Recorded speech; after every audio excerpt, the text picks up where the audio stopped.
Ladies and gentlemen, a very warm welcome to those of you joining us from around the world, following this on the world stream. It's the final day of the Under-19 Championships here in Varese, the 22 World Rowing Championships, of course, where we have 5 minutes to go until racing starts. Di nuovo ben ritrovati a tutti voi, siamo in diretta anche su tutti i canali della Federazione Mondiale di Canottaggio World Rowing e quindi ben ritrovati anche a tutti voi che vi state collegando in questo momento per vivere l'ultima giornata di questo campionato del mondo. Condizioni ottime, ci stiamo avvicinando 5 minuti alla partenza ufficiale.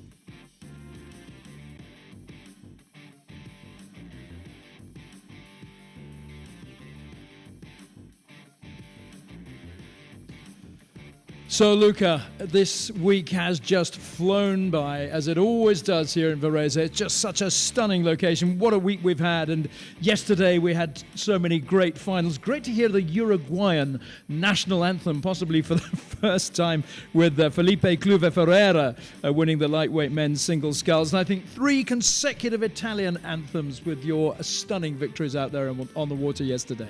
Yeah, we had a great day, Rob, and you're exactly right. Of course, we were super happy to hear the Italian national anthem 3 times, but out of that, I think was an under-23 event, super well run. So we have to say thank you to all the volunteers for such a wonderful job. I so agree with you. The volunteers just make this such a happy event as well as such a great event to be at. They do everything with so much happiness and efficiency. It's great, isn't it? And the officials, the rescue boats, the medical staff, absolutely wonderful job they do here.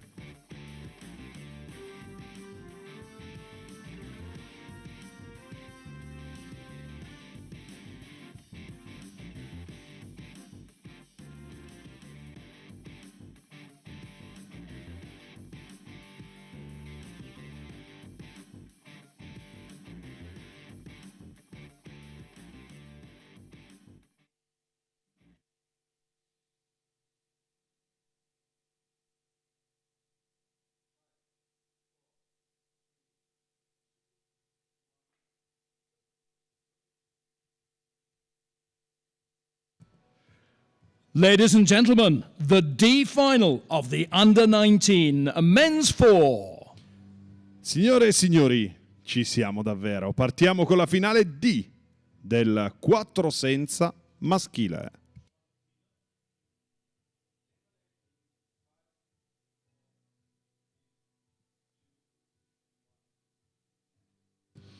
Just 2 boats contesting this D final. In lane 1, we have Egypt with Mostafa Soliman in the bow seat, Mohamed Omar Dasuki at 2, Ziad Hashish at 3, strokes by Mohamed Ibrahim. In lane 2, we have Switzerland, Valentino Gash, Robin Rushti, Luka Jankovic, and Jonas Frey.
There we are, we heard the starter's voice. You can see on the big screen here at the lake, the crews are underway. It's always a very tense build-up to any race, but the first race of the day, everything is getting going, everything looking smooth. Luca, final day of racing, we're underway.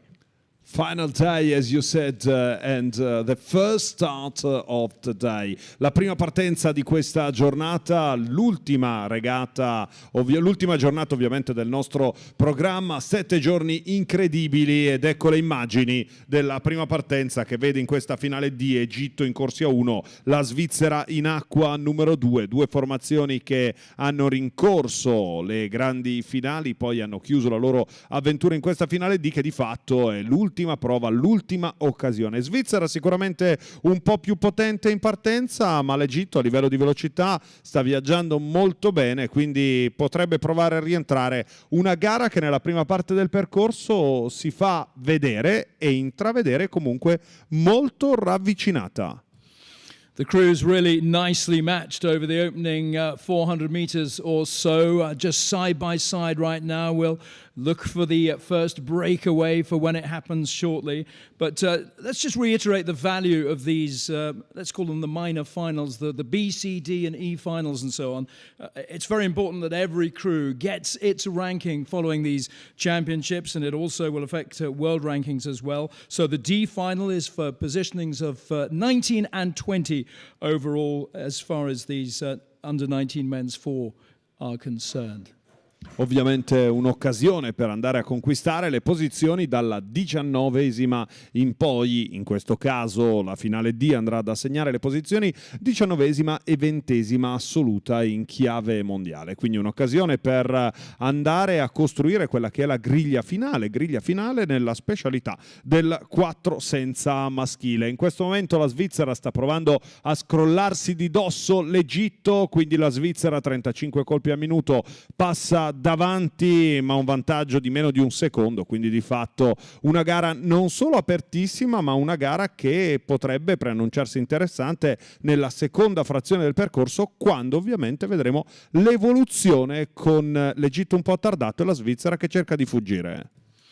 So Switzerland just making a slight move there ahead of Egypt as they head now down towards the 1,000-meter mark, where we will find one of the most joyful commentary positions you could imagine, because we have here today Niamh Hayes giving our commentary. We'll have heard her all week, of course. She today is joined by, wait for this, the former Australian team manager Ray Ebbett. We're just delighted to have him with us today. But Niamh, first of all, great to have you here from Galley Flash Rowing Club in beautiful Cork in Ireland. Just tell me briefly, Galley Flash, where does that name come from?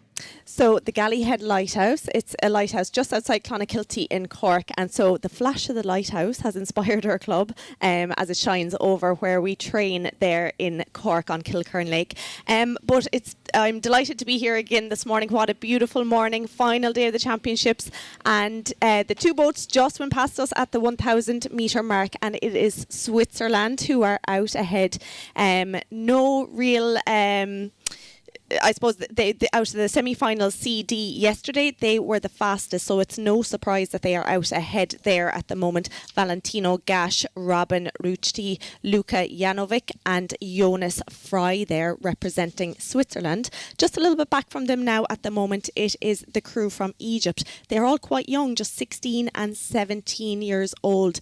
Of course, this is their final race of the championship this week, so they are going for it, putting everything out there, and I'm delighted to be joined by Ray from Australia. Yes, thanks very much, Niamh. It's a great honour to be called off the bench this morning to help out, and that race, as you say, the Swiss appearing to dominate the race and moving away from the Egyptian crew. Of course, Australian Marty Aitken is one of the coaches of the junior team in Switzerland, and new head coach Ian Wright, New Zealander who coached for Australia last year and previously in Switzerland, and at each of the last two Olympic Games Ian has been able to win a gold medal as a coach of a winning crew. So they're in good hands in Switzerland at the moment, and those youngsters certainly doing a good job and have moved clear of Egypt in that third 500 metres. Yes, they're just coming up to that 1600 metre mark, and Egypt now starting to put in a push. They have matched their boat speed with Switzerland, boat rating quite the same, so they haven't upped their rate just yet, just concentrating on the power. And as I say that, Egypt have upped their rate. They're now going up to around 37 strokes a minute.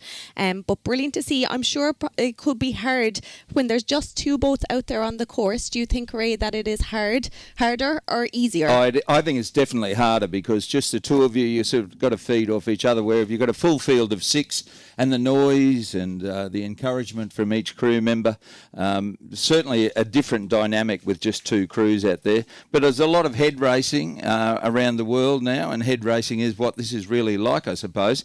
It's just that it's only over 2,000 metres and not 4,000 or 4 kilometres or 8 kilometres or something like that. But I'm sure the noise may not be coming from the course, but it's coming from the grandstand there. So I'll throw you over to Rob. Thank you very much, Niamh. Joyful to hear the two of you there up at 1,000 metres. So the crew's coming down to the finish now. Una Svizzera davvero strabordante lì davanti a fare l'andatura in questi ultimi 50 metri del percorso, poi l'Egitto, una partenza un po' tranquilla per la Svizzera che di fatto è riuscita poi a cambiar marcia.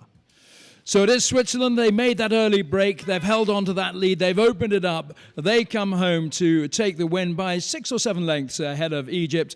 But what a terrific regatta these crews have had. They've really made their presence felt out on the water. They've given their all. They've given their best. It will have been a fabulous experience for all of them. Great to see them here too.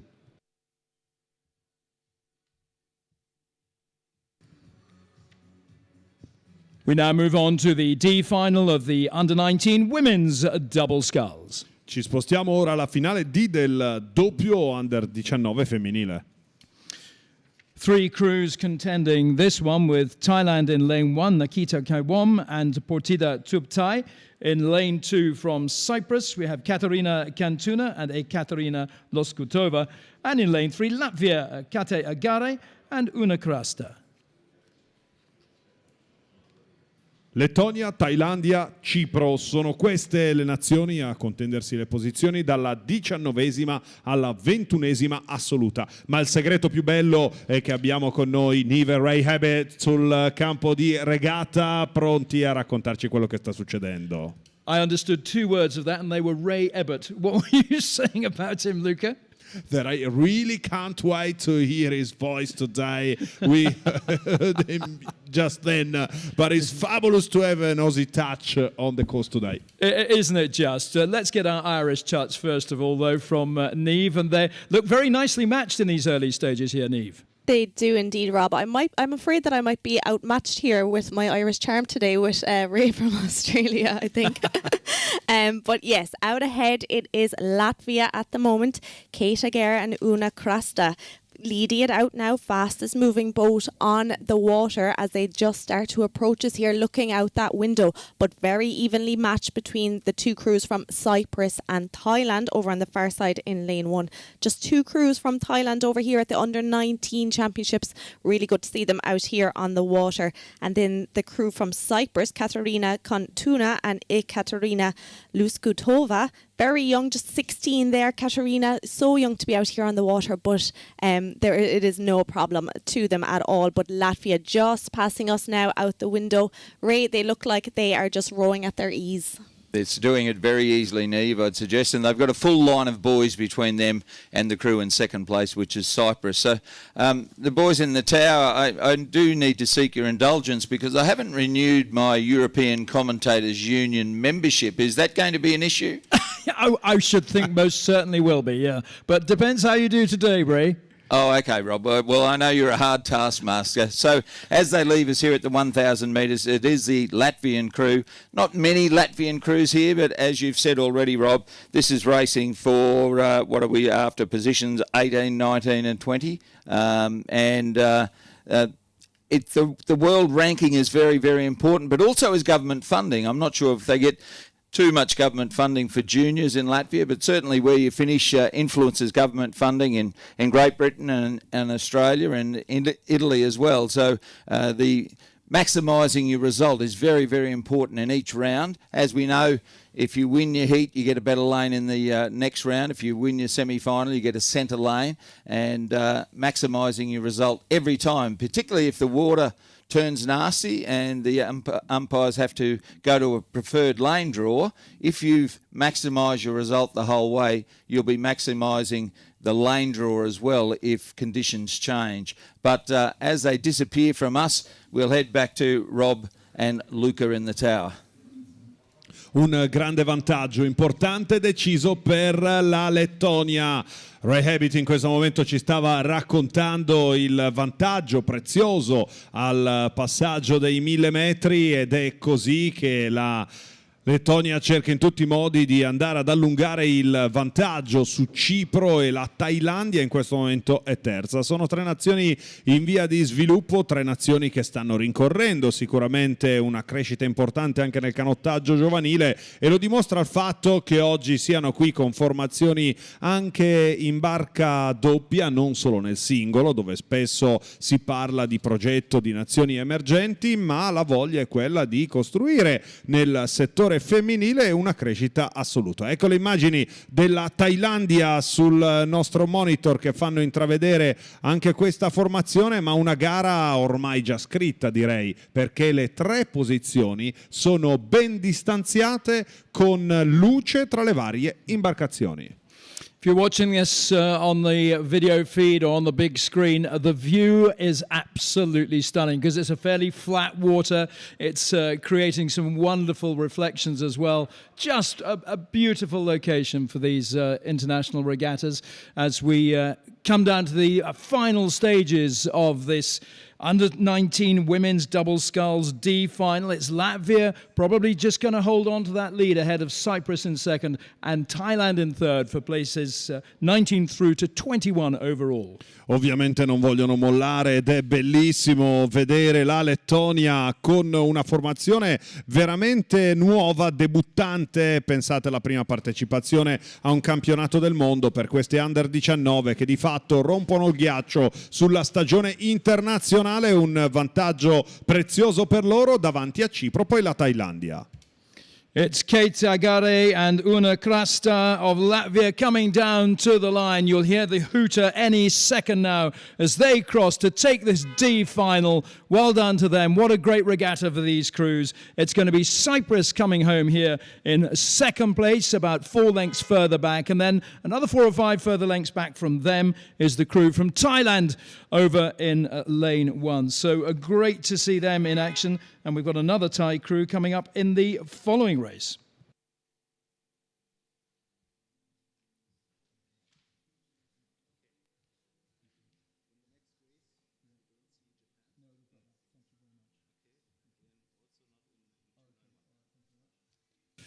So they're underway then in this D final of the men's double sculls. It's Denmark, New Zealand, Lithuania, Cyprus and Thailand.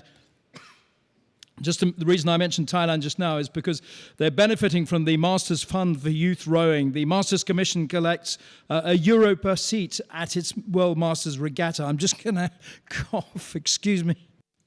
Un bellissimo progetto, ce lo stava raccontando Rob in questo momento, la World Rowing Master Commission raccoglie €1 per ogni singolo carrello alla World Master Regatta. Questo per cercare di sostenere lo sviluppo del canottaggio sia maschile che femminile Under 19. Quest'anno i beneficiari sono stati il doppio, Under 19 maschile e femminile e il singolo appunto di Vanuatu. Un bellissimo progetto e i master al servizio dello sviluppo del canottaggio Under 19, quindi davvero complimenti per questa bella iniziativa. Ma sentiamo cosa succede dall'acqua, so let's hear what's going on over there at the 1000 meter mark. We have a wonderful duo here today, so please Niamh, can you give us an update? Thank you so much, Luca. The crews have been and gone here from us at the 1000 meter mark. They're just heading down towards 1400 now at the moment. moment.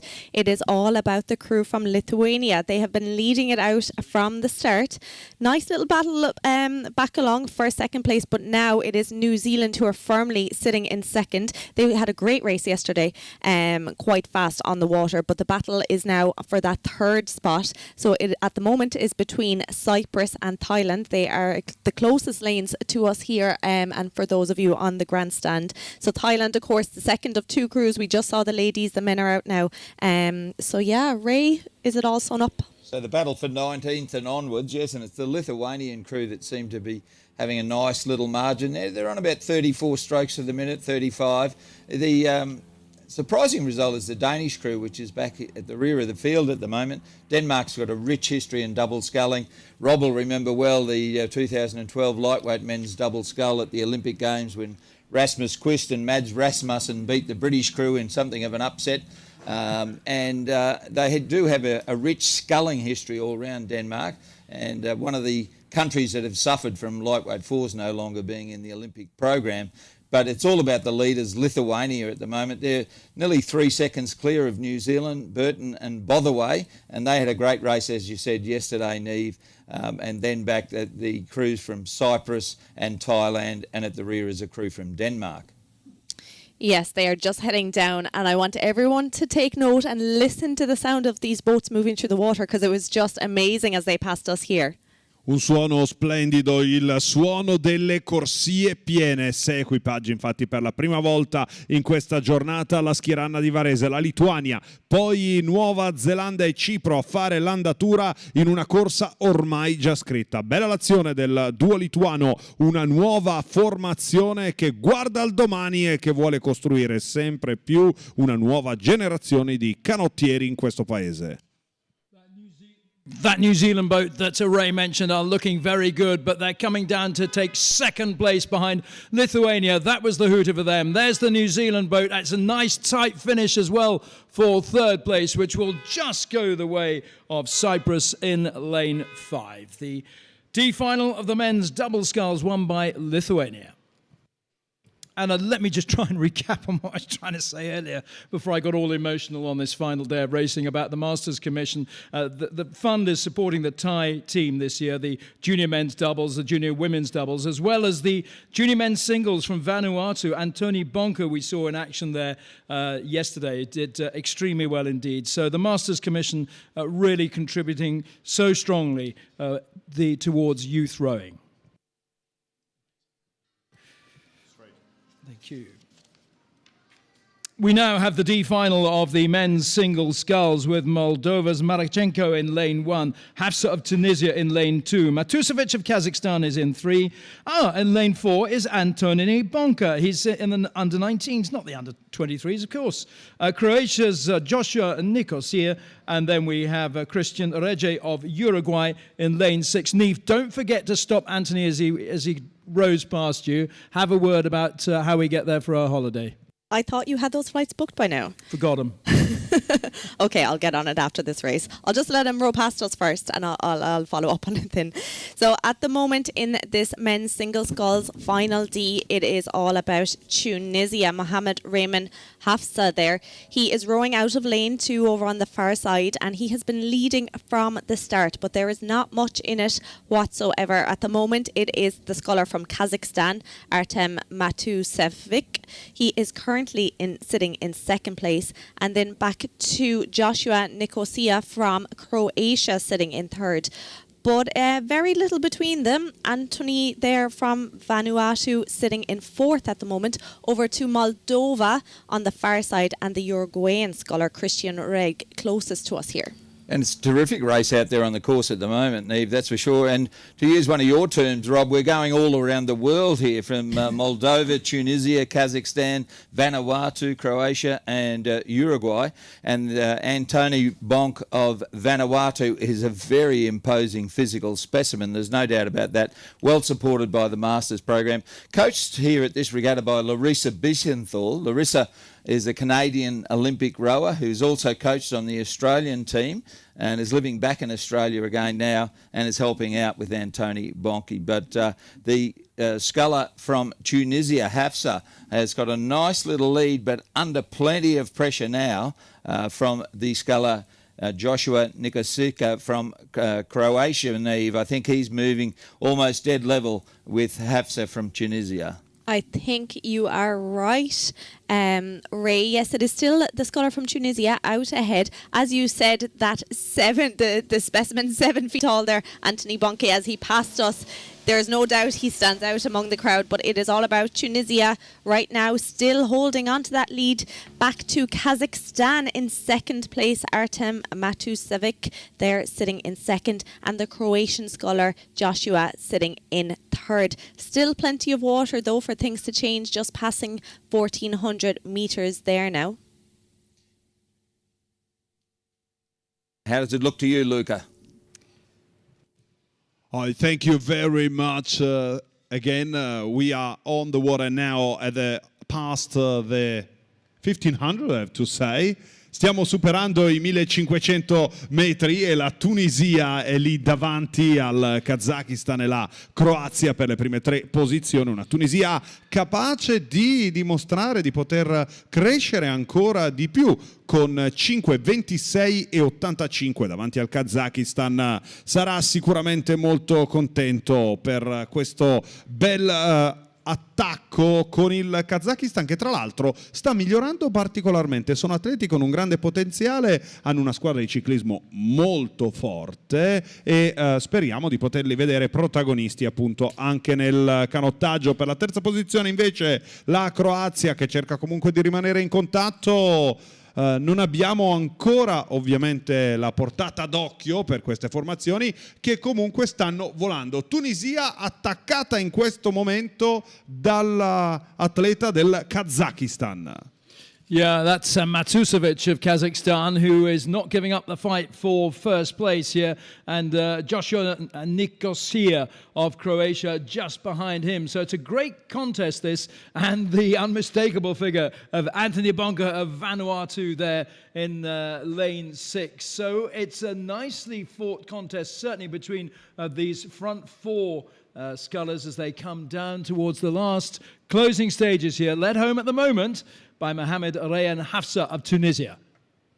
In chiusura parte l'attacco decisivo da parte del Kazakistan, che prova a rinvenire sulla Tunisia, ma si fa interessante anche la terza posizione Vanuatu con la Croazia. Down to the line, there's the hooter for Tunisian sculler. The second place goes to Matusevic of Kazakhstan. And in third, it is lane 4, Antony Bonke of Vanuatu. So as you could hear from the hooters, and those of you who can see the finish here, a really nice, closely contested D final here in the men's single sculls.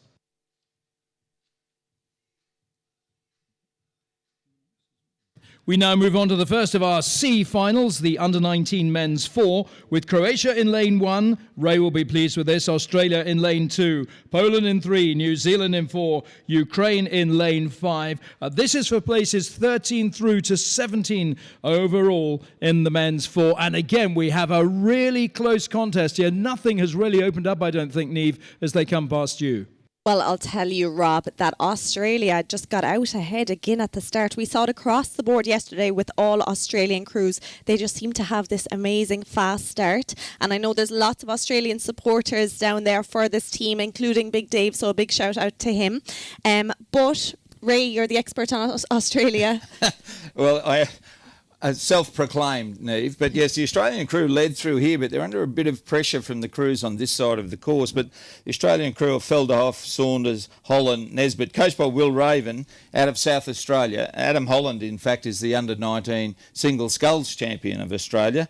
And the coach, Will Raven, has been in South Australia for the last couple of years, but heading back to his native Sydney and to take over St Joseph's College in Sydney as the rowing coordinator there. But that crew has got a very narrow lead as they left us behind here at the 1,000 metre mark, and there's quite little to choose there, about 8 metres between them and Poland, 6 metres between them and Croatia. So still plenty of work to do for this Australian crew that led through 1,000 metres, Neve.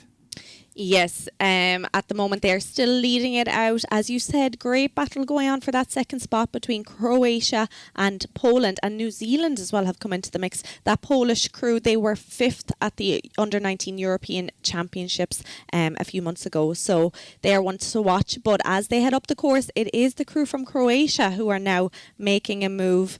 That team Matej Terelevic, Seven Thomas Banovic, Matej Galic and Luvra Pu. So they seem to be putting that push in for that first spot, Luca.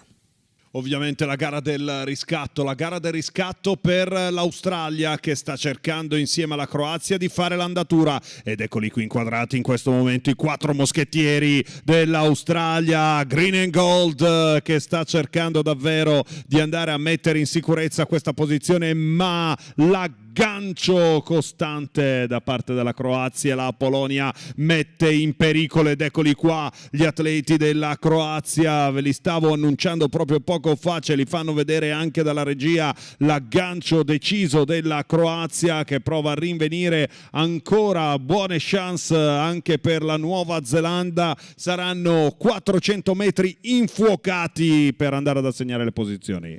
Quattro moschettieri? Who's that?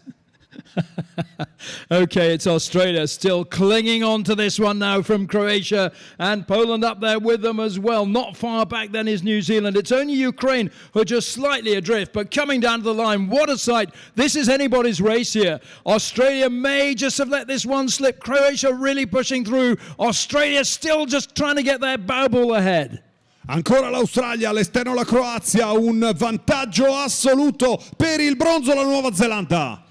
Oh, on the line, I think Australia just came through. It was who was stroking at the time. I think Australia might just have clinched that from Croatia with Poland in third. We'll await the official result. Yeah, Australia have got it. What a fight from Croatia. They were so unlucky not to be able to just get that bio ball ahead, but it's as to who's got their oars in the water at that time, that final pull. That's all it was down to. Australia in first, Croatia in second. I think Ukraine, wow, they came up from, Australia, Croatia, Ukraine have come up from 5th place. That's very impressive to take third.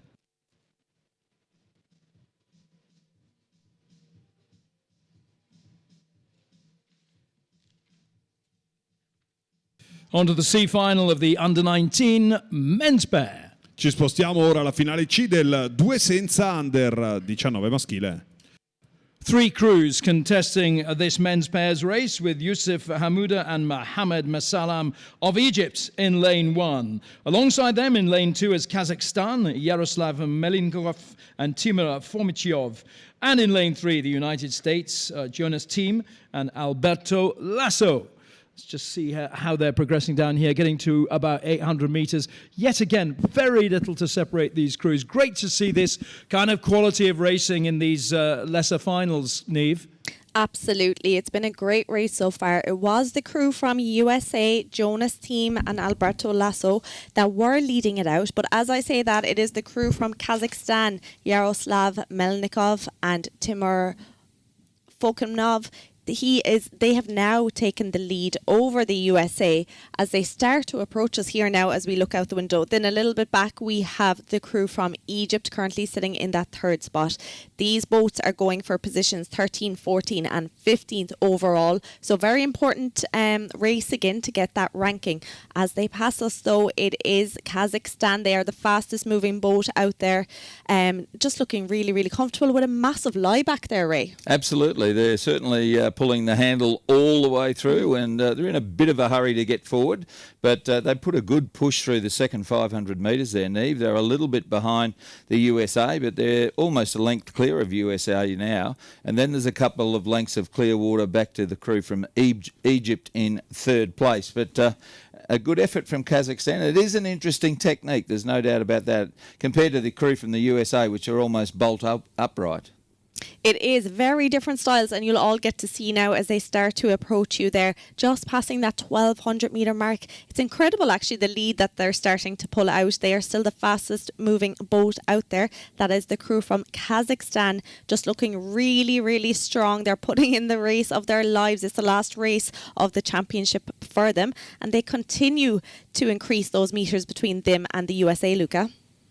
Ancora una bella battaglia, la battaglia che si apre, gli Stati Uniti da un lato come giustamente ci raccontava Niv, ma il Kazakistan dall'altro che si accorge dell'attacco americano e prova a mantenere controllando quei 14 metri che di fatto gli danno la piazza d'onore. Quindi da un lato il Kazakistan che dopo aver ben figurato anche nella specialità del singolo sta provando a costruire una buona azione anche nella specialità del 2 senza, ma attenzione perché dall'altra parte del percorso gli Stati Uniti non si vogliono semplicemente accontentare di quella che oggi rappresenta la finale C e quindi la seconda posizione, ma vogliono provare a rientrare. Ed eccoli qua, inquadrati gli atleti kazaki, quindi Kazakistan e Stati Uniti per le prime due posizioni.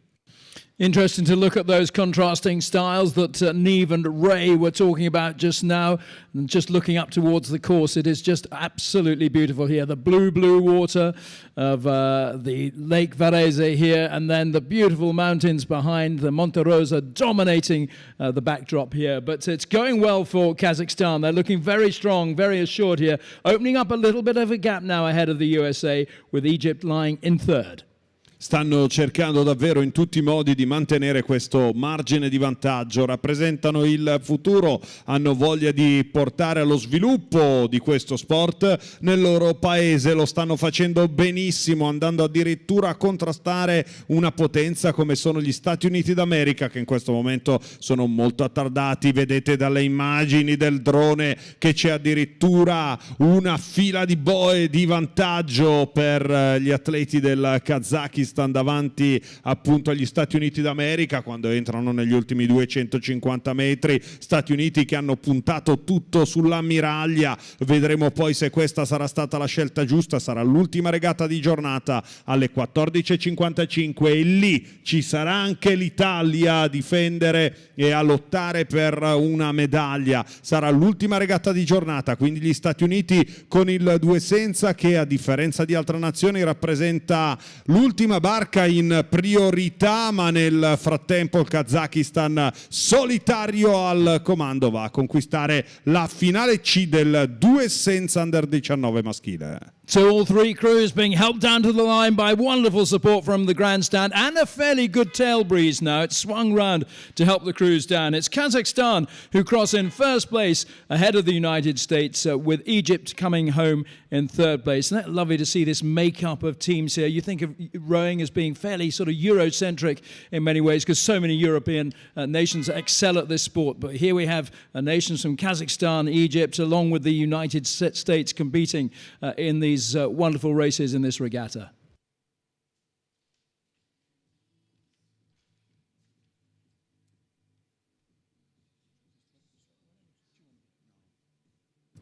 Next, it's the C final of the Under-19 women's quadruple sculls. 3 crews contesting this, with Denmark coming in from lane 1, China alongside them in lane 2, and Estonia in lane 3. Niamh, just paint the picture for us. Absolutely. It is China that are out ahead. I suppose no surprise there either. They have a lot of women's crews that we will be seeing throughout today. Very strong in this category. They are matching the other 2 crews, boat speed, but they just got out to a better start. They have a much steadier stroke rate there. They're rating 32. The others are about 35, 36. So as it stands, as they pass us here at the window, China out ahead, and then it is evenly matched between Denmark over on the far side and Estonia closest to us. And the Chinese crew trying to replicate what was done at the Tokyo Olympics. The Chinese women's quad were just an amazing crew, and they set the Olympic Games world's fastest time for an Olympics in 6:05.13. And this Chinese crew, Zhang, Lu, Li and Lao, doing wonderful job out here and sculling absolutely beautifully. And as Neve said, underrating the other two crews, but they're nice and long and strong. Had a couple of conversations with the high performance director, Sir Stephen Redgrave, here at the regatta, and this is all about finding the next lot of athletes for the Olympic Games in Paris in 2024. And this crew, albeit they're in the C final, they're showing really good form, Neve, here to be leading Estonia, a rich quad sculling history in Estonia, and then back to Denmark. They really are impressing there. And the stroke, Lau there, she's just 15 years old. So great potential there, I am sure. They are still the fastest moving boat there on the course at the moment. Denmark now have moved into that second spot, and then back to third, Estonia. But yeah, you'll see there now, Luca, as they come towards you, how steady China are looking. Sono veramente puliti, esattamente come ci racconti tu, una Cina capace di controllare e di inserirsi in quello che è il nuovo programma verso i prossimi giochi. Si sta già lavorando per Los Angeles, si sta già lavorando per i giochi più lontani, perché quelli di Parigi sono praticamente dopodomani, quindi si sta lavorando, lo raccontava Ray proprio anche poco fa parlando con Redgrave, che sta cercando la nuova generazione da proiettare nel programma, e quindi dagli under 19, una formazione tutta classe 2005, si lavora per classi di appartenenza, una Cina che in questo momento sta investendo molto, l'ha dimostrato anche a Tokyo. Ricordo con piacere quella gara del 4 di coppia che, ricordiamo, fu vinta dalla Cina con il tempo di 6:05 e 13. Tra l'altro fu pure il record olimpico, se non ricordo male. Record olimpico registrato anche dalle nostre ragazze del doppio pesi leggeri. L'Italia in questa specialità fu quarta, uno straordinario quarto posto, il miglior risultato di sempre nel settore pesante femminile, ed eccole qua quindi le atlete cinesi che volano in chiusura con un vantaggio incredibile su Danimarca ed Estonia.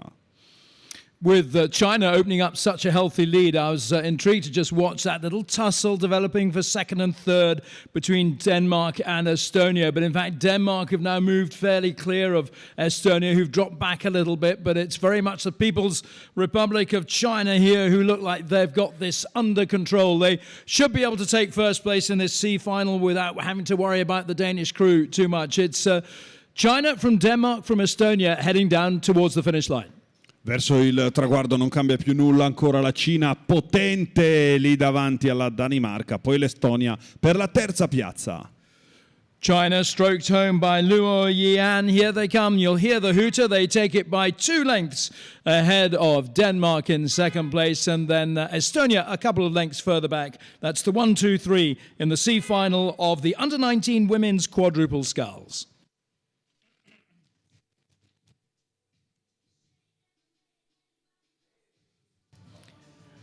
It's the turn of the men now, with Spain in lane 1, New Zealand in 2, Ray's mate from Australia in 3, and Latvia in lane 4. What's going on here, Liv?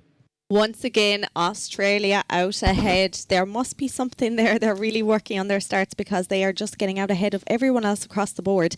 So they now have 17 metres ahead of their nearest competitors, who are New Zealand at the moment, sitting in second place. Sorry, it is Spain over on the far side sitting in second place.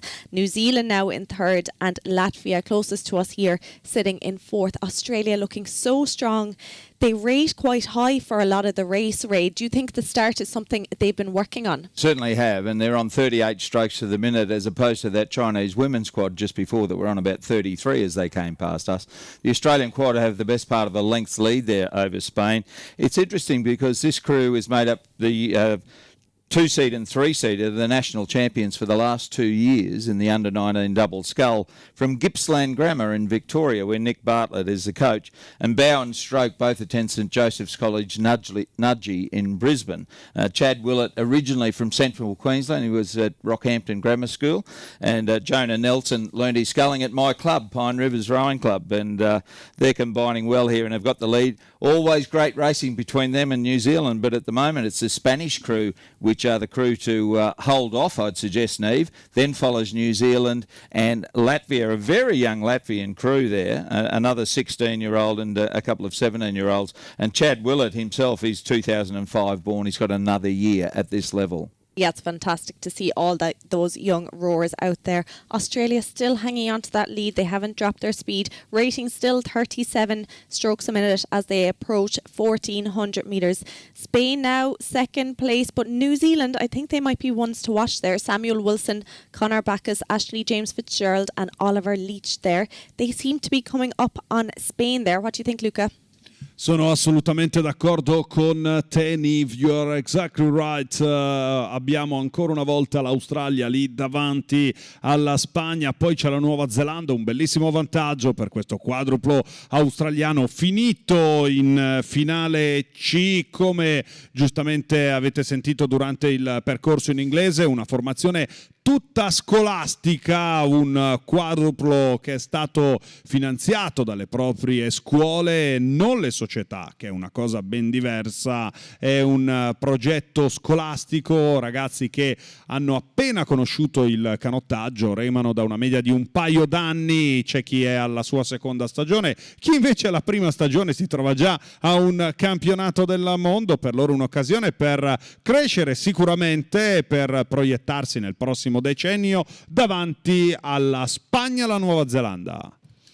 So Australia leading the way, and there's a slight chop now on the water. I was talking about how it was sort of glass-like at the beginning of the morning, and the reflections of the mountains were looking wonderful in the water. But there's a little bit of a chop now as this breeze really opens up. But it's coming down the course. It's helping the crews. It's helping the likes of Australia open up a lead there ahead of Spain, ahead of New Zealand, with Latvia currently in fourth.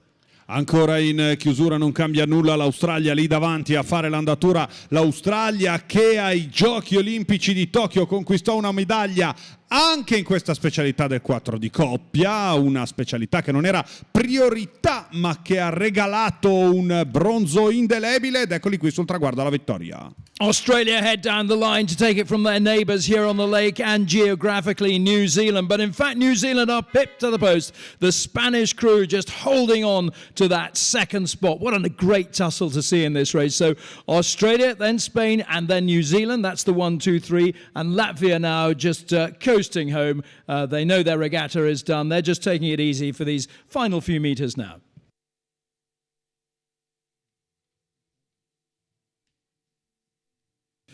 The women's double sculls are heading on down towards the water in their C final. Abbiamo ora la finale C del doppio femminile, la gara numero 281 del nostro programma. And it's another world tour. We've got the USA, North America, of course. We've got South Africa in lane 2. From Oceania, we've got Australia in lane 3. From Western Europe, we've got Spain. We've got Mexico from South America. From Central Europe in lane 6, we have Slovakia. And again, it's a really nicely fought opening few stages. Heading around the 600 meters mark. Really very little in it at this stage, Niamh. Yeah, these races this morning are just so close and so exciting to watch, and I suppose we are privileged to be out here in the middle of it, getting to see them on the water. It is the Spanish crew, Claudia de Marco Castro and Anya Artman y Castaner, who are out ahead the lead. They were the leading boat from the start, and they are holding onto it, keeping that nice speed up. Currently then in second place we have the Australian crew, and then back very tight between South Africa and Mexico. And then a little bit back to the crew from USA over on the far side and Slovakia here on the near side. It's a very close fought contest, Niamh, as they come towards us at the 1,000 metre mark. It's the closest race we've had this morning, but certainly it's the Spanish crew that leads Australia as they go through 900 metres. The Spanish crew born in 2005 and 2004, so one of them with another year to go, and the two Australians, Zoe Bond and Talissa Noak Driver, Bond from the ACT and Talissa Noak Driver from Sydney Rowing Club, coached by Brendan Longman, and they're just about level with Spain at the moment, but the Spanish crew are fighting them off, and it's still about a 4 metre lead for the Spanish crew on 36 strokes to the minute. just a little bit overrating the Australian crew. And then in third place would be the crew from South Africa. South Africa having a very good regatta. And then across here is the Mexican crew. Then follows Slovakia, and the crew from the USA is at the rear of the field as they go through 1,000 metres, Neve. Yeah, the Spanish crew there looking really good as they passed us there, rating 36 strokes a minute. But their hands are just so quick at the finish. It looks like they are just flying up the seat. But they are out ahead, holding on to that high boat speed. They are keeping that same distance between themselves and Australia as they head down now towards that 1,200 metre mark. Then sitting in third, it is South Africa, who have pulled away slightly from the Mexican double scull. And then back in fifth, we have USA, Hannah Peters and Catherine Barry. And then Slovakia then are closest to us. How's it looking up there, Luca? Un bellissimo vantaggio da un lato per la Spagna, ma dall'altro il punto prezioso è sicuramente l'Australia, che sta cercando di rientrare sul duo spagnolo. Ora o mai più l'Australia lancia un grande attacco con l'obiettivo di rientrare sulla formazione spagnola. Sono due ragazzi giovanissimi, nati nel 2004, sono atleti che ancora una volta rappresentano una scuola, quindi una formazione che di fatto non ha vissuto ritiri con la squadra nazionale, se non quello finale, gli ultimi 10 giorni, che hanno fatto un ingresso un po' più morbido nella loro permanenza europea. Sono arrivati alla Schieranna di Varese per questo campionato del mondo l'11 luglio ed ecco quindi l'Australia lì davanti a fare l'andatura sulla Spagna. Passaggio ai 1.500, passa l'Australia, poi la Spagna è seconda. 4 boats in contention currently for the top spot here. Australia just leading the way, but there's nothing in it between them and Spain right now in second place. Just coming in behind them, South Africa. They've got Mexico to fend off as well. USA not that far back. Slovakia currently taking up the rear station here, but Australia, Spain, South Africa, it's a terrific battle here. Zoe Pond, la prodiera di questa imbarcazione australiana, alla sua prima partecipazione mondiale, ha deciso di sostenere appieno la sua capovoga. Guardate le pale che spariscono più velocemente in acqua per sostenere appieno la sua capovoga. Zoe Pond in questo momento sta cercando di andare a rendere leggero un colpo comunque importante ed incisivo. L'obiettivo è quello di mettere in sicurezza quella che è la prima posizione. Australia lì davanti a fare l'andatura davanti alla Spagna, per la terza posizione il Sudafrica che cerca comunque di ridurre il gap, ma la Spagna è vicinissima, non ce la fanno vedere in questo momento, ma fidatevi, la Spagna è molto vicina, potrebbe provare a rientrare e quindi ancora invertire quello che vi stavamo raccontando. L'Australia mantiene il giro, buona l'azione, la Spagna è comunque poppa prua in quest'ultimo parte. Well, Australia pushing through the Spanish boat around the 1,500 metre mark. And if this was their plan, if these were their tactics, they have got it absolutely spot on. They've got it down to perfection. It's going to be Australia who take this one. Spain still fighting, but it's Australia by a length from Spain. And then third place is going to be the crew in lane 2 from South Africa. Another terrific race here, the C final of the women's double sculls.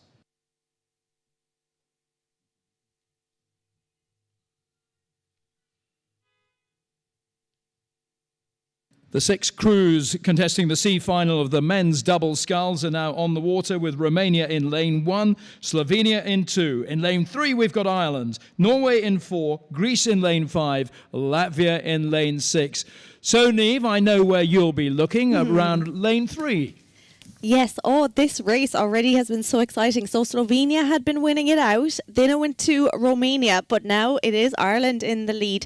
They, at around 700 metres, they just seem to take off, got their boat speed up, and they are now leading it out as they pass us here at the 1,000 metre mark. So good to see those green unisuits and green blades pass us in first place here at the moment. Over in second place, though, it is Romania, and then a great battle between Greece, Norway, Slovenia and Latvia. So this is a really, really tight race now as they head down the course. Fergus Bryce and Kieran O'Sullivan doing a great job here. They're coached by Janet Walsh, but of course the overall high performance director Antonio Morigiovanni doing an outstanding job in Ireland at the moment and bringing a lot of crews through. The Greek crew doing well on this side of the course in Station 5, and then right across on the far side we can see the Romanian crew that were very, very prominent early have just dropped back a little and maybe in second or third position there, and the other three boats have got a lot of work to do: Slovenia,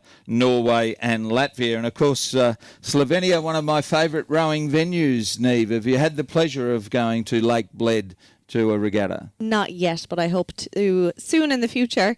But at the moment, it is all about Ireland as they head down now towards 1,400 metres. When they increase that speed at around the 700 metre mark, they have just held on to that speed all the way down. They have made a lot of space between them and Romania and Greece now, who are fighting it out for that second and third spot. Then back to Norway in fourth at the moment, Slovenia in fifth and Latvia in sixth. Luca, please give me good news about Ireland. I was waiting for this question, Neve, to be honest. And Ireland is really flying. I can see them approaching the last 500 meters. We are at this stage at the 1500 and they've got more than 4 seconds on Greece and Romania, so they are really sprinting super fast. Sarai sicuramente contenta per aver sentito il passaggio ufficiale ai 1500 metri, un vantaggio prezioso per l'Irlanda davanti alla Grecia, poi la Romania per le prime 3 posizioni, con un'Irlanda davvero pulita, bella l'azione, un'accelerazione costante ed incisiva per questo duo che tra gli under 19 sta sicuramente continuando a crescere. Per la seconda posizione c'è la Grecia, terza la Romania, un vantaggio prezioso. Ireland still in front.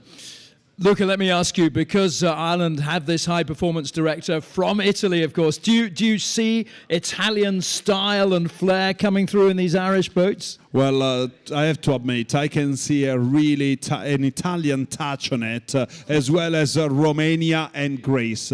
As you know, all of these 3 nations have an head coach from Italy, and so the system is always the same. And of course, the technique, the way of rowing, a big push, the first 500, and then the last 1,000 meters, a race in a race. But we can talk more when we go into the next race, because now they are approaching the line. They are, and it's Ireland who take it by 2.5 lengths. A really solid performance yet again from the Irish crew. Wonder perhaps why they are only in the C final here. Coming home in second place was Greece, and then over in lane 1, Romania taking third spot. But it's a really close finish. They absolutely going hell for leather all the way down to the line. Latvia, hats off to them for accelerating through. Fabulous race. But it's Ireland from Greece and Romania, the 1, 2, 3 in the under-19 men's double sculls.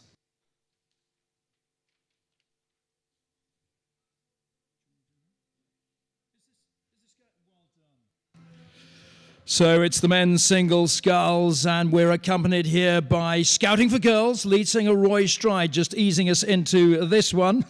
Estonia in lane 1, Switzerland in lane 2, USA in 3, Norway lane 4, Chinese Taipei in lane 5, and Paraguay in lane 6. And 1 or 2 boats just edging ahead here, I think, Neve. Yes, it is the sculler from Norway, Ulrik Faro Lone, who is out ahead. Full boat length over it from the second place, which is a tussle between Switzerland, the USA and Chinese Taipei at the moment. Then back quite a bit, we have the sculler Oscar Santos from Paraguay and the Estonian sculler Christopher Hine then over on the far side, who was very strong yesterday, and we saw him like with real power at the end of the stroke, and I can see it there now again as they start to approach us at the window. But at the moment it is all about Ulrik Faro Lone from Norway, who is just opening up a lead over everyone else as they pass us here at 1,000 metres.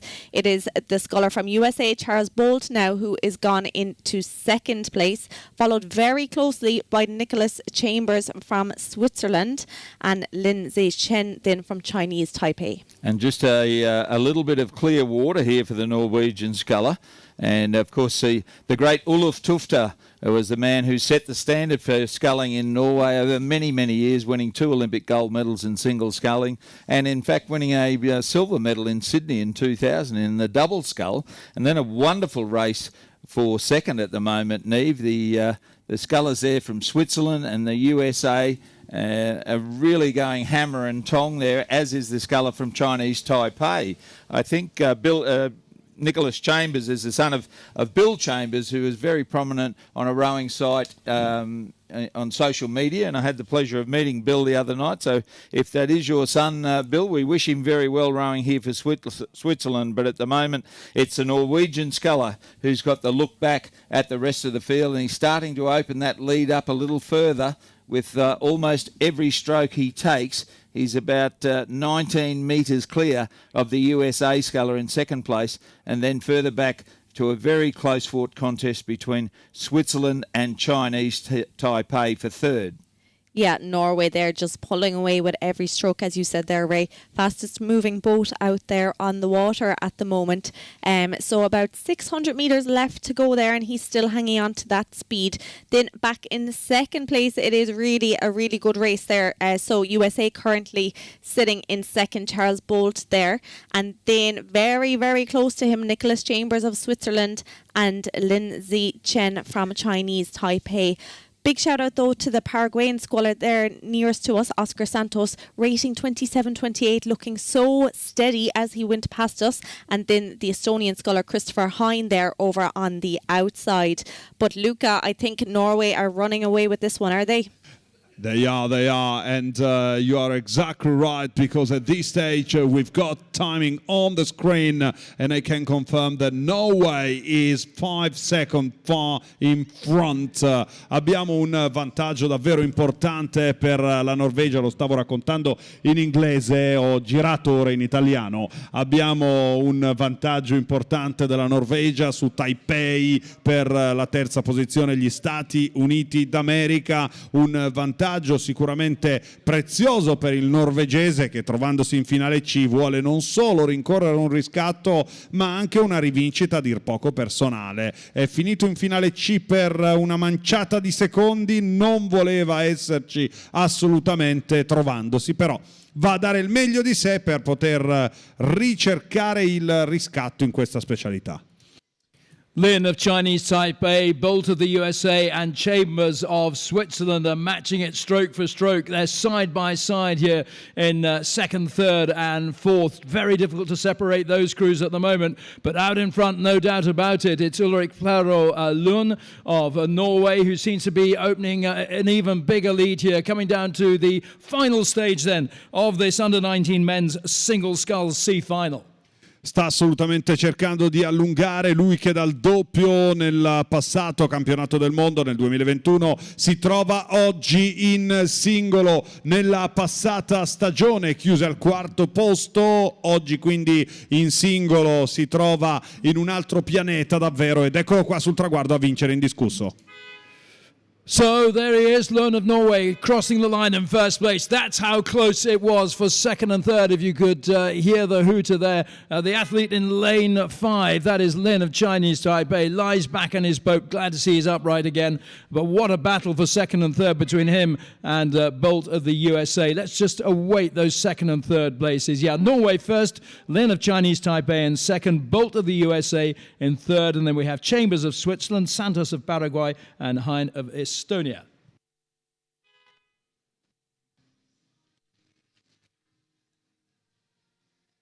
Rob?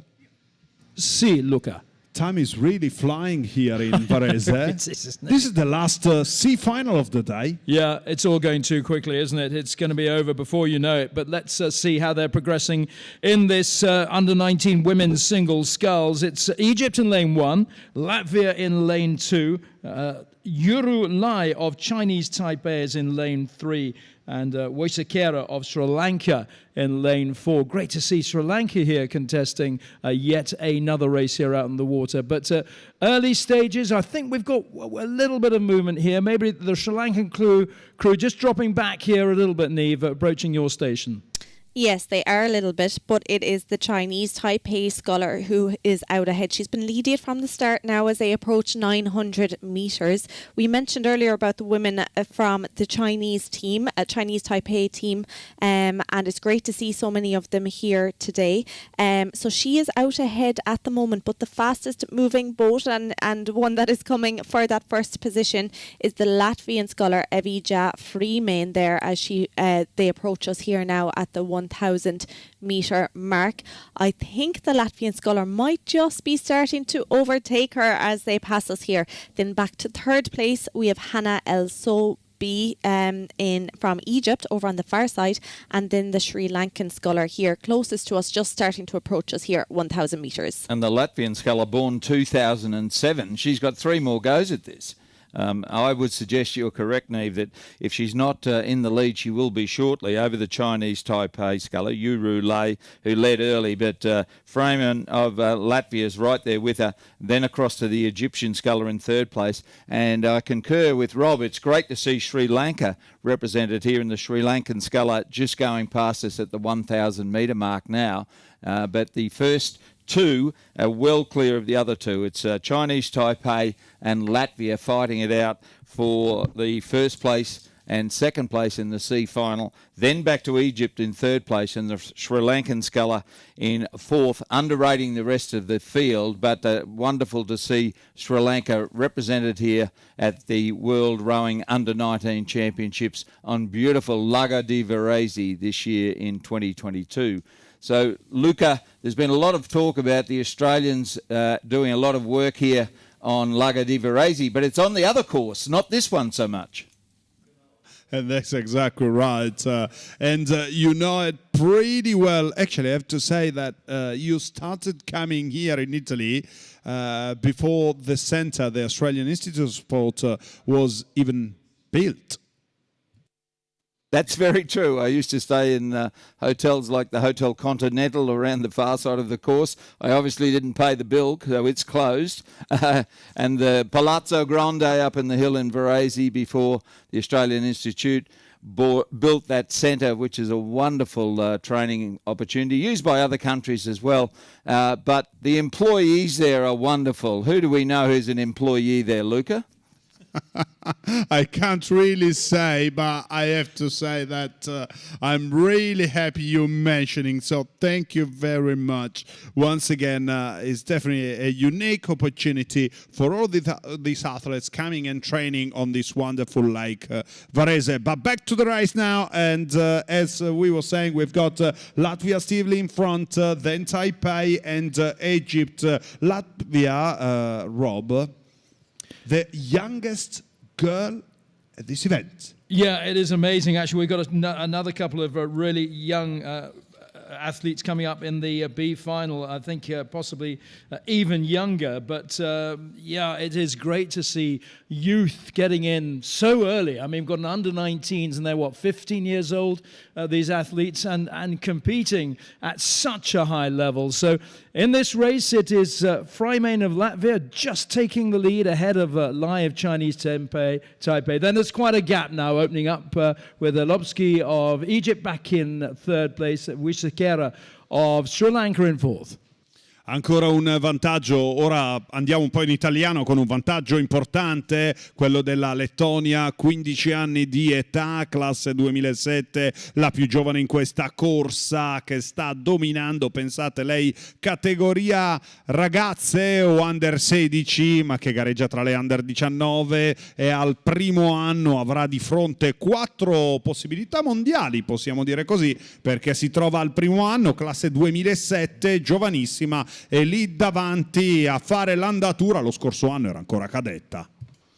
Coming down to the finish line, still a little bit of work to do, but it's Freeman of Latvia over in lane 2. She's Just got a few more pulls to get through, and then it's all over for her. She can relax and look back on what has been a wonderful week for her. There she is. She crosses the line to take first place in this C final of the women's singles sculls. And then coming down now in second place, it's Lai Yuru of Chinese Taipei. And then we've got a big old gap now for Hannah El Sobki of Egypt. She's coming down to the line with Rania Mayati Wijesekera of Sri Lanka, a little bit further back still. But ladies and gentlemen in the grandstand, please just give them a big cheer. Help push them down these final few agonizing strokes to the finish line. I can hear you doing that. Keep it going. Thanks very much indeed.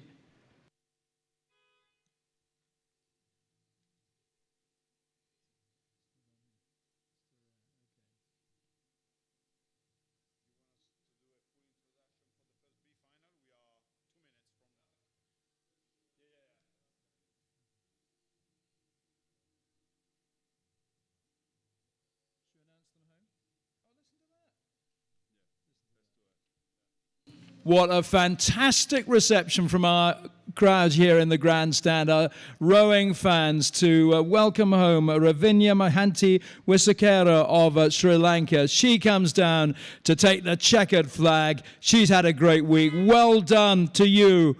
And hope you take home some fabulous memories, and we'll see you back on the international regatta scene very shortly indeed.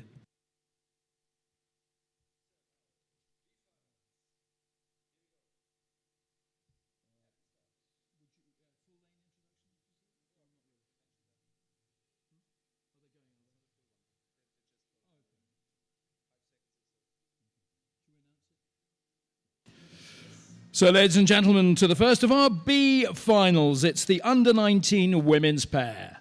Ed ora ci spostiamo ritornando in partenza perché è la prima finale B di questo mondiale Under 19, il 2 senza femminile, eccole qua. 4 crews contesting overall places of 7 through till 10. I was just doing my maths. 7 through till 10 with Moldova in lane 1, Vera Grecina and Ana Dozoret. In lane 2 from Brazil, Ana Julia Ferreira and Lara Postiglione Dornelles Pezzaro. In lane 3 from Romania, Felicia Maria Mihal and Denisa Cristina Alincai. And in lane 4, the United States, Rachel Lander and Shannon Kearney.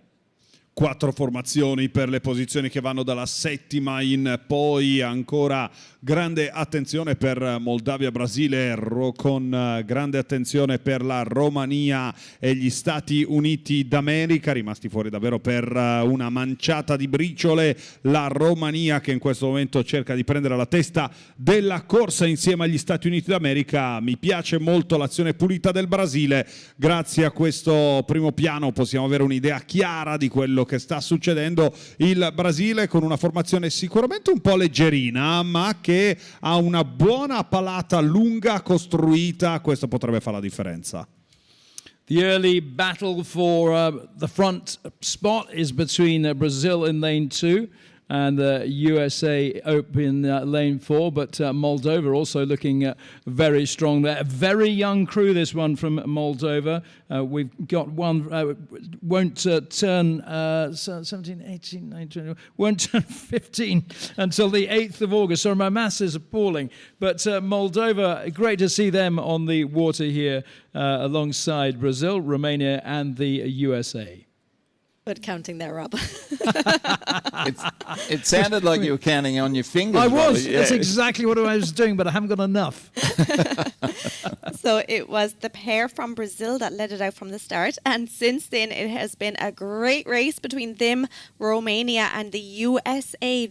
So little between all three of them. Very different styles. Romania rating at 39 at the moment as they head up towards that 700 metre mark. So it's Romania now just in the lead, just about ahead of the USA. Rachel Land and Shannon Kearney there representing USA. Brazil, though, still hanging in there, so close between those. And then over in fourth on the far side in lane 1, it is the pair from Moldova. As you said, so young, 14 and 15 years old. Ray, do you think it's ever too young to race at an international level? Well, it is absolutely astounding that a 14-year-old is racing at this level. And I was only saying to someone today that Down at Lago di Varese here in Gavarate Rowing Club, I see 10-year-olds learning to row, and it just beggars belief, because in clubland in Australia, you almost have to be 14 or 15 before they'll even entertain you. And here are 14-year-olds rowing in the Under-19 World Championship. So it's incredible. But these three crews in lanes 2, 3 and 4, you could throw a blanket over them, almost a pashmina. It's so close. The three of them absolutely locked together, with the Romanians pushing through there, and the USA, Rachel Lander and Shannon Kearney, right in the mix as well, along with the Brazilian crew, and then Moldova are holding on to fourth place. But what a fantastic effort from a 15-year-old and a 14-year-old, Neve. Incredible stuff. I actually started rowing when I was 8. Now, that was coastal rowing, but yes, 8 years old. My goodness, what, 10 years ago? A bit more than that. So yes, as they pass us here now at the 1,000 metre mark, Romania opening up that lead now ahead of the great battle between USA and Brazil for that second and third spot. Very similar boat speeds between all of them at the moment, but it is interesting to see Romania rating just that little bit higher, but it seems to be working as they are pulling away from the rest of the field now as they head down towards 1,200 metres. Romania, they were fourth in this boat class at the European Championships under 19 there recently. Different crew this time, but they are very strong, still pulling away, fastest moving boat out on the course there now. Now it is Brazil who have moved into second place, USA in third, and Moldova there, that really young crew, really impressive, sitting in fourth place over in lane 1, Luca. Thank you very much, Neve. Abbiamo un'altra storia da raccontare, una storia che parla della Romania, non solo perché questa formazione è una formazione sicuramente molto giovane, ma perché lo scorso anno la nazionale decise di schierarle a bordo del doppio. Quindi lo scorso anno questo duo ha gareggiato al campionato del mondo del 2021, ma nella specialità del doppio. Quindi quest'anno un cambio di specialità dal doppio al 2 senza. Perché? Per cercare di sviluppare una nuova generazione che sia completa, che possano essere sia coppiste che puntiste, sfruttando questi eventi internazionali come occasioni per poter far crescere generazioni di canottieri complete. Ed è questo sicuramente una marcia vincente che vuole avere la Romania. Stiamo al passaggio dei 1500 metri, 5:40 e 06, un ottimo vantaggio per la Romania davanti al Brasile. Per la terza posizione ci sono gli Stati Uniti d'America. So they're very well separated now, these crews. Just gaps opening up now throughout the field as they head down towards 1,600 meters or so. Romania just out in front, ahead of Brazil in second place. Then a slight gap now to the USA, who are falling back just a little bit, and the Republic of Moldova. Those youngsters there bringing up the rear in fourth. As I was saying into Italian, it's good to recap in English, Rob, that it's pretty interesting to see this duo from Romania racing here on Lake Varese. This duo that last year was in the women's double and this year in the women's pair. So different event, of course, trying to build a new generation of rowers, moving from sweeping to sculling, because Romania, with this Italian coach, as we were talking just then, is trying to develop a really complete new national team that can row in all the boat classes. So basically sweeping and sculling. So is that a good idea or not? Well, I was wondering that. You can be a jack of all trades and master of none, but let's see. They seem to be going pretty well here, but actually there is now a real battle developing here for first and second. I think Romania may well be overhauled here, and I think it's Brazil who are going to come through. It's a great battle down to the line here. Brazil are really pushing. Romania are trying to hold on. They've just lifted their rate. I think Romania are just going to take it. They do. They responded so well well there, taking it by just a quarter of a length ahead of the Brazilians. They congratulate each other in the boat. Brazil did so well there, coming up on that outside lane. They very nearly got it, but Romania in first place. Brazil takes second.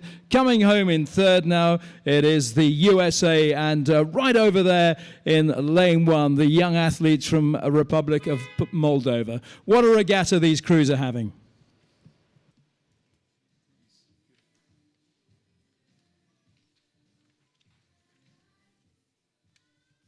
Well, if you don't mind, for this sort of Becca? races, it's good to chat in English as well.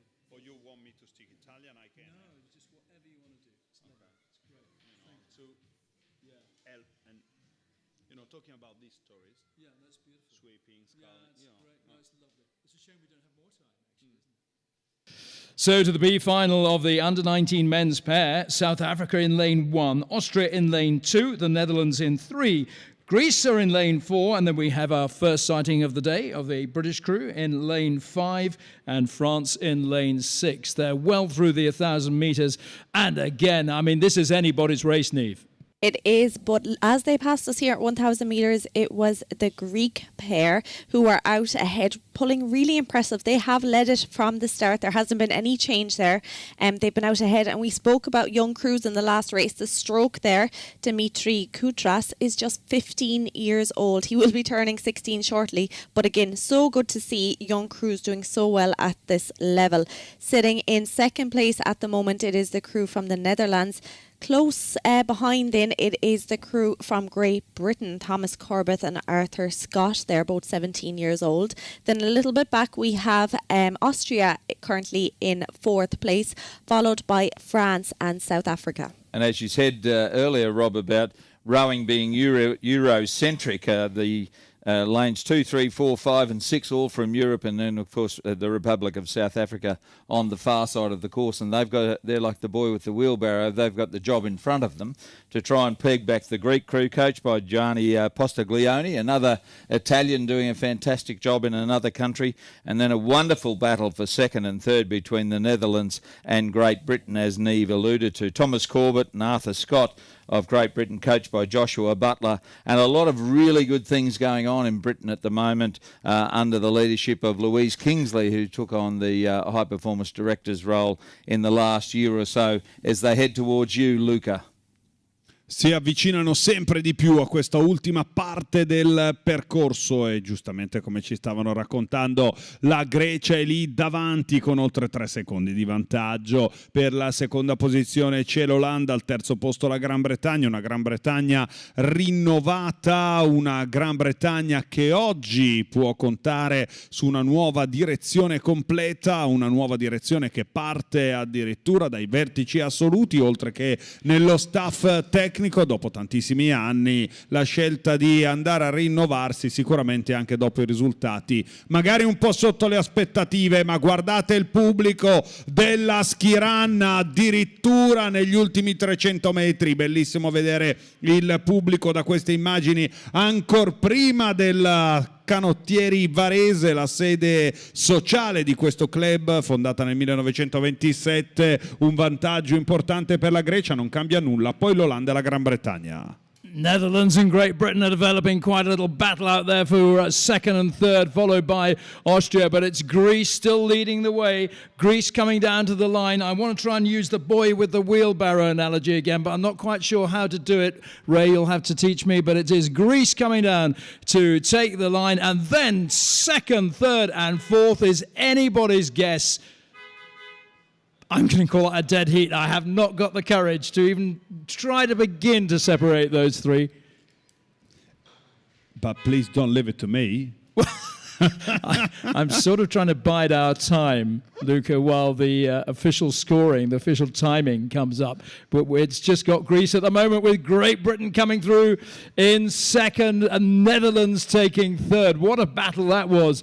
Then we confirm Austria in fourth place with France and South Africa. But Greece are the winning crew here in the B final of a very well contested under-19 men's pair.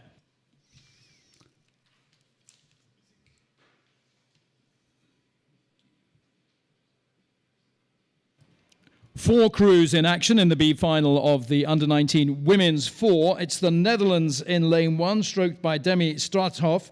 In lane 2, Germany, Stina Steffen stroking them here down the course. In lane 3, Greece, Sofini Mikhaildi. And in lane 4, Canada, Tegan Blue, the coach there. The stroke for the Canadian boat. Just about 900 meters gone. So what's the impression you're getting here, Niamh? The impression is that it is the Germans who have it led from the start. Now they're just coming up to us here at the 1,000 metre mark, looking so strong, rating 35 strokes a minute, nice steady boat speed matched with everyone else out on the water at the moment. A little bit of experience in this boat. The two-seat Frida Detman there, returning athlete from last year where she finished 4th. So lots of experience in that boat. It is Greece who are next to them in lane 3, looking very solid as well. I think they might be ones to watch as they go down the course. Then currently in 3rd, it is Canada, and then over on the far side, the Netherlands. And Canada rowing in a very distinctive red boat there, Niamh. Unusual not to see the white of Filippi or the yellow of Mpacker in this level of field, but it is the Germans who've led. But the Greeks are overlapping them now and starting to threaten these German crew. Stefan Frolke coaching the German crew, and it was great to see the performance director for German rowing, Mario Volt, here yesterday, and hope to catch up with him later today. And the German crew leading Greece, then Canada and the Netherlands back in 4th place. But they've all got a bit of work to do to catch this outstanding German crew. The one with the best chance, I would suggest at the moment, is the crew from Greece, but they've still got the best part of 8 or 9 metres to catch up over that last 600 metres or so, Luca.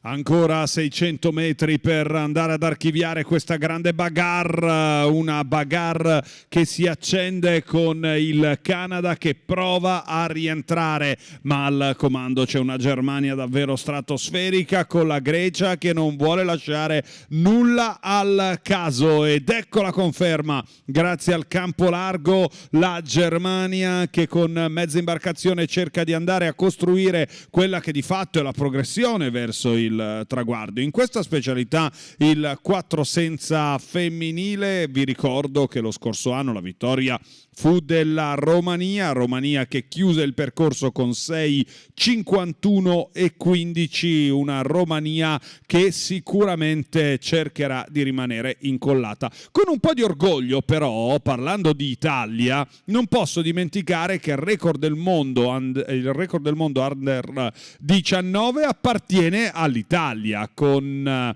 Di Pede, Tonnoli, Cadigialai di Elidrizzi e Passini, registrato a Racice nel 2018. Comunque, bando a quello che fu la storia, qui davanti la Germania a fare l'andatura. Around 300 meters to go, and it's a really good contest here for first and second between Germany in Greece. Germany lane 2, Greece in lane 3. A little gap now opening up between Greece and the Netherlands back in 3rd. Canada in 4th place, but it's Germany and Greece really developing a super battle here to try and claim first spot in this B final of the women's 4. Ovviamente in chiusura tutto può succedere, ma il vantaggio assoluto della Germania va ancora una volta a confermare che saranno la 7ª potenza del mondo a questo campionato iridato 2022. Ed eccole qui le 4 atlete della Germania che con oltre un'imbarcazione sulla Grecia di fatto mettono in sicurezza questa grande promozione che garantirà la 7ª piazza assoluta. Greece are putting on a little spurt for the final few strokes here. It's not going to be enough. They can't overhaul Germany. Germany come home to take first spot. They take it by exactly a length ahead of Greece in second. Then there's a tussle for 3rd and 4th. It's going to go the way of the Netherlands. They take 3rd spot, half a length ahead of Canada in 4th. Germany first, Greece second, then the Netherlands and Canada. The B final of the women's 4.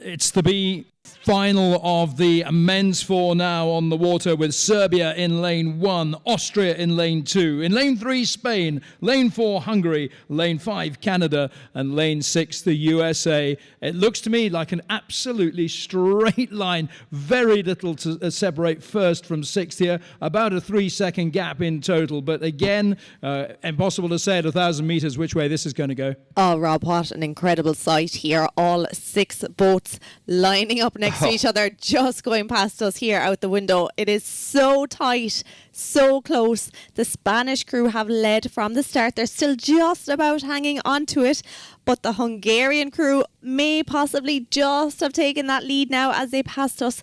But the USA as well, so close, as are Austria, Serbia and Canada. It is absolutely anyone's game at the moment. Absolutely cracking races they came past here at the 1,000 metre mark, and as Neve said, the Spanish, Hungarian and USA crews, there wouldn't have been a metre between first and third, and was very difficult to choose who was in fact in first, second or third place. The Canadians are pushing through there in the middle, and then on the far side of the course, Austria and Serbia. The Serbians put in a great push for about 250 metres or so. They were clearly sixth in the early stages of the race and then worked themselves into it and were part of it. There wouldn't have been a half a length, Neve, between first and sixth as they came past us at the 1,000. Such a great race, so close as you said there, Ray. Hungary now with the lead. It is Spain and Canada and the USA, and then over on the far side Serbia and Austria. What a race. I know this is going to be one that everyone is going to enjoy down there at the grandstand, but as it stands at the moment, Hungary in first,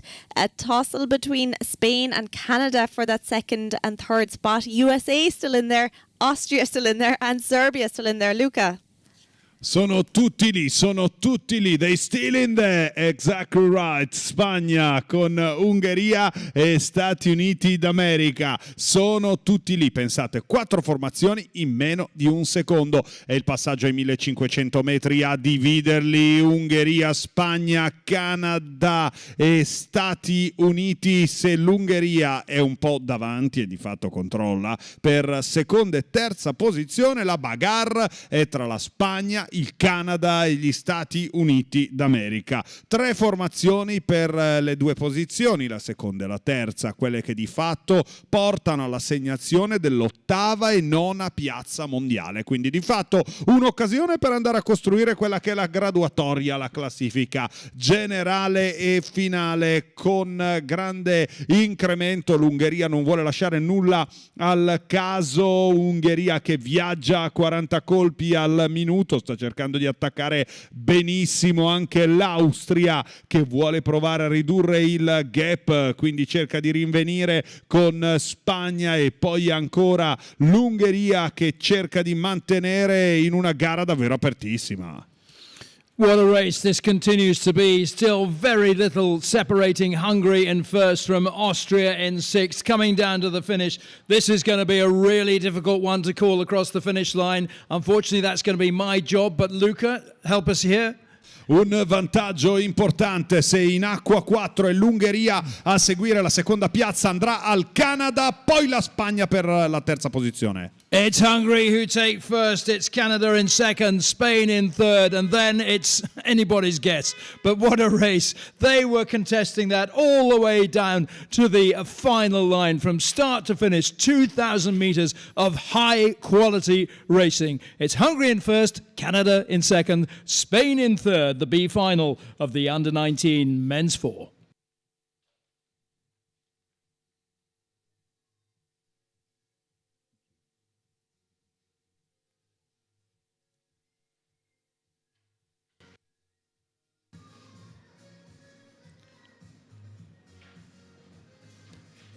The B final of the women's quad sculls is at around 600 metres, with Canada, Ireland, South Africa, Italy, Greece and New Zealand yet again pretty much side by side. This could be another tight one, Neve. Rob, this is going to be it's just going to be such a great race for everyone watching. At the moment, it is hard to say, but it is between Italy and Canada for that first place spot. South Africa now sitting in third. Then just back we have Greece, Ireland and New Zealand, but it is so tight to call it at the moment. Very similar speeds across the board. At the moment, Italy are the fastest moving boat there on the water. Of course, coached by Zara Beltolassi, the Olympian. So great experience there.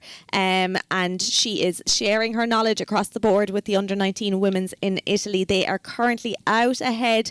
Fastest boat out there. Canada now slipping back to second place. Then South Africa in third. And then very close between Ireland, Greece and New Zealand. Two 16-year-olds in the Italian crew, and they're doing a fantastic job and leading, as you said. We'll get some breakdown on which clubs they're from Luca, but Matilda Paoletti has got her own fan club in the grandstand. There's people everywhere with T-shirts on that says Matilda JW4X. So I saw her little sister very excited in one of the preliminary rounds a day or so ago. What a cracking race again, though, Neve. It is the Italians who lead, and then, very little to choose. Maybe Canada in second place, and the other four crews, New Zealand, Greece, South Africa, and Ireland, right there, just about throwing a blanket right across the field. So close. Ayla O'Neill there, Ken Mayer, Moya Knowles and Lauren McCarthy Steele from Skibbereen and Kate Reedy from Lee Rowing Club. They have so much support over here this week. But it's across the board. The support has just been incredible here the last few days for this championship. So currently, Italy in that first position, Canada in second, and then it is Ireland and South Africa in that third spot. Then back to New Zealand and Greece, but it is just going back and forth. What an amazing race this is. Yeah, positions are changing by the stroke, and the only position not changing is that the Italian crew is leading, Luca. È ovviamente una bellissima marcia trionfale e un'occasione per parlare di queste 4 stelline. 4 stelline straordinarie.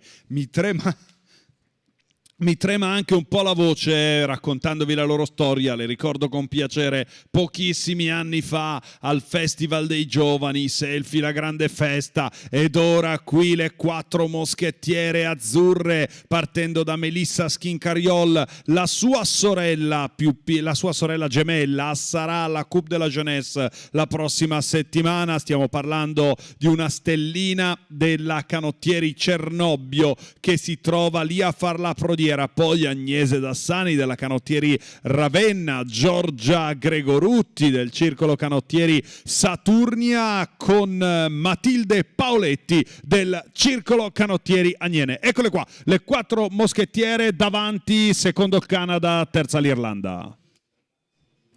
Canada, Ireland, South Africa just going along side by side. New Zealand with them as well. Greece not far back. But as we've been saying, Italy out in front and looking so dominant as well. And as Neve mentioned, coached by Sarah Bertolazzi, who, of course, competed in the women's pairs at the Olympics with Alessandra Patelli. Dear friends, I like to call them of mine. Of course, Sarah Bertolazzi, an even better friend of yours, Luca, because you decided to marry each other. This is a wonderful story. I remember that picture that you sent from Rio de Janeiro, from the finishing tower, I think. They came to visit, which was lovely of them, just after their race. Fabulous. But what about Sarah's crew here? They're going pretty fast now, stanno andando ancora molto veloci verso il traguardo. La direzione di Massimo Casula ancora una volta fa la differenza anche nel settore rosa under 19. Sicuramente la finale del riscatto per queste 4 azzurrine che attaccano vertiginosamente, scappando dal Sudafrica per la terza posizione. Niv, is Ireland trying to push back? They are, but they've just lost out second place. It's Italy coming through in first place. And second, I think, has just been clinched by South Africa, ahead of Ireland in third. All 6 boats now through the finish line. Let's see the confirmation of that. It's Italy in first, South Africa second. Pretty sure Ireland held on, as they did indeed, to third. Italy 1, South Africa 2, Ireland 3. The B final of the women's quadruple sculls.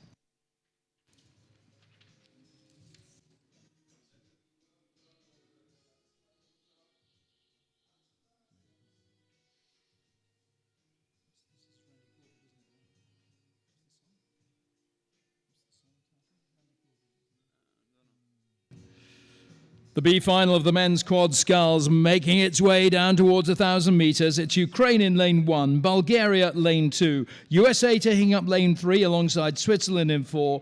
In lane 5, Romania, lane 6, the Netherlands. There may be a little bit of early movement here in this one, Niamh, comparatively speaking. Comparatively, but I tell you now, it is going to be another cracking race. At the moment, it is the crew from Ukraine out ahead as they pass us here at 1,000 metres. No surprise really, this crew, they were third at the European Championships, the Under-19 Championships this year. They were 10th last year, so here at the Under-19 World Championships. So they are a returning crew, quite experienced. They are hoping to do a little bit better than that 10th position last year.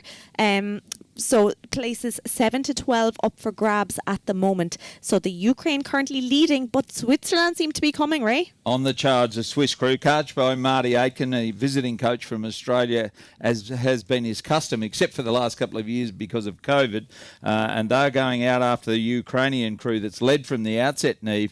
And those two are clear of the rest of the field. Probably the USA crew, they're moving through. Brian Direct coaching that crew. And then the other three boats, Bulgaria, Romania and Netherlands, have got a lot of work to do if they're going to get into the first three placings. But it is Ukraine, Switzerland and then USA are in the leading three positions as they leave the 1,000 metres point behind and head towards 1,500 metres. Niamh, how do you see this unfolding from there? Well, as you said that, I think the quad from Switzerland maybe moving into that lead. It is going every stroke. Every stroke it changes. It's unbelievable. Ukraine and Switzerland are absolutely bow ball, to quote the great Bob Ernst. It's bow ball between Switzerland and Ukraine with 600 metres. 400 metres left to go in this B final of the Under-19 men's quadruple scull. Over to you, Luca. Ed eccoci qua nell'ultima frazione, quella che di fatto va ad assegnare le posizioni dalla settima in poi. La Svizzera è lì al comando, ma l'Ucraina fa paura perché è molto vicina alla Svizzera per la terza posizione e potrebbe addirittura attaccare la Romania. Come ci stavano raccontando nella prima parte del percorso, è una gara ancora molto aperta. Nelle finali B si accende la battaglia, vedete le bandiere con la Svizzera davanti, poi l'Ucraina in un campo di regata magico con il Monte Rosa sullo sfondo.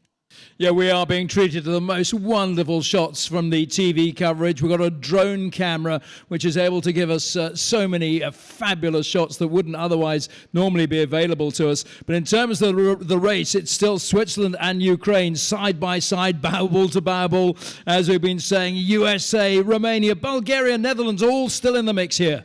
Una gara all'assalto, quella impostata dalla Romania, che negli ultimi 500 metri ha letteralmente cambiato il ritmo. Quindi se al centro ci sono Svizzera e Ucraina per la prima e seconda posizione, lo sprint finale potrebbe portare la Romania per il terzo posto. Big sprint coming from Romania, but look across the far side of the course where Ukraine are just missing out, in fact. Switzerland came back to take first spot. It's Ukraine in second. Luca's not absolutely sure that I've got that right, but I think, no, he's given me the thumbs up. We are okay. Phew.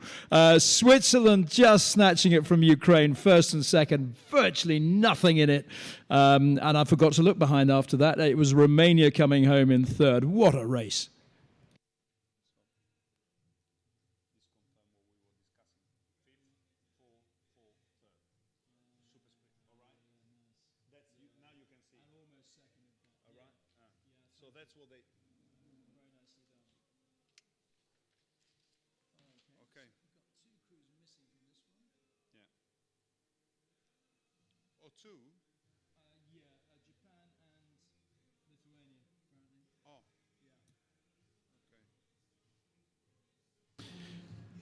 So let's move on to the B final of the women's double sculls. We've got 4 crews entering this one after the withdrawal for medical reasons of both Lithuania and Japan. So it's Austria in lane 1, Canada in lane 3, in lane 5 Romania, and Switzerland are in lane 6. So we might see another Romania-Swiss battle here. How are they looking from your vantage point, Niamh? Well, at the moment, it has been a battle between Canada and Switzerland all along. But Canada now, after taking the lead over Switzerland, the Canadian crew there, Kate Withard and Anna Paminter, rowing really, really strong there in the middle of the course, lane 3. Switzerland now sitting in second, and then a nice little battle between Romania and Austria for that third and fourth spot. Yes, it's a very close-fought contest, but the Canadian crew going quite nicely in the early stages, Neve. There's no doubt about that. I don't think the world's best time of 6 minutes 37.31 for Senior A's is under threat here. That was almost in a flood at the Amsterdam in 2014. And comparatively, the World Championship last year was won in 7:13. So conducive conditions in Amsterdam in 2014 and not so at the World Championships in Plovdiv last year. But certainly it's the Canadian crew that leads. Both real under-19s born in September 2004 and November 2004, Kate Withard and Anna Parmenter. And look at the race for second, third and fourth. Wouldn't be a canvas between them. Romania holding down second over Switzerland, and Austria are back in fourth place. But the Canadians have got a bit of clear water, Neve, as they leave us behind here at the 1,000 metre mark. They have. You can just see the sheer power coming off their legs as they went past us here at 1,000 metres. Fastest moving boat on the water at the moment. They are just opening up their lead ahead of the other 3 boats. Romania now sitting in second place. Austria in third, just about ahead of Switzerland. So close at the moment. But at the moment, I think it's looking like Canada are sure to be the ones who cross that line ahead of Romania, Switzerland and Austria, Luca. Ancora una grande corsa verso il traguardo, come giustamente ci stavano raccontando. Abbiamo avuto 2 partenti in meno rispetto a quello che doveva essere invece la griglia di partenza, con al centro del percorso un eccellente margine di vantaggio per la formazione canadese, che davanti a Romania e Svizzera sta impostando un ritmo arrembante, soprattutto il Canada, che in acqua numero 3 sta di fatto cercando di fare terra bruciata a Romania e Svizzera, probabilmente con la consapevolezza di conoscere che la Romania sprinta nella ultima frazione. È meglio tenerle lontane per evitare di incorrere nel rischio di un attacco esplosivo da parte della Romania. Quindi Canada in testa, poi Romania e Svizzera. There's a real duel going on between Romania and Switzerland. Austria also in that, making it 3 boats, but I don't know what the word for that is, so it's a duel +1. But it's Canada who are out in front, and they are extending that lead and that dominance. Austria have now just gone ahead of Switzerland into third place. Romania still trying to push that Canada crew, still trying to threaten for that first spot. And then Lithuania and Japan, of course, not in this. So Switzerland, Austria and Romania just trailing Canada are the out-and-out leaders here. Ancora un buon margine di vantaggio per il Canada, che va addirittura ad allungare quello che doveva essere un dominio risicato in partenza. Infatti nessuno si sarebbe mai aspettato che la coppia canadese fuggisse così forte davanti. Questo dimostra non solo l'eccellente preparazione che ancora una volta hanno portato avanti, ma soprattutto la voglia di andare ad acciuffare un riscatto non solo importante, ma che rappresenta una proiezione verso il domani. Pensate che il Canada gareggia un campionato del mondo per la prima volta con questa formazione. Sto dicendo che questo duo è assolutamente debuttante, mai un'esperienza internazionale. La prima, quella che non si scorda mai, la stanno facendo qui alla Schiranna di Varese, e la stanno facendo benissimo, volando verso quello che è la 7ª posizione in chiave mondiale assoluta. Canada, of course, have such a great pedigree in rowing, and it looks like they've got a great future as well in the women's doubles sculls, with Kate Withard in the bow seat and Anna Parmenter at stroke, just heading down towards the finish line as the Romanians put in a real burst here. It's good to see, and in fact they are closing in on Canada, but Canada take it by just a length and half a canvas ahead of the Romanians in second, and coming home in third it is Austria Serbia over on the far side, and fourth place goes to Switzerland in sixth, but Canada dominant throughout. They take it from Romania in second and Austria in third.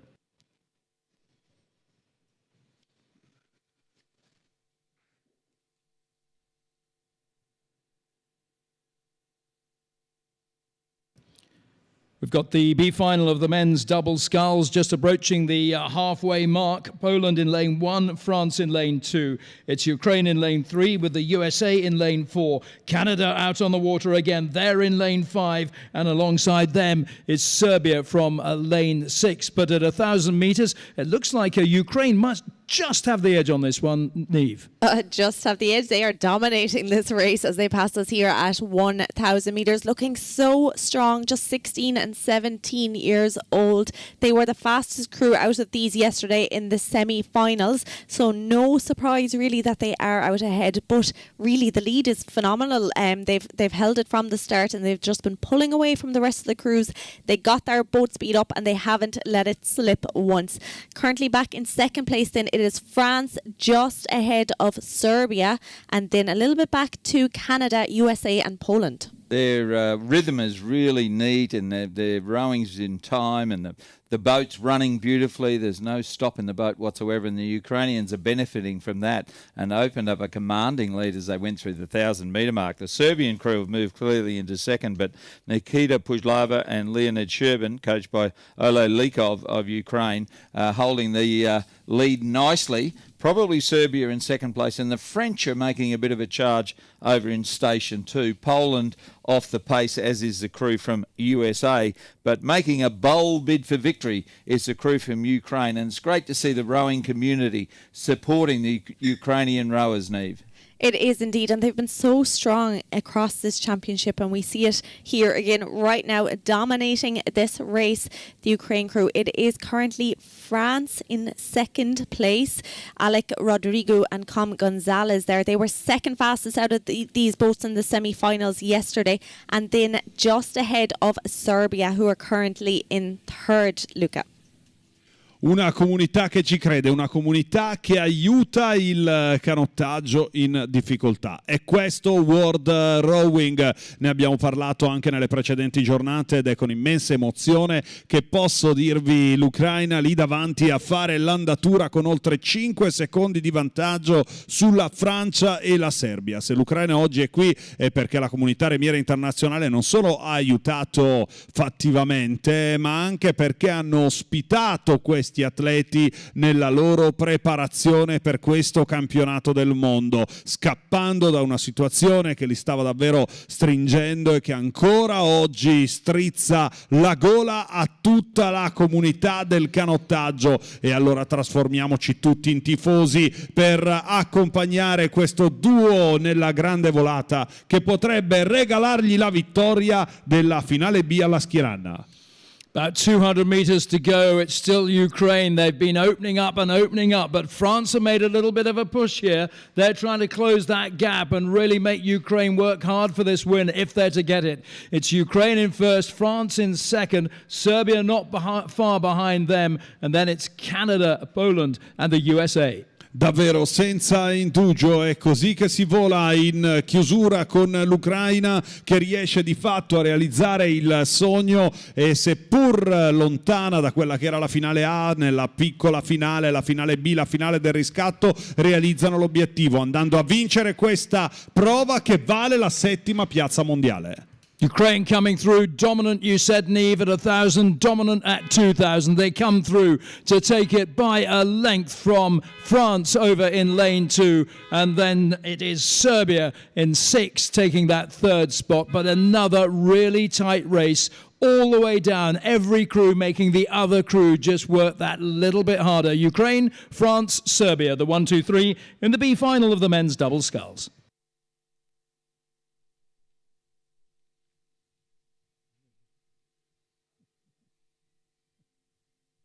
It's not raining men anymore because it's the B final of the women's 8. It's Hungary in lane 1, Australia in lane 2, Italy in lane 3, China in lane 4, and Poland in lane 5. Neve, this is a wonderful sight, isn't it? Are you able to separate these 5 crews yet? At the moment, it is very close between China and Australia. It was Australia leading it out at the start, again, as we've seen across the board from these crews. But the Chinese women have come and taken that lead from them. They are just so strong across this championship, and they are just slightly pulling ahead now of Italy, who have moved into second place, Australia now in third, and then back to Poland and Hungary. We are starting to hear the shouts from the coxes here, Ray. Coxes, they have such an important job out there, don't they? Absolutely, and the noise is coming through into our commentary box, and I think it's mostly coming from the Chinese coxswain, and they are actually in the lead over the Italian crew, and then across to Australia. On the far side is the Hungarian crew, and then on this side is the crew from Poland. But very little to choose between the crew from Italy and the crew from China as they go through the 1,000 metre mark. Australia about a third of a length back in third position, then follows the Polish crew, and at the rear is a crew from Hungary. But the noise coming from those boats, Neve, the excitement and the encouragement that the coxswains are giving their crews is outstanding. Oh, it's unbelievable. Italy now, just after clinching that lead slightly over China, twins there, Giulia Ofes in the stroke and Martha in seat 7 there, again coached by Zara. Such amazing rowing here. I know the home supporters are going to be shouting for them. They just have the lead over China now. And then back in third place we have Australia, Poland and Hungary. But Luca, you will be very glad to know that Italy have taken the lead. Ovviamente un vantaggio che ha il sapore del riscatto. L'ammiraglia femminile scivolata in finale B ora ha l'occasione per potersi rifare. Un'ammiraglia che guarda ovviamente al domani. Anna Riccio della Canottieri Cerea, Sandra Compagnucci del Circolo Canottieri Roma e poi ancora Vittoria Gallucci della Canottieri San Miniato, Giulia Zaffanella, Fiamme Gialle, Marta e Giulia Orefice, le gemelle di Moltrasio, Vittoria Calabrese della Canottieri Gavirate, Federica Chisena per la Lega Navale Italiana di Barletta, Ilaria Colombo, timoniera della Canottieri Gavirate, in questo momento inquadrate con un bellissimo primo piano. La Cina fa veramente paura, il timoniere si sente quasi anche in torre d'arrivo, un richiamo incredibile, ma le azzurre sono lì e non vogliono mollare la piazza. Italy have moved up from third through to second and now leading through to 15,000 metres. Exactly what we've been talking about, isn't it, Luca? This incredible timing and ability to sprint at just the right time. But China is still making them really work hard for this. Australia not far back either. It's a really tough race. It's of the highest quality. Italy and the Republic of China battling it out for first spot. Spero che anche voi abbiate potuto vedere la timoniera Ilaria Colombo, guardatela, la inquadrano continuamente perché oltre a dirigere l'imbarcazione è una furia incontrollabile. Picchia con le mani sullo scalmo della capovoga per dare la carica decisiva alle azzurre, magari una nuova strategia, ma che paga certamente. Sono lì davanti e continuano a suonare la carica. Giulia Orefice in the stroke seat of the Italian boat, working so hard here, and I think it's paid off. They've absolutely opened up here in these final few hundred meters. They are going to hold off the Chinese boat. It looks like Australia are going to hold on to third. China still fighting down to the line, but it's it's Italy who come down to take first spot. They take it by 3/4 of a length ahead of China, and then Australia in third. It's another fabulous sprint from an Italian boat. Italy 1, China 2, Australia 3, the B final of the women's 8.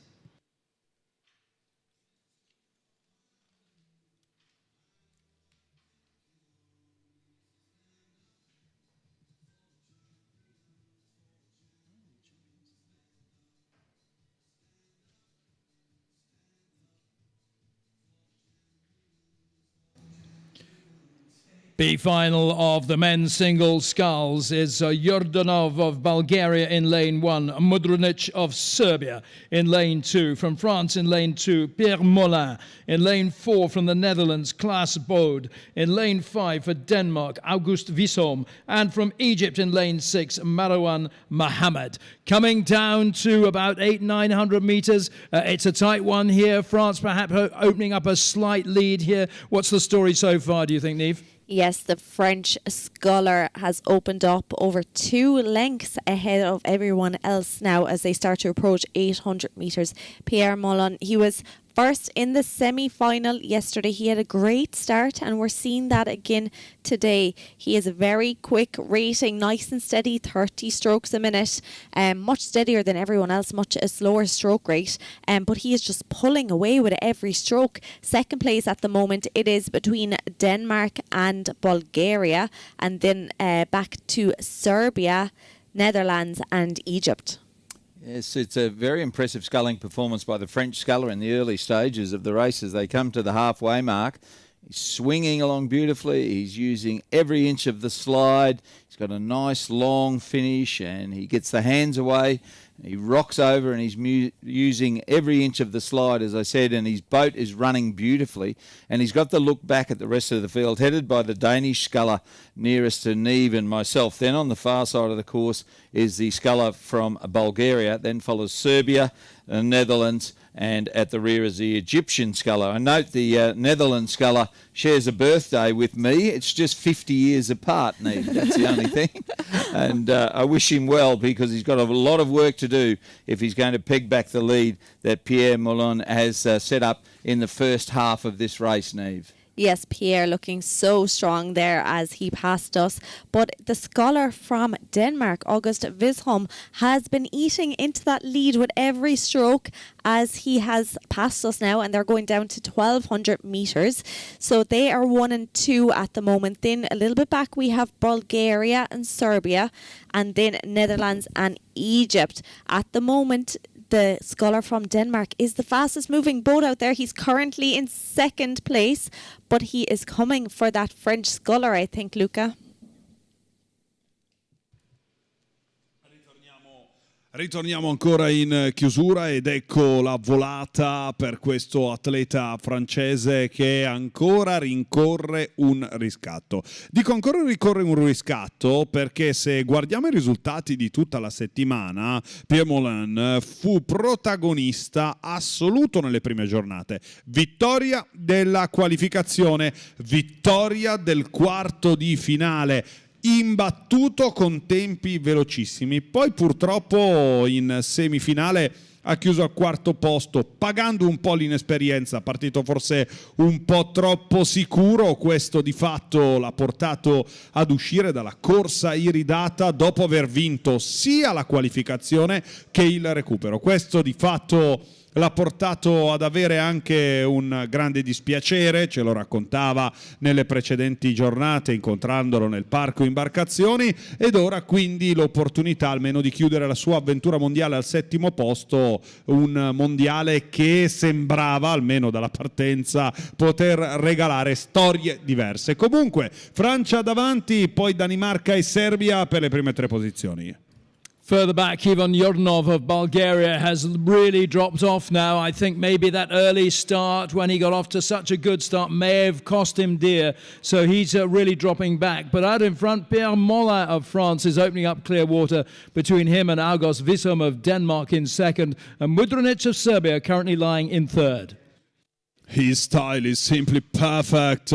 These athletes from France, we were talking about him in Italian just then. He won his heat, he won his quarter-final, then he came 4th in the semi-final. He was definitely expecting a different campaign this time, but it is what it is, and now this is his last chance and to come 7th overall.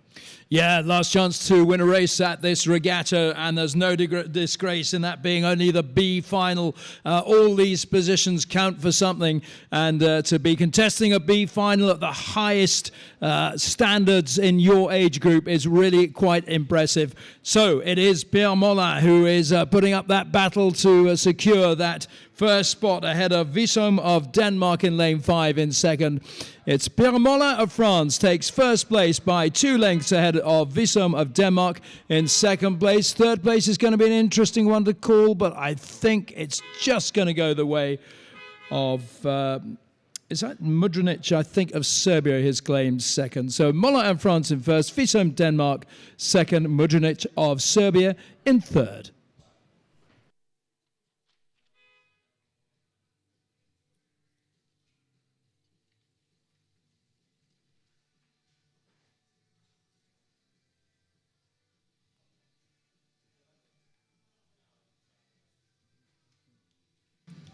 Great race developing in the B final of the under-19 women's single sculls. It's Tunisia's Hela Balhaja Mohamed in lane 1, Veronika Zamostna of the Czech Republic in lane 2, Maria Sousa Nunes of Brazil in 3, Jana Dremelj of Slovenia in 4, Olivia Petri of the USA lane 5, Ekaterina Fedorenko of Moldova in lane 6. So, Neve, what do you make of this? A great race at the moment between Slovenia and Tunisia.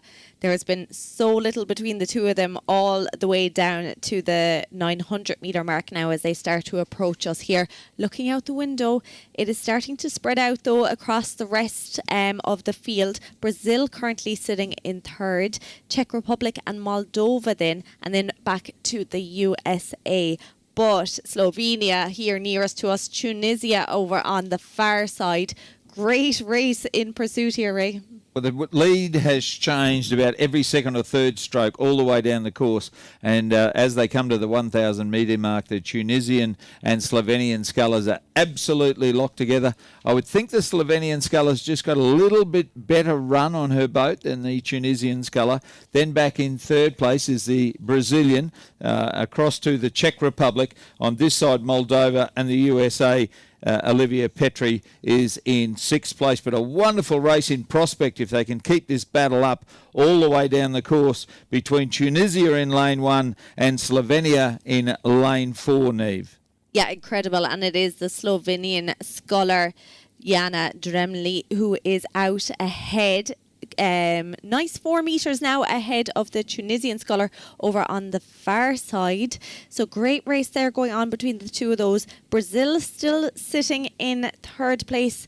She was the fastest out of the semi-finals yesterday out of everyone on this course. So she is currently sitting in third place. Then a little bit back to Czech Republic, Moldova and the USA. But no doubt about it, at the moment it is the sculler from Slovenia who is out ahead. She is keeping that boat speed up nice and high. And she was just looking a little more efficient, Neve, when she came through here. And she's opened up now 6 or 7 metres. And I think it was just she was just rowing a little bit better and just getting a little more run out of every stroke that she took. And if you get 2 centimetres out of every stroke, that's 480 centimetres by the end, so it makes up for a pretty strong margin. But it is the Slovenian sculler who left the 1,000 metre mark and headed towards 1,500, Luca, with a nice lead now of about 9 metres over Tunisia in second place. 9 metri di vantaggio, questo quello che posso sentire dalla voce nelle ultime palate, 9 metri di vantaggio che fanno la differenza,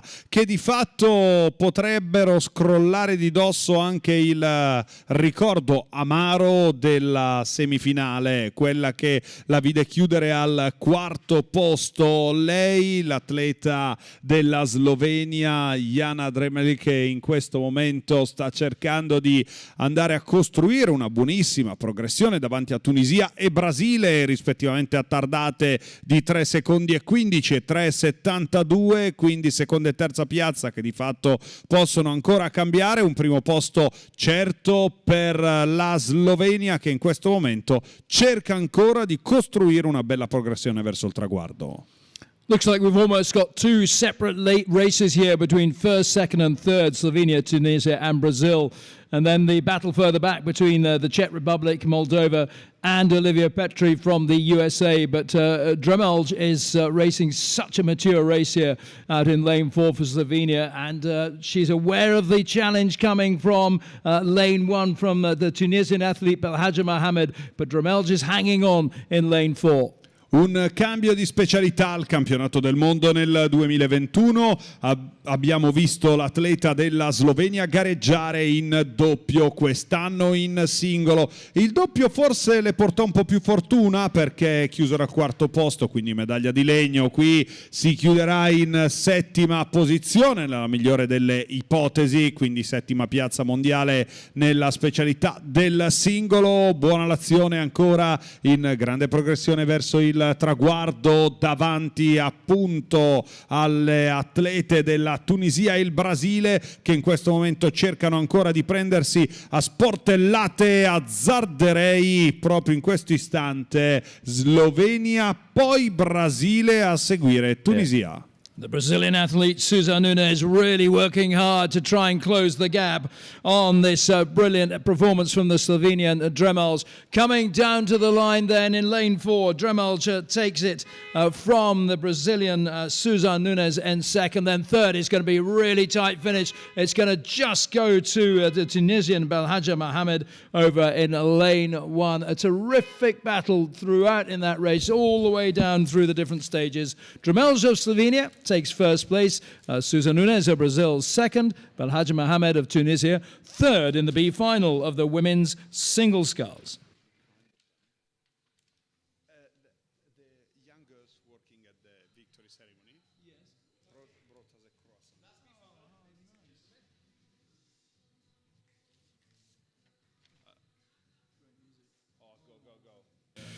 We have got a quick race on our hands here because it's the B final of the men's 8. Serbia, Romania, Ukraine and Australia. 4 boats neck and neck as they passed you, Niamh. They have been and gone. The atmosphere is electric out here on the water. To hear again the coxes shouting the noise off these boats. Ray, Australia out ahead at the moment. They are. They went through the 1,000-metre mark in 2 minutes 50.14, so they've got about 2 to 3 seconds lead over the other 3 boats. There's a close contest between Serbia, Romania and Ukraine, but as they came past at the 1,000-metre mark, it was reverse lane order. It was lane 4 leading lane 3, lane 2 and lane 1, with the Australian crew coached by Tom Abramowski out in the lead. James Hart, James Houghton, Matthew Porter, Thomas Foley, Nicholas Bryan, Christopher Idle, Magnus Randall, Winston Hooper, and their coxswain Josh sorry, can't get that one out, Krantz. He's a 17-year-old coxswain there, but Niamh, I noticed that the coxswain of the Serbian crew is not yet 14, just 13 years of age. We were talking about young athletes earlier, and to have a 13-year-old cox, just amazing to be out here in this.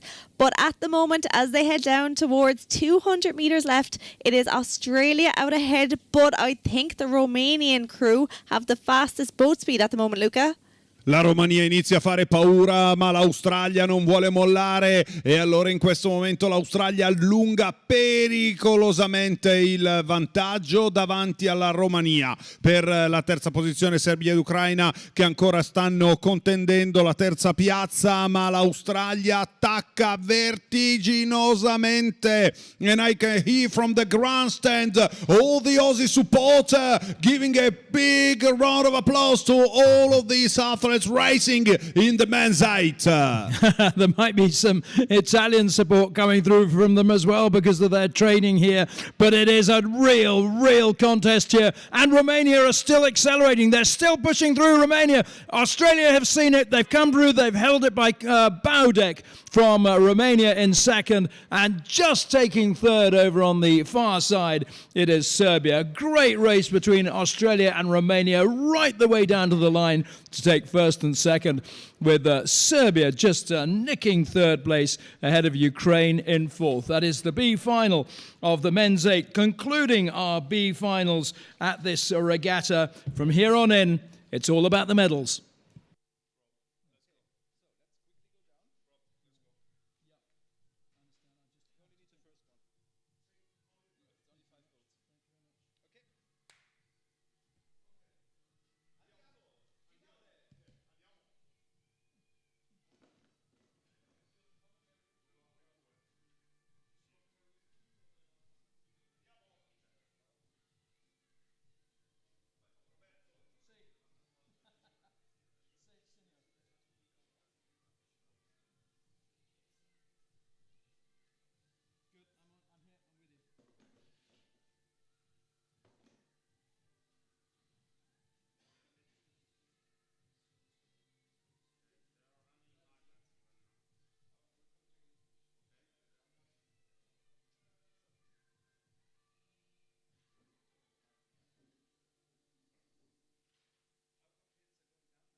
Oh, ladies and gentlemen, we're just coming up now to the A finals, the conclusion of what has been a wonderful week here at Lake Varese here in Italy. Rob Curling and Luca Bragini. You all know Luca, of course, down here on the medal podium. We just thought we'd take a little break from the tower and come and see what you lot look like. You look absolutely magnificent, and the support you've been bringing has been terrific. It's really added to the atmosphere, hasn't it, Luca? Oh my, you are exactly right, Rob. These spectators in general from all over Europe are giving us energy, and it's been amazing over the last 7 days. Let me say hello to my Aussie friends. And now we start, so we have to go around the clock. Yeah, you've got to do every single country now. I know there's been a lot of support from New Zealand. Oh, a lot of support from New Zealand. Can we hear it from Great Britain?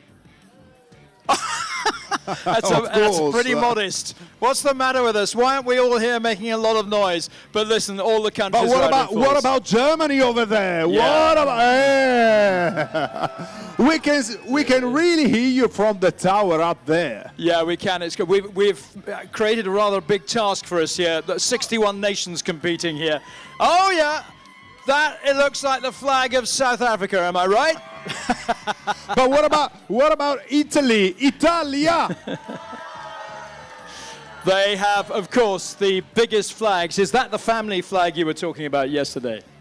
Maybe. We've got a lot of, Italian supporters here, as you do when you are here on Denmark your home up there. country. Yeah, Denmark up there. But it's great. People have come from all over the world. 61 nations here at the beginning of the week. And now we're just down to the last few races. Conditions, what do you make of these conditions, Luca? It's hot, which is lovely for us. Less lovely for the people in the boat, but quite a wind now coming down the course. I really think we get really fast times today as well. We saw fast times over the last few days, but now they are really good conditions. A tide wind, nice breeze for the spectators, of course, but fast conditions on a boat. We heard the Italian anthem 3 times in succession yesterday, which is, it's just an absolute pleasure because it's one of the most cheerful anthems we know. Do you think we'll hear it a few more times today? Well, I can't really say, but if that's is your idea, I'm definitely with you. But we also heard a different anthem, of course. Uzbekistan, I think, was the first time. Or Uruguay. Oh, Uruguay. Yeah, wasn't it just? That was superb. I think it was the lightweight men's single sculler from Uruguay. So we may be introduced to some more new anthems today. So we are getting close to the A finals then in the under-23s. And we'll be starting with the women's coxed 4 shortly. As oh, look, here's our little drone friend with the camera. We're going to say a big thank you to you because you have provided us with the most fabulous shots, hasn't he? Thank you very much. Grazie ancora alla produzione, ci avete regalato delle immagini meravigliose. Noi ci prepariamo per la prima finale. So, ladies and gentlemen, up the far end of the course, it's the A final of the women's coxed 4. Finale A del 4 con femminile.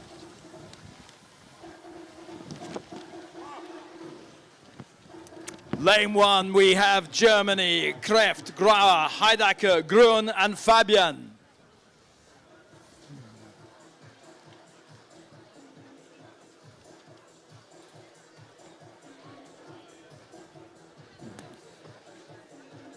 Lane 2 from Romania, Negura, Petras, Pissarro, Blanariu and Desper. I think that was Germany on the screen just then. There is the Romanian boat in lane 2, Negura, Petras, Pissarro, Blanario, Irina, Lucia, Andrea, Despia, the cocks for that boat. In lane 3, the USA, Wheeler, Jeffrey, Braille, Greco, and Cassano. In lane 4, Italia. Isabella Bianchi, Caterina Monteggia, Emma Cuzzo Crea, Alice Pettinari e la timoniera dalla Canottieri Varese Margherita Fanchi. And in lane 5, it's China, Li, Shi, Jing, Zhu, and Zhang. So that is the lineup then for the under-19 women's coxed 4. Germany lane 1, Romania in 2, USA in 3, Italy in lane 4, and China in lane 5.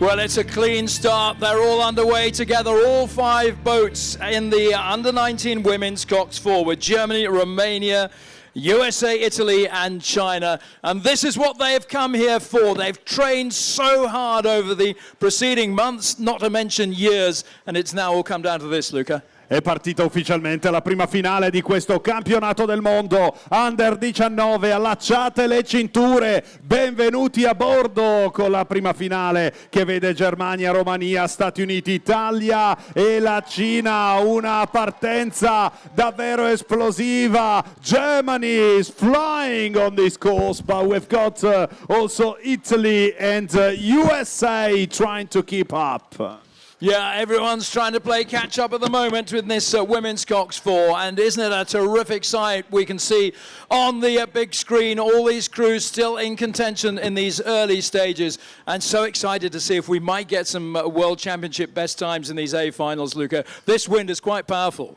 This wind is quite powerful and we might get best times today, but back to the race. Italy is trying to get back, as you can see, Isabella Bianchi, Caterina Monteggia, Emma Cuzzocrea, Alice Pettinari in questo momento stanno andando in attacco sulla Germania, quindi una gara apertissima, una gara da costruire, una gara che voi con il tifo potreste far decollare alla Schiranna di Varese. Beautifully said, Luca. So that's it from down here. Let's head up then to our box at the 1,000-meter mark where Ray and Neve await this race. Oh, what a race here at the moment. USA, Italy and Germany. 3 of those boats battling it out at the moment as they approach the 600-meter mark. Then we have Romania and China, but out ahead at the moment. It has been going back and forth, but the USA are out there. They were the fastest in the preliminary round, and USA were on the podium last year as well in this boat class. So and they hold the world's best time, which they set at this regatta now. So 6:54.50. Luca and Rob were just talking about, will we see some world best times? We already have the world's best times holders in this race: Wheeler, Jeffrey, Braille, Greco and Cassano. Germany now sitting in second, Italy in third. Sorry, as I say that, Italy now moving into second place. It is just going back and forth between these crews. Incredible. 3 of the Italian rowers from Varese here. The cox, Margherita Fanchi, her brother also coxing the men's coxed 4 as well. Great to see such family dynamics out here, but out ahead it is the USA battling then between Germany and Italy for that second and third spot. Romania in fourth and China in fifth. Ray, they're just coming up to us now.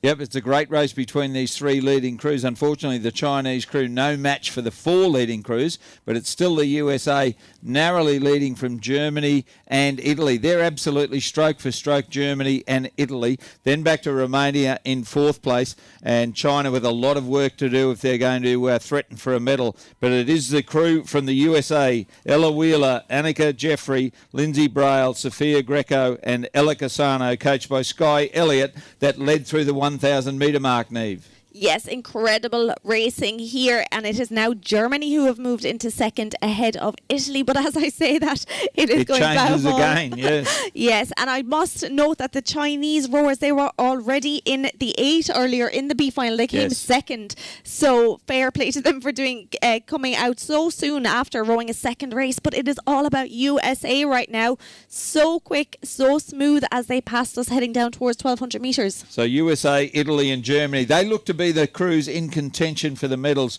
with Romania in 4th place and a lot of work to do. They're 23 metres behind the leading crew from the United States, but it changes from stroke to stroke between Germany and Italy for 2nd and 3rd, but still that USA crew highballing out in front. They're on 36 strokes to the minute. They've got 10 or 11 metres back to Italy and Germany. It's Germany, Italy, Italy, Germany. Stroke after stroke it changes. But at the moment, Luca, it's the United States of America who are in the gold medal position. United States of America in the gold position, and yes, they are at this stage. They are really pushing hard. They are rating 36, but the Italians are now rating 37. Abbiamo 36 colpi al minuto da parte degli Stati Uniti d'America, 37 per l'Italia che sta cercando di rientrare sulla Germania, una Germania davvero potente, ma nel mezzo sta recuperando anche la Romania.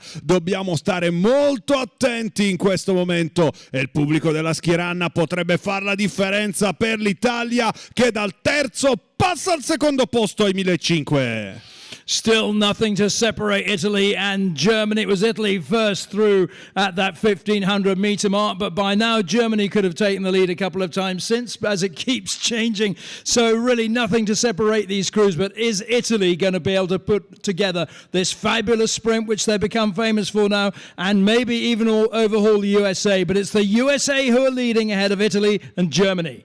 Sono gli Stati Uniti d'America a fare il ritmo, ma l'Italia, guardatela, è molto vicina, potrebbe tentare il colpo grosso. Per la terza posizione c'è la Germania, ci credono ancora Isabella Bianchi della Canottieri Pontedera, Caterina Monteggia della Canottieri Gavirate, Emma Cuzzocrea Arno, Alice Pettinari Pontedera, timonate da un altro atleta del lago di Varese, in questo momento l'atleta della Canottieri Varese Margherita Fanchi, che sta cercando di guidare le 4 vogatrici nella marcia trionfale verso il traguardo, ma in questo momento gli Stati Uniti sono solidi al comando, quindi Stati Uniti, poi l'Italia, per la terza posizione Germania e Romania. Still the USA from lane 3, but the challenge is coming from Italy. It may be too little too late from them. Romania also in contention. It's going to be a tight one. I think the USA have got total control of this. Coming down to the finish line, it's the USA in gold. Italy takes silver and bronze. Too close for me to call. It was really, really close, but I think Romania got it, and they are celebrating now. They did a wonderful sprint. They were far behind. And Rob? Yeah, absolutely right. Romania fought through. I think more Italian coaching helping them home. That's a superb race. What a finish. And let's hear it for the People's Republic of China, who are coming home now. They've had a wonderful week. They've worked so hard. And that's the end of their regatta here. The women's Cox 4 has been won by the USA. Italy taking silver, Romania bronze.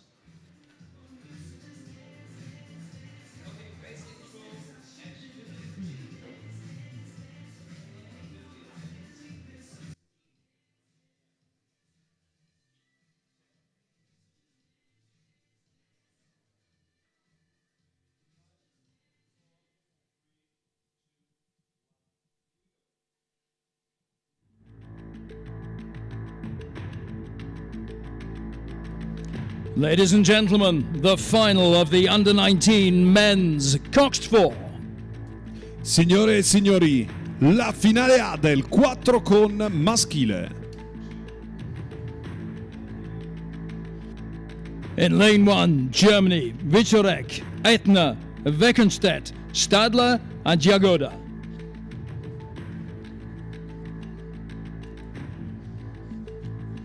Lane 2, Italia. Italy, Santo Zaffiro, Nicola Mancini, Jacopo Sartori, Giulio Zuccala, Lorenzo Fanchi. Lane 3, Germany, Australia even, Brandon Smith, Oliver St. Pierre, Joseph Lynch, Joshua Wilson, Ryder Taylor. Lane 4, Turkey, Eren, Mutlu, Akbas, Sen, Björkchetin. Lane 5, South Africa, Romberg, Howard, De Freitas, Saar and Thompson.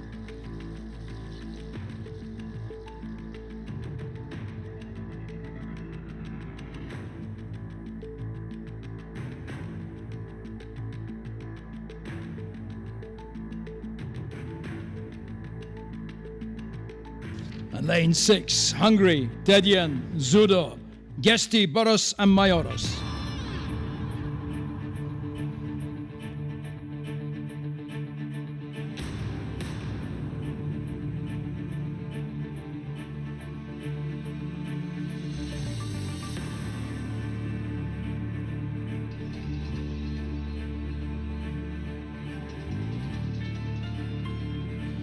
Here we go then, all 6 crews away safely at the start of the men's coxed for Germany, Italy, Australia, Turkey, South Africa and Hungary.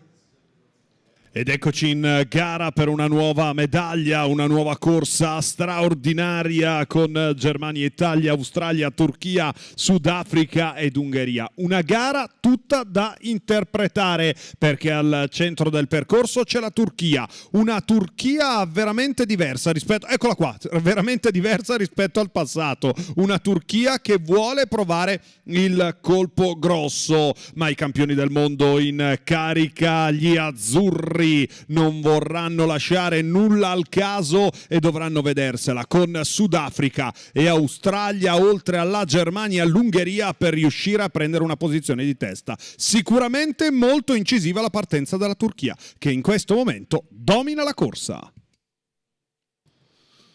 So the early stages, crews looking solid here, not much to separate them of course. Any indication of who might make an early break here, Niamh? Yes, Rob, the early indication is that it is a Turkey out ahead. They've been leading from the start.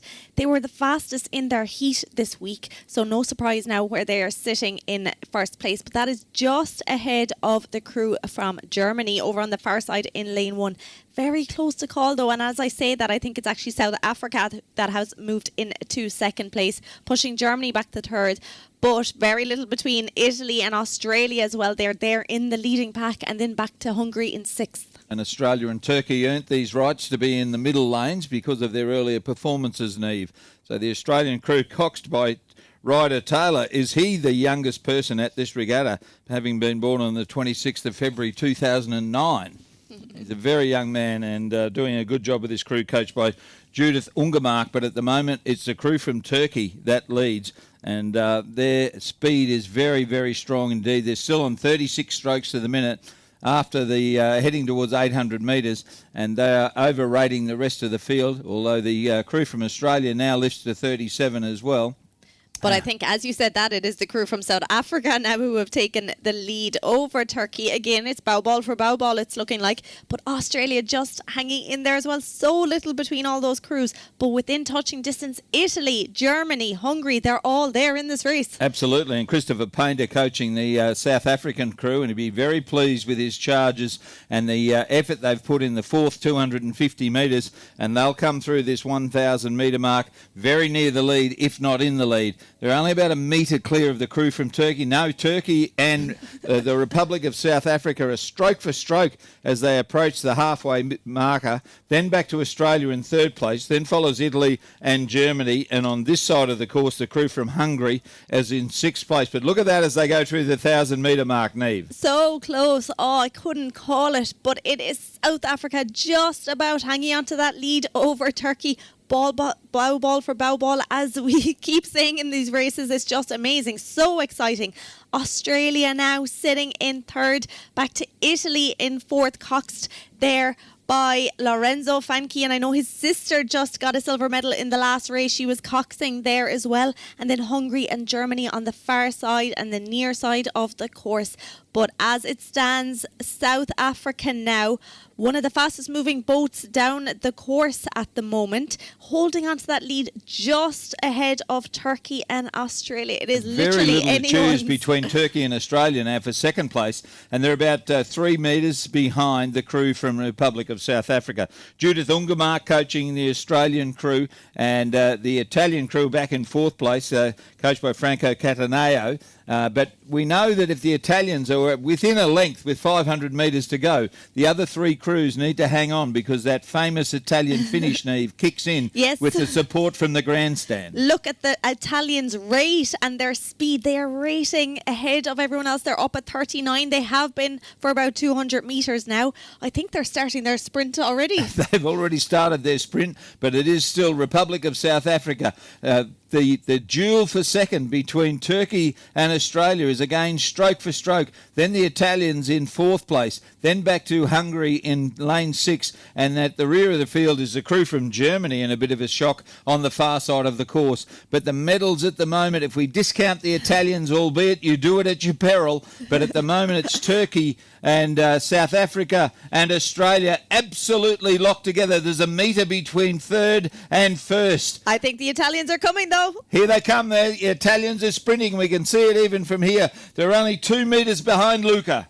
Attenzione perché l'Italia sta attaccando in questo momento. Se da un lato la Turchia ha cercato di sbaragliare la concorrenza e il Sudafrica ne ha approfittato ai 1.500, in questo momento Australia e Italia si contendono la posizione che conta per una medaglia che vuole far brillare ancora il lago di Varese. E in questo momento si apre la bagarre con l'Australia che va a 42 colpi al minuto. L'Italia che cambia marcia. Zaffirio Mancini con Sartori Zuccalà e il timoniere Fanchi tentano di regalarci una gioia incredibile. E allora ragazzi, fateci sognare fino in fondo per quello che potrebbe essere il colpaccio verso la medaglia. It's going to take a brave person to call this one before it gets to the finish line. It's still so tight, and Australia coming through. Italy are still fighting so hard on the far side. It's absolutely neck and neck here with the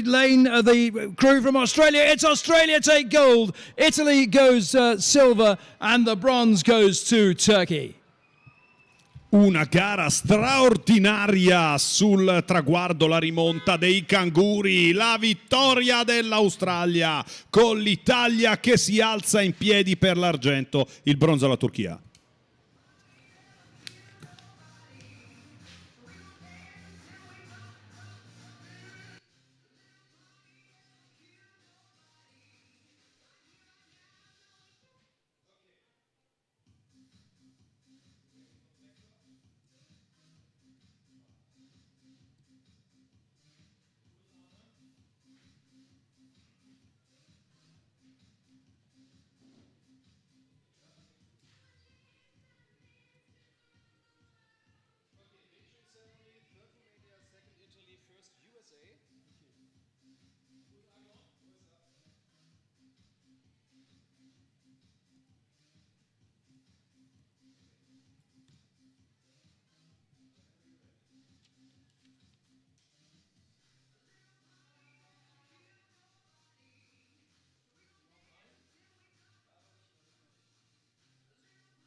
Ladies and gentlemen, the victory ceremony for the Under-19 Women's Coxed 4. Signore e signori, cerimonia di premiazione 4 con Under 19 femminile.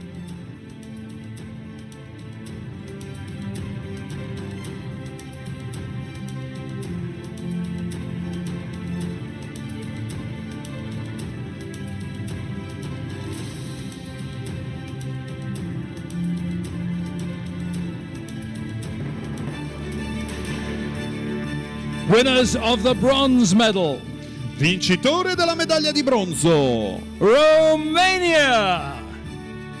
Romania represented by Romania, rappresentata da Narcisa Florentina Negura,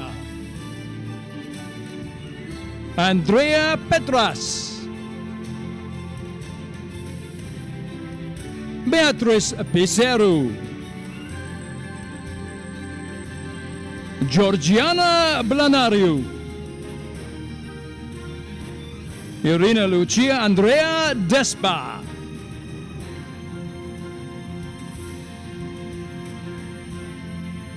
winners of the silver medal, vincitore della medaglia d'argento, Italy. Italy represented by Italia, rappresentata da Isabella Bianchi, Caterina Monteggia,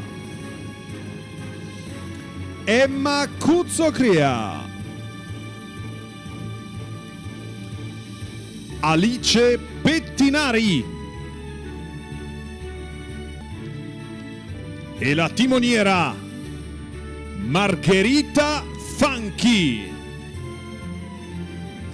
Winners of the gold medal and the 2022 World Rowing Under 19 Champions. Vincitori della medaglia d'oro e campionesse del mondo Under 19 2022. The United States of America. The USA represented by Stati Uniti d'America rappresentati da Ella Wheeler, Annika Jeffrey, Lindsay Braille, Sophia Greco, and Ella Cassano.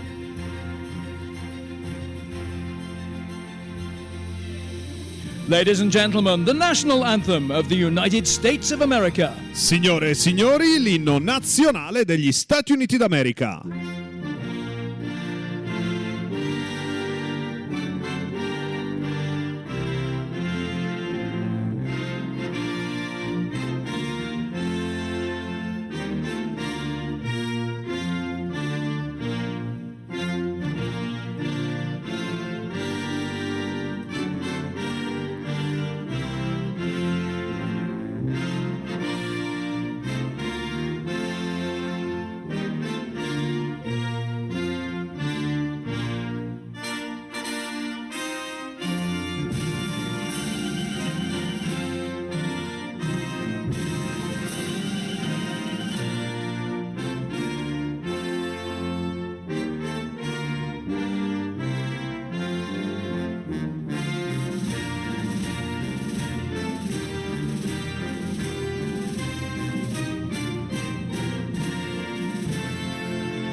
Let's hear it for all our medalists. Applaudiamo tutte le nostre medagliate.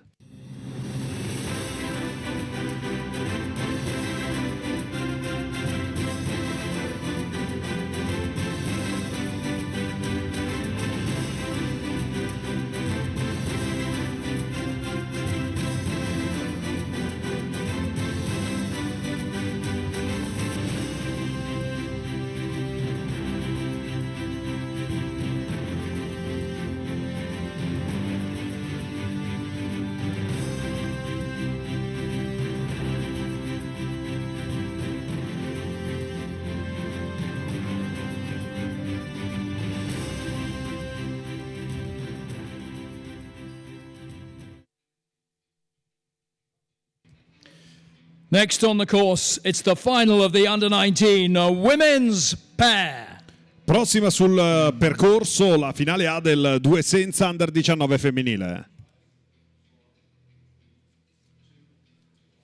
Lane 1, New Zealand, Phoebe and Alice Wallace. Lane 2, Canada, Mira Calder and Sofia Ragosa. Lane 3, Chile, Magdalena Jesus Nanigo Rojas and Antonia Pichot. Lane 4, Greece, Joanna Azvesta, Elizabeth Ira Ajaraki.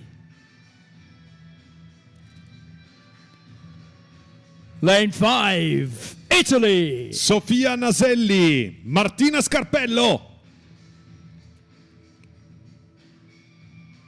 Lane 6, Germany, Lilian Albrecht and Leni Kurtitz.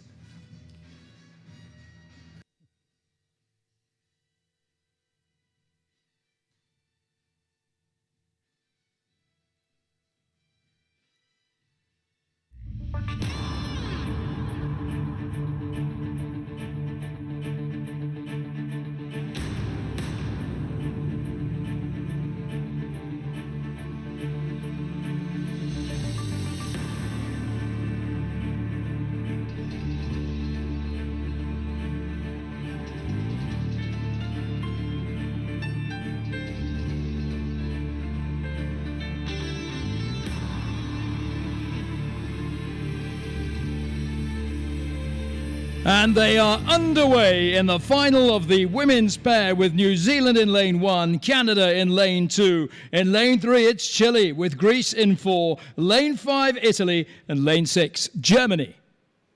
Ed è partita ufficialmente questa sfida del 2 senza femminile, una grande battaglia che vede due gemelle neozelandesi in corsia 1, in acqua 2 il Canada, in acqua 3 il Cile, in acqua 4 la Grecia, in acqua 5 l'Italia, in acqua 6 la Germania. Bellissima la partenza dell'Italia che cerca di fuggire lì davanti per provare a dominare tutto il percorso. Infatti sono davanti le nostre azzurre, questo duo della Canottieri Palermo che inizia a farci sognare in grande, subito fuori dai blocchi. Se il buongiorno si vede dal mattino alle ragazze, che l'Italia è tutta con voi qui alla Schiranna. Italy just the first to just push their bow balls slightly ahead of the rest of the field here, but Germany in contention as well. Out there, the twins from New Zealand, Phoebe and Alice Wallace, but keep a good close eye on the boat from Chile. They're traditionally very strong in this boat class, and there's a lot of pedigree in the Chilean boat. Isn't that right, Niamh? There is, absolutely, but at the moment it is all about the Italian crew. Sofia Nazelli, Martino Scarpello. Oh, they have just had such a great start, and they just got their boat speed up and they have kept it and maintained it now as they're heading towards that 500 metre mark. Then sitting in second at the moment is that pair from Greece, followed by Germany, who are actually level with Greece at the moment. Then a tiny bit back to New Zealand, Canada and Chile at the moment. Very close. But Italy, they're going through that 500 metre mark first. They're doing a great job, the Italian crew, Naselli and Scarpello. They've got a narrow, let's call it a narrow lead, Niamh, just 0.7 metres over the Greek crew. And we know that Gianni Postiglione's crew will come home very, very strongly in the second half of the race. And they'll be accelerating the handle and they'll be drawing the blade right through, that's for sure. The Germans doing a great job, Albrecht and Kotitz in third place, almost level pegging with the Greek crew. And then Chile, who did really well in the rounds, but they're back in fifth place at the moment. The Canadians in front of them, as is the New Zealand twins, Phoebe and Alice Wallace. It's great to see twins rowing out here, Niamh. Oh, it is. And do you think that actually makes them go a little bit faster, or does the fighting between the relations slow them down? I've never had a sister, let alone a twin, so you might be better to answer that. But I've seen rivalry between my granddaughters who are sisters, and the rivalry is absolutely palpable at times. It is. But look, it's working. They're in the A final. Something must be working. Italy now hanging on to that lead, just almost a boat length ahead of Greece now, sitting in second, and then back to Germany, closest to us in lane 6. They are currently in third. Then a little bit back we have New Zealand, Chile and Canada over on the far side of the course. Well, the Italians taking the initiative here. We've got a tailwind, as Rob and Luca alluded to. So they've got out early and they've got out quick, and they've got their rating up. They're on 35 strokes to the minute still as they come to the 1,000 metre mark. And they've got the best part of a length's lead over the crew from Greece in second place, Niamh. They do, and we are seeing that from all the Italian crews, such strong starts, but hopefully now they'll be able to maintain it. But it looks like the Greek crew, their boat speed is just that little bit higher. They're eating into that lead that Italy have been holding from the start. Germany now in a solid third place, back to New Zealand, Chile and Canada. But it looks like Greece might be coming for Italy. They're on the charge, the Greek crew, there's no doubt about that. I'm sure the third 500, the most prolific, where the moves come in that third 500 metres, where people make their move and try and get their bow in front for the sprint home. And it's now down to just 5 metres between Italy and Greece. You can see the acceleration of the handle, that traditional Gianni Postiglione coaching, as the Italians hang on grimly to the lead they established in the first half a dozen strokes, really. Greece still in second place, but 5 metres behind, now just 4 metres behind, and Germany are in third, and the other three crews are quite some distance off the pace, Chile, Canada and New Zealand. So the the medals appear to be with Italy, Greece and Germany, but the order is still to be determined, Neve. Oh, absolutely. With every stroke, Greece are coming for Italy. As you said, it's like two different races going on at the moment. 4 lengths back to the final 3 boats. But at the moment, Italy just hanging on to that lead. Greece rowing that little bit faster. They are eating into the lead that Italy have maintained. They are rating slightly higher. They're still just under 600 metres to go. Germany still in contention there as well. And the Italian crowd will get behind the Italian leading crew here as the Greeks are just 2 metres behind. But as we've got 500 metres left to go, the Greeks are pushing, but the Italians are answering that push. They are. They now have gotten their boat speed up as well. Italy hanging on to that lead. There is about 400 metres left between Italy and Greece. I wonder which of the supporters can shout the loudest at this point. Well, I'm sure one of our commentators will be impartial, but he'll be getting very excited as the Italians led just 0.68 over Greece with 500 metres left to go. To bring you the closing stages, back to you, Luca.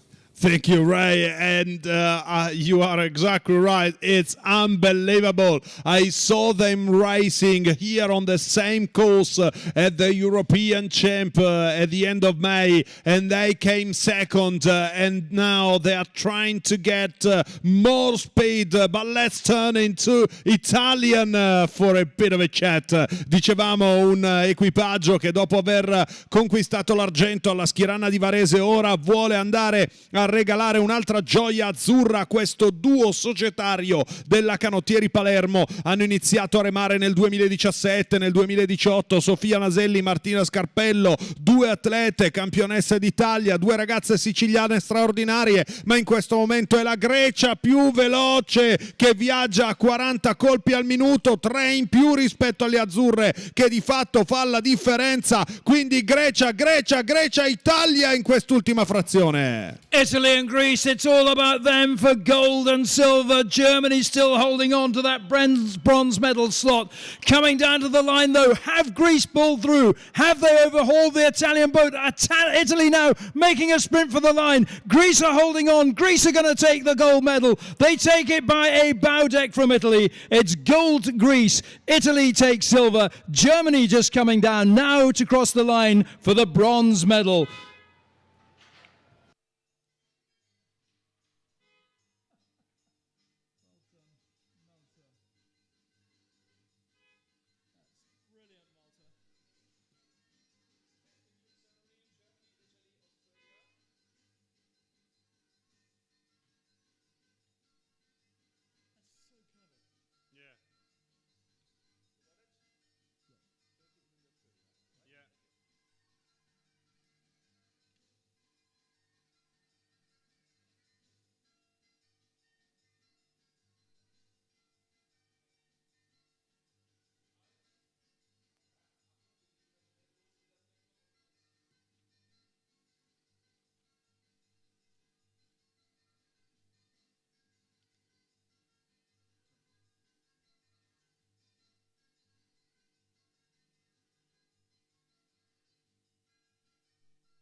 Ladies and gentlemen, the victory ceremony for the Under-19 men's coxed 4. Signore e signori, cerimonia di premiazione 4 con Under 19 maschile.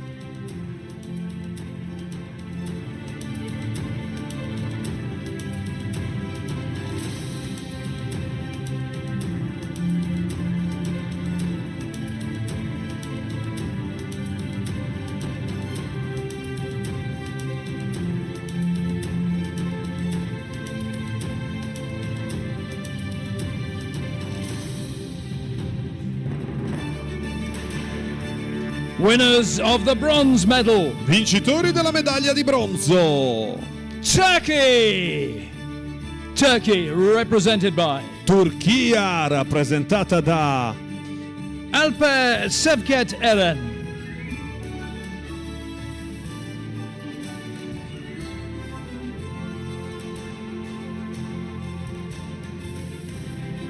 Sevdet Ece Mutlu.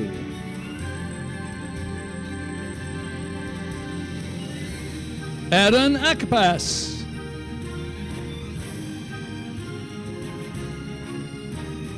Yasin Sen. Ece Boyukçetin.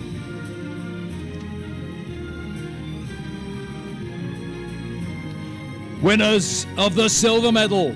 Vincitori della medaglia d'argento. Italy!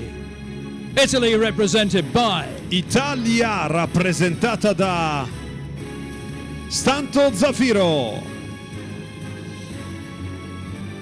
Nicola Mancini,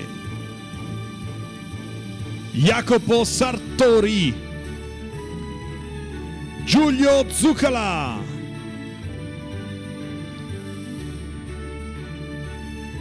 e il timoniere Lorenzo Fanchi. winners of the gold medal and the 2022 World Rowing Under-19 champions.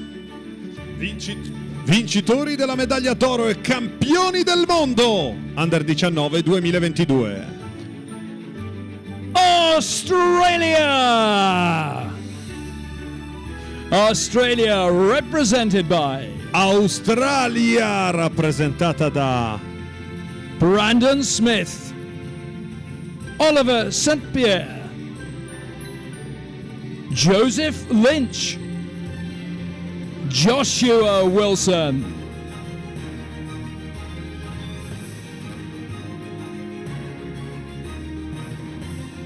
and Ryder Taylor.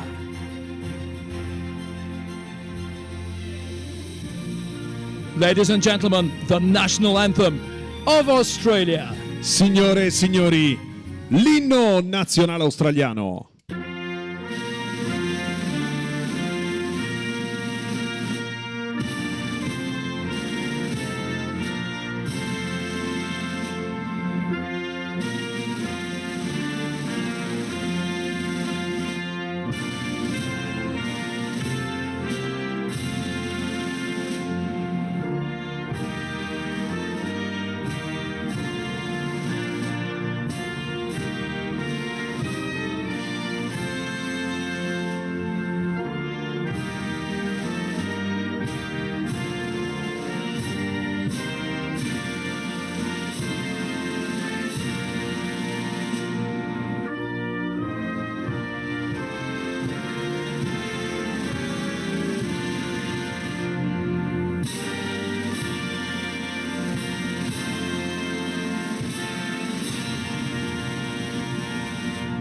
Ladies and gentlemen, let's hear it for all our medalists. Applaudiamo i nostri medagliati.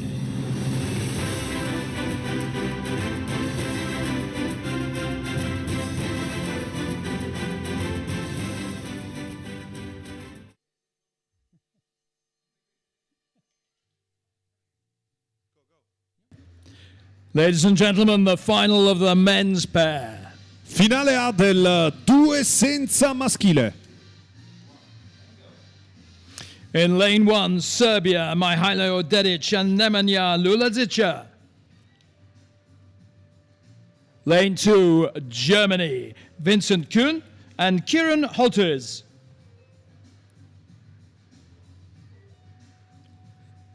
Lane 3, Italy, Luca Vicino, Marco Vicino.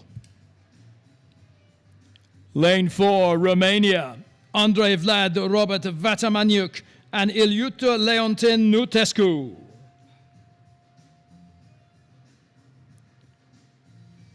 Lane 5, Slovenia, Ana Završnik and Jakub Buljes. And lane 6, Turkey, Aytimur Selçuk and Enes Biber.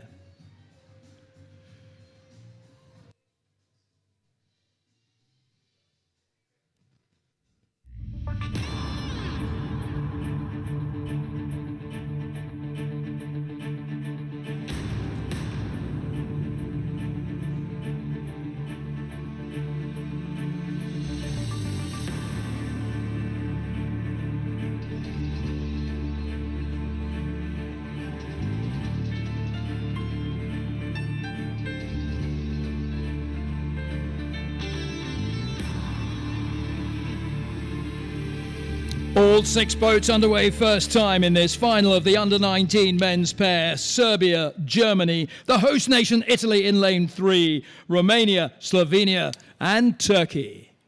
Ed è partita questa finale A del 2 senza maschile, una finale che sta particolarmente a cuore all'Italia, ma Serbia, Germania insieme agli azzurri, i gemelli vicino, poi ancora Romania, Slovenia e Turchia, le nazioni a darsi battaglia. Ecco inquadrati i nostri azzurri che cercano di fuggire subito lì in partenza, ma davvero la meglio in questo istante cerca di averlo la Slovenia, che in acqua 5 prova di impostare una gara arrembante, cerca di andare lì davanti insieme agli azzurri, con la Slovenia che ancora una volta riesce a trovare non solo il giusto giro, Rob, ma anche 38 colpi al minuto, quindi Slovenia lì davanti. Poi per seconda e terza posizione fuori dai blocchi vediamo molto bene la Germania con la Romania, poi l'Italia. Slovenia are off to a very good start alongside Germany as well over in lane 2. The Slovenians are just holding on to that early lead. But remember, we have the sprinters here from Italy and from Romania. And we have a reigning world champion in that boat from Romania, Iuliuta Leonten Nutescu. So I wonder how you see this developing, Neve, particularly when we get down to what's most likely to be a sprint finish. Do you see that being between Italy and Romania? At the moment, it may be, but it is all about Slovenia at the moment. They've been leading it out from the start, so quick off the blocks there. That crew were 4th at the European Championships, Under-19 Championships earlier this year. But we also have the 1st, 2nd and 3rd place from the Under-19 Europeans out here on the water. Serbia over on the far side were 1st there. They're currently sitting in 3rd place. Germany are holding on to 2nd now at the moment, but it is Slovenia who just got off to a phenomenal start. They've got away brilliantly, that's for sure, but the Germans are doing a great job. The crew coached by Torsten Kortmann are only 6 metres behind the fast starting Slovenians, and we know just from the last race that what happens at the 1,000-metre mark doesn't necessarily equate to the finish line. So Slovenia are making a bold bid for victory. They know the wind's behind them. They've got the rate up. They're on 35 strokes to the minute here in the men's pair. Of course, this is a wonderful event with Olympic heritage, and the fastest time ever was set by Eric Murray and Hamish Bond at the London Olympics way back in 2012 of 6:08.5. But for this event, for the Under-19 World Championships, the fastest time is 6:27.91. I wonder if they can get that, which is held by a Croatian crew, Neve. Well, I'll tell you, it is the crew from Serbia over in lane 1 on the far side who have just taken up their speed, and they are moving into 2nd place now ahead of Germany. But it is still Slovenia leading it out.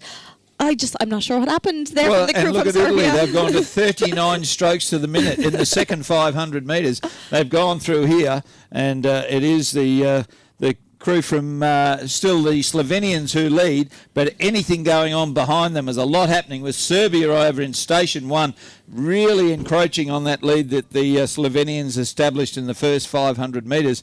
But it still looks to me like Slovenia are answering the challenge, Neve. They are. They have also increased the boat speed. They upped their rate ever so slightly. They're just holding on to the lead, but Serbia just 2 metres behind them now.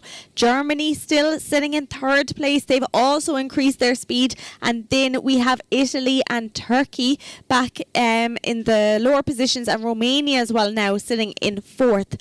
But it looks like, I think Serbia may be overtaking Slovenia now as yes, they they're go coming down. at them. There's no doubt about that. And sadly, Luca, the Vicino twins are actually a bit off the pace here. They obviously did well in the preliminary rounds. They earned the right to have a middle lane in the final. They're in lane 3, but at the moment they may well be back in 6th position as Slovenia in lane 5 and Serbia in lane 1 go stroke for stroke. And yes, we are right, Neve. Serbia has hit the lead over in Station 1. They've got about 3 metres over Slovenia. Maybe that early effort to establish a lead is starting to tell on Slovenia. I think it might be Serbia. Just when they passed us here at 1,000 metres, they just upped it and they've kept that speed up.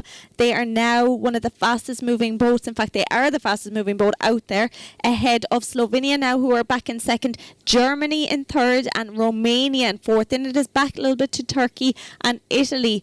But Serbia are just having an amazing race. They've even increased their speed again. Goran Todorovic coaching this crew, and he'd be very pleased with their strategy. If this has been the strategy they planned, they're executing it beautifully as we go back to Luca and Rob in the finish tower.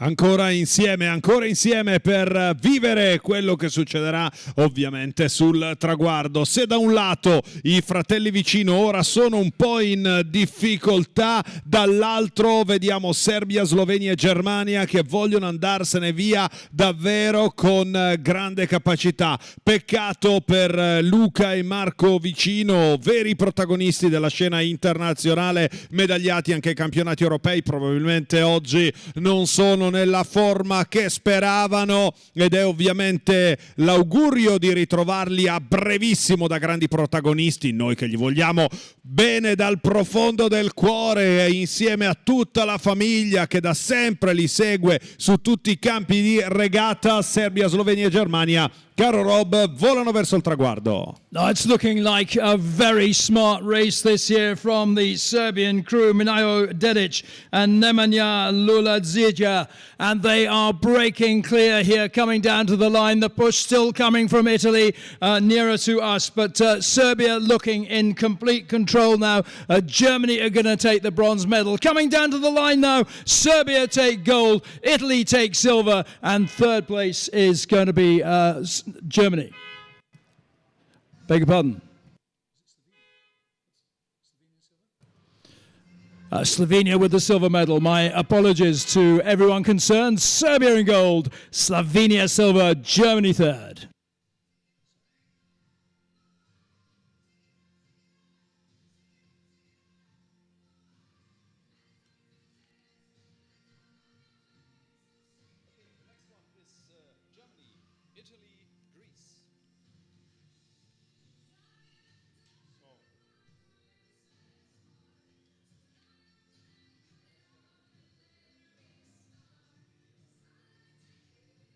Next one is,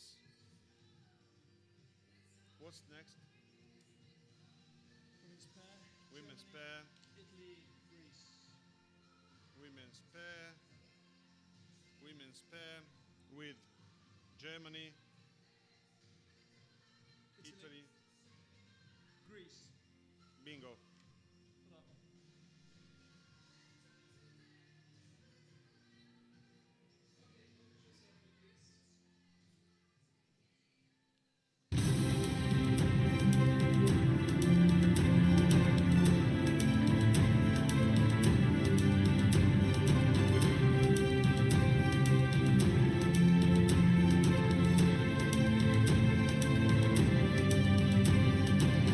Ladies and gentlemen, the victory ceremony for the under-19 women's pair. Cerimonia di premiazione, 2 senza under 19 femminile.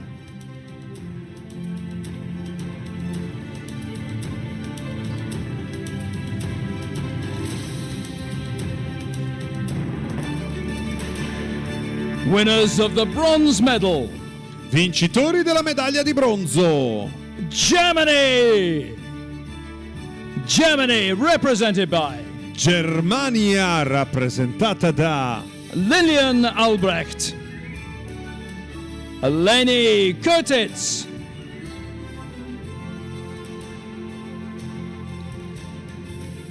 winners of the silver medal, vincitori della medaglia d'argento. Italy! Italy represented by Italia rappresentata da Sofia Naselli, Martina Scarpello. winners of the gold medal and the 2022 World Rowing Under-19 champions. Vincitori della medaglia d'oro e campioni del mondo Under 19 2022. Greece! Greece represented by Grecia rappresentata da Ioana Asvesta, Elizabeth Ira Argiraki,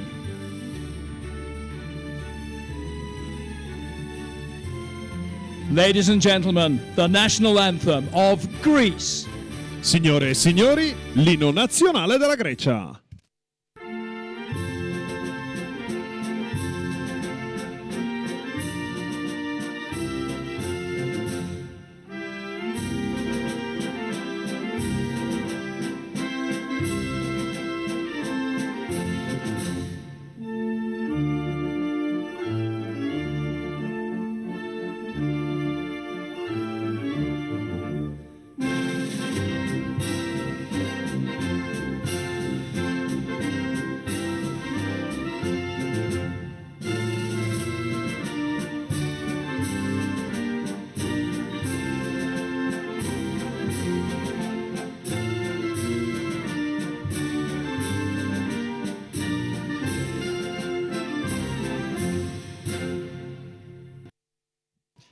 Ladies and gentlemen, let's hear it for all our medalists. Applaudiamo tutte le nostre medagliate.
Ladies and gentlemen, the final of the Under-19 Women's 4. Signore e signori, ecco a voi la finale A del 4 senza Under 19 femminile.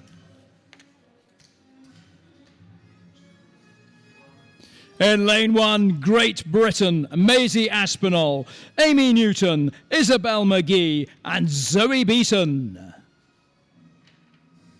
Lane 2, Italy. Giorgia Sciattella con Lucrezia Monaci, Benedetta Pacor, Elisa Grisoni. Lane 3, Romania, Iuliana Isabella Boldea, Elena Silvia Mocanu, Andrea Nicoletto Dinu, and Valentina Amalia Adzoitai. Lane 4, the USA, Samantha Smart, Elsa Hartman, Imogen Cabot, and Kennedy Housley. In lane 5, France, Léa Herscovici, Caroline Lagarde, Léontine Fouquet, and Jeanne Cellier. And lane 6, Spain, Amanda Gil Camacho, Marta Mariano Rosales, Emma Alimbao Buras, and Paula Blanca Espinosa Linares.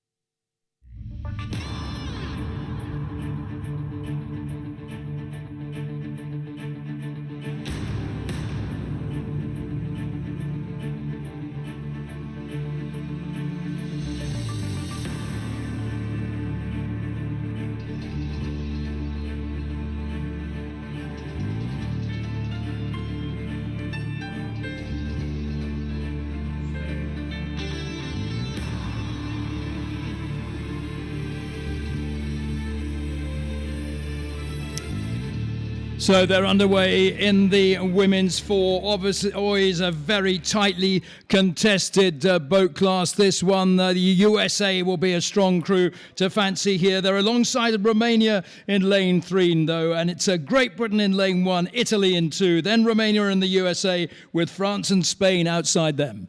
Una partenza velocissima per le nostre azzurre che proprio insieme agli Stati Uniti d'America stanno cercando di prendere la testa della corsa. Eccole qua le nostre protagoniste. Per l'Italia, dicevamo, Giorgia Sciattella, atleta della Tevere Remo, con Lucrezia Monaci del Circolo Canottieri Aniene, Benedetta Pacor del Saturnia ed Elisa Grisoni della Canottieri Lario. Insieme da questo raduno hanno formato questo 4 senza durante l'ultimo mese di collegiale a Piediluco, grazie appunto al lavoro svolto durante queste ultime 3 settimane, una formazione che cercherà di andare all'attacco degli Stati Uniti d'America.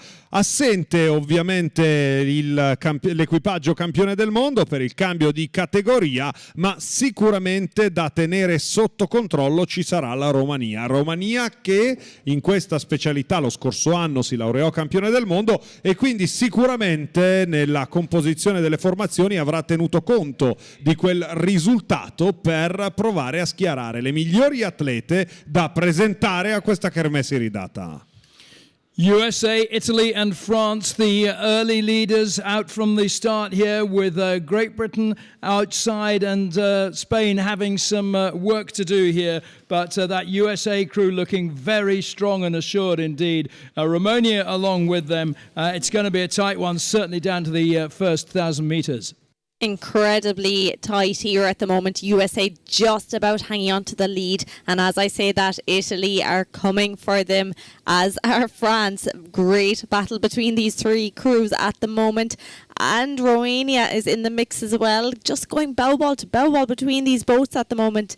Then a little bit back we have Great Britain and Spain, but at the moment it is the crew from Italy who have now taken the lead just slightly ahead of France and Romania, and USA now going back to 4th. And the Italian crews put a push through there, Neve. They lifted the rate to 38 strokes to the minute. Consequently, they've taken the lead over the lower rating United States of America crew, who led early. It's such a rich history in sweep rowing for women in the United States, of course, based around their college system. But the Italians probably better known for their sculling, but this Italian crew is highballing out in front now in Station 2 on the far side of the course. They're 38 strokes to the minute. They've got the lead, but it's just 3 metres back to Romania, 5 metres to France, and 11 metres now to the early leaders, the United States of America. They've paid for that early sprint off to the first 500 metres, Neve. I think they have. Look at the way Italy are whipping those oars through the water. Looks incredible as they pass us here at the 1,000 metre mark. They are now out in the lead ahead of Romania, who have now taken 2nd spot ahead of France, and USA falling back a little bit into 4th position, as you said, Ray.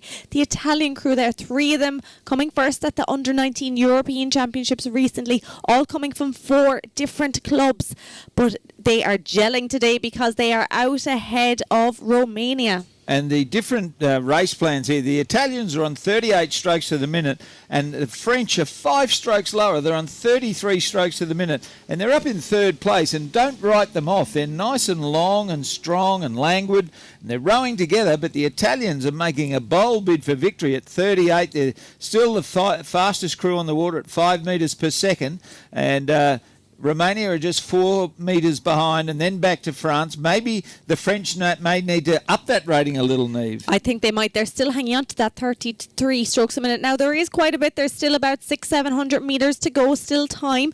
But if you look at Romania there now, they're eating into the lead a little bit, going about 4 metres behind Italy, so they're coming for them. But Italy have responded. Their boat speed now, highest moving boat, and they're up to 39 strokes a minute now. 39 strokes to the minute. The nearest 2 to them is 36 or 37. Spain are on 37, but no boat speed anywhere near what the Italians are generating. So it's Italy holding the lead over a close contest there with Romania clearly second now. The French are third. Need to do something about it if they want to improve from the bronze medal position. The early leaders, the United States, have dropped back into fourth, and then follows fifth and sixth España and Gran Bretagne, Luca. And both of those have got a lot of work to do if they want to get onto the medal podium. Your Italian is coming back, right? I have to say. So, back to the race.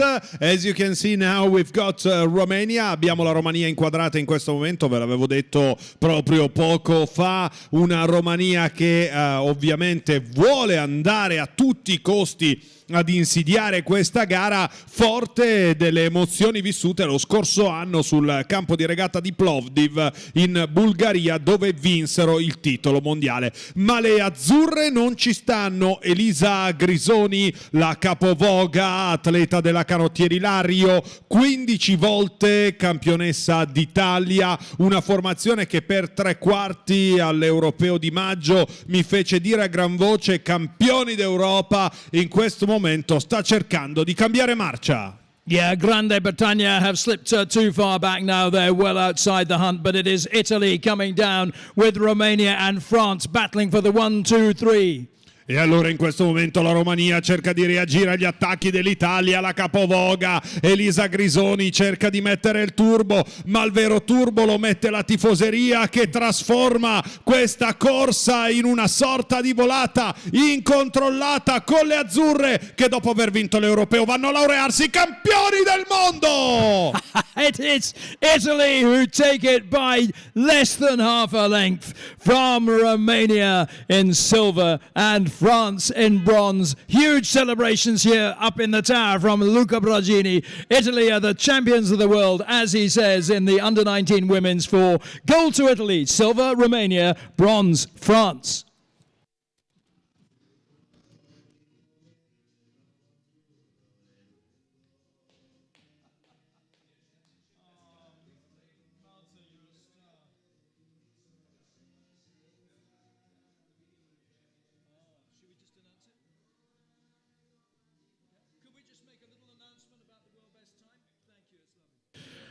And just an add-on to that fabulous result from Italy, it's a new World Championship best time of 6:32.76. World Champion best from the gold medalist Italy. Ringraziando ovviamente anche la regia per il tributo e la canzone in italiano.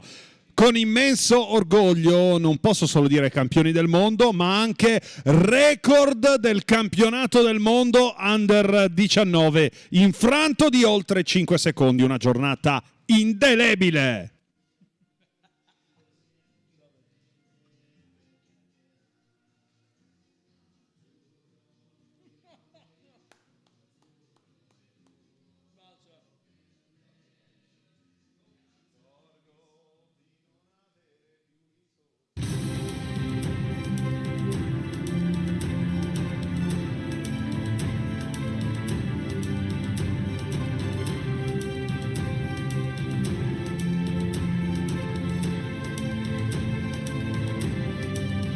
Ladies and gentlemen, the victory ceremony for the under-19 men's pair. Signore e signori, cerimonia di premiazione 2 senza under 19 maschile.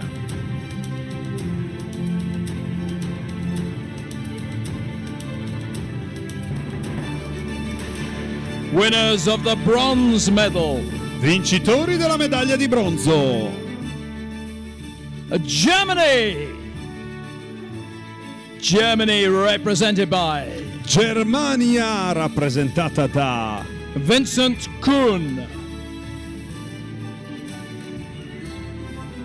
and Kieran Holthus.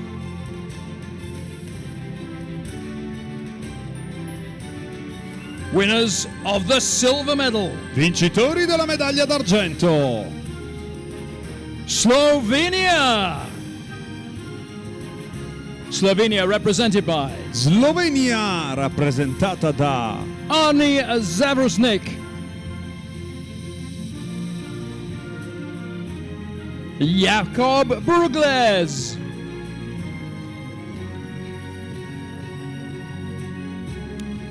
Winners of the gold medal and the 2022 World Rowing Under-19 Champions. Vincitori della medaglia d'oro e campioni del mondo Under 19 2022. Serbia! Serbia represented by Serbia, rappresentata da Mihailo Dedic, Nemanja Luledzica,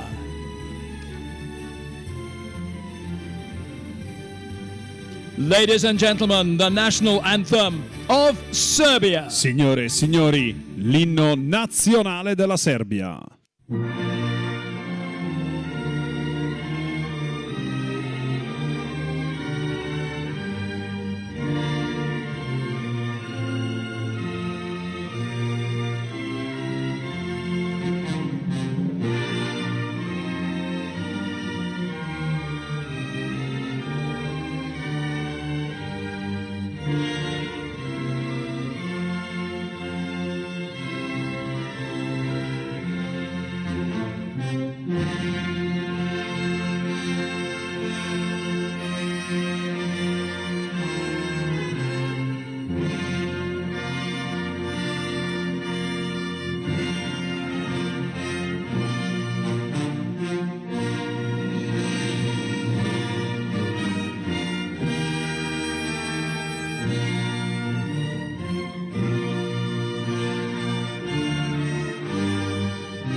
Ladies and gentlemen, let's hear it for our medalists. Applaudiamo tutti i nostri medagliati.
Ladies and gentlemen, the final of the Under-19 Men's 4. Signore e signori, la finale A del 4 senza maschile. In lane 1, Germany, Viktor Schönwandt, Linus Klein, Jonas Volrab and Jasper Schultz. Lane 2, Romania, Cosmin Julian Plesescu, Eduard Angel Moldovan, Nikolai Razvan Stoyan and Marian Stefan Dunker. Lane 3, Denmark, Simon Mikkelsen, Christian Sundergaard, Elias Elhammer Andersen and Tobias Kramer Bosnes. Lane 4, Great Britain, Saxon Stacey, Cameron Tasker, Joshua Brangan, Alexander Forbes. In lane 5, Italy. Ferdinando Chierchia, Martino Cappagli, Guglielmo Melegari, Giorgio Maddaloni. And lane 6, the Czech Republic, Martin Cihak, Samuel Krejcier, Jakub Van Kura and Matej Sarychnovsky.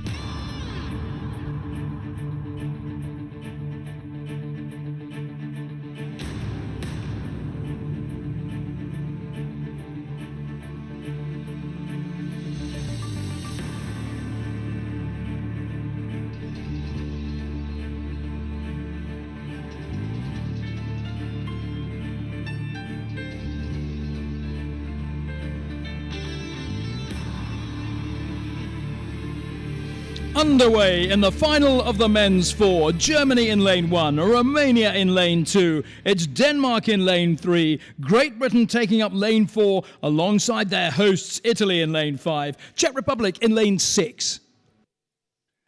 È partita ufficialmente questa grande cavalcata, una cavalcata che sta particolarmente a cuore anche agli azzurri. Benvenuti a bordo del 4 senza junior maschile con Germania, Romania, Danimarca, Gran Bretagna, Italia e Repubblica Ceca. Grande assente in questa finale la Spagna, che lo scorso anno fu campione del mondo, ma c'è la Gran Bretagna che è ancora detentrice del record del mondo registrato a Racice nel 2018. Oggi abbiamo già visto infranto il record femminile, chissà se vedremo anche l'infrangere del record maschile. Nel frattempo al comando c'è la Gran Bretagna e credo che Rob sia molto contento.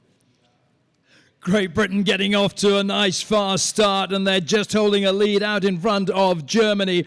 Watch out for that Romanian crew, though. They will always pose a threat here in the men's four. Great Britain from Germany and Romania. We've got Italy there. They're going to be a threat to anybody in this race, not least, of course, that final sprint. So Great Britain just out in front, but where do you see the biggest threat coming from for them, Niamh? Yeah, just going through 500 metres there. Great Britain out ahead from the very start. We saw yesterday they had a big lead over everyone else in the semi-finals, and it was like with every stroke they were just pulling away. And even at these early stages in this race, it is exactly the same. Their boat speed is incredibly high, has been since the start of the race. Then back to second place, it is very difficult to tell at the moment. Germany over on the far side in lane 1, Romania then next to them. Also Italy and Denmark very close, and Czech Republic still within touching distance. And this Great Britain crew, Niamh and I were talking in the break, probably the most impressive under-19 crew at this regatta so far. Their technique, their boat movement has just been exemplary, and they're replicating that on the water at the moment. They're 16 metres in front of Germany and Romania, and more than 20 metres in front of the other three crews in the early stages. So Saxon, Stacey, Cameron Tasker, Joshua Brangan, Alexander Forbes, coached by Dave Curry, doing a fantastic job. The Danish crew, coached by Søren Madsen, and I can remember Søren Madsen winning a bronze medal at the Sydney Olympics in the lightweight four, and the Danes had done their pre-games training at my club at Lake Kawangbar. So it's great to see Søren Madsen still involved, but they're all chasing this very impressive Great Britain crew, Niamh, as they come to the 1,000 metre mark. They've got a length and a half lead over the crew from Romania. Then follows Germany, Denmark, Italy and the Czech Republic. Incredible, and they're underrating everyone else at the moment. They're 35 strokes a minute, everyone that little bit higher, but their boat speed is just going up and up. Just as they passed us there at 1,000 metres, they decided to put on a push to get an even greater lead over everyone else, it seems. Second place at the moment is going to Romania, and then third is Germany, but Denmark are quite close as well, followed by Italy and Czech Republic. But no doubt about it, this crew from Great Britain are just phenomenal, really. They're 4 strokes lower than every other crew in the race, yet they're at 0.1 of a second or more metre per second quicker than everybody else in the race. They're using every inch of the slide. They're rowing really nice and long. They're holding their finishes through, and they're swinging over from the back together, and their entries are so crisp. Just have a look at the timing. It's near perfect and outstanding sweep-oared rowing from this under-19 coxless four from Great Britain. The silver and bronze is anybody's guess, Niamh, but they've all got a lot of work to do if they're going to try and peg back this Great Britain crew. Oh, something would have to go drastically wrong, I think, for Great Britain not to take this race, but amazing battle then between Romania, Denmark and Germany for that second and third spot. Very little they're matching each other, and speed rates are quite similar as well. At the moment, it is Romania and Denmark who are quite level. Germany just slightly behind, but America or Great Britain are just so impressive in this race, just powering it home as they pass 1,600 metres. And we'll hand back to you, Luca, but this is just beautiful sweep-oared rowing from Great Britain. Un canottaggio meraviglioso, così ci stavano raccontando in questo momento, un canottaggio bello da vedere che ancora una volta conferma la grande scuola inglese che nel 4 senza ripone gran parte delle energie per cercare di sviluppare quello che potrebbe essere la formazione da portare avanti in chiave futura. Ed eccoli qua, li vedete, sono già maturi, pur remando da soli 3 anni, da 3 anni per tutti questi atleti. Hanno iniziato nella categoria under 16, quindi 3 anni di attività e già a questo livello, con seconda e terza posizione con Danimarca, Romania. In questo momento l'Italia è quinta, deve attaccare forsennatamente per provare a rinvenire con la Gran Bretagna lì da sola a comandare. Great Britain in total control of this race from start to finish as they head down to the line. Saxon Stacey is going to be the first athlete to cross the line in the bow. It's gold to Great Britain. It's a huge win by 2.5 lengths from the silver medalists over there in lane 3 from Denmark. And then third place is anybody's guess right now. My guess is Romania, but we'll await confirmation. It's gold to Great Britain. Denmark takes silver. Romania bronze.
Ladies and gentlemen, the victory ceremony for the Under-19 Women's 4.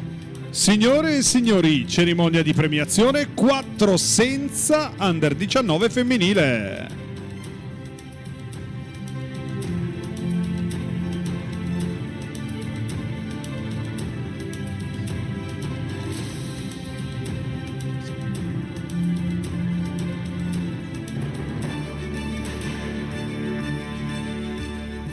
Winners of the bronze medal. Vincitori della medaglia di bronzo. France! France represented by Francia rappresentata da Lea Erscovici, Caroline Lagarde, Léontine Fouquet,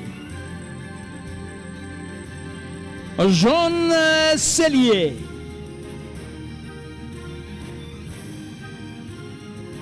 winners of the silver medal, vincitrici della medaglia d'argento, Romania. Romania represented by Romania rappresentata da Iuliana Isabella Boldea, Elena Silvia Mocanu, Andrea Nicoletta Dinu, Valentina Amalia Azoitai. Winners of the gold medal and the 2022 World Rowing Under-19 Champions. Vincitori della medaglia d'oro e campionesse del mondo Under 19 2022. Italy! Italy represented by Italia rappresentata da Giorgia Sciatella, Lucrezia Monaci, Benedetta Pacor, Elisa Grisoni, Ladies and gentlemen, the national anthem of Italy. Signore e signori, l'inno nazionale italiano.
Let's hear it for all our medalists. Applaudiamo le nostre medagliate.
Ladies and gentlemen, the final of the Under-19 Women's Quadruple Sculls.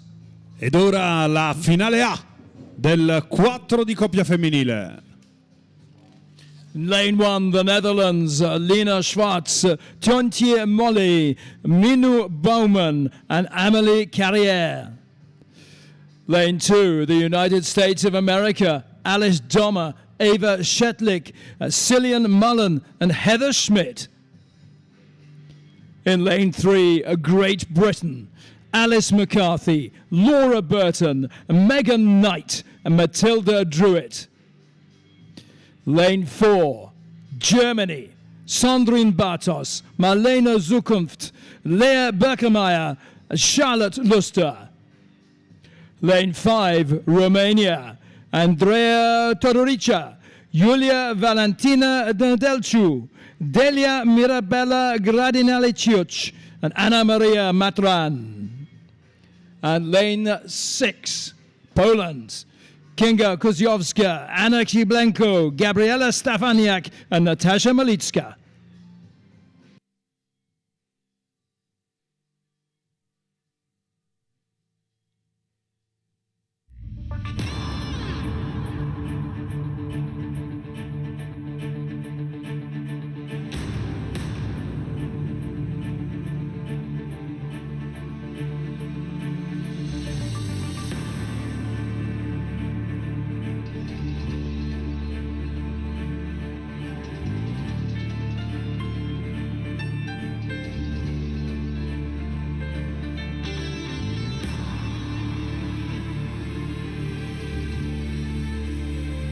All 6 boats underway nicely in the final of the women's quadruple sculls. Netherlands, USA, Great Britain, Germany, Romania and Poland.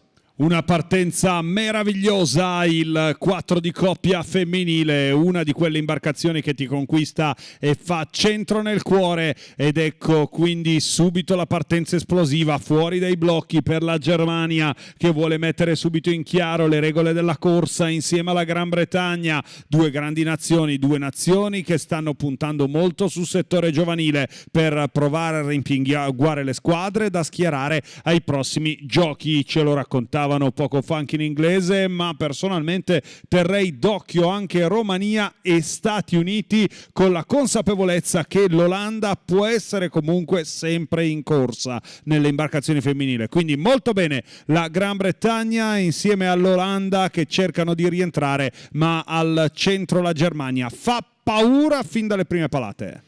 Just as in the previous race, the men's 4, it's Great Britain getting out to the quickest start and holding on to that lead in these early stages. But can they maintain the kind of form that the men did in the previous race and take it all the way down the course? A long way to go here. And Neve, no surprise to see the likes of Romania and Poland in here, but Great Britain and Germany with those central lanes, USA, Netherlands competing very tightly behind them.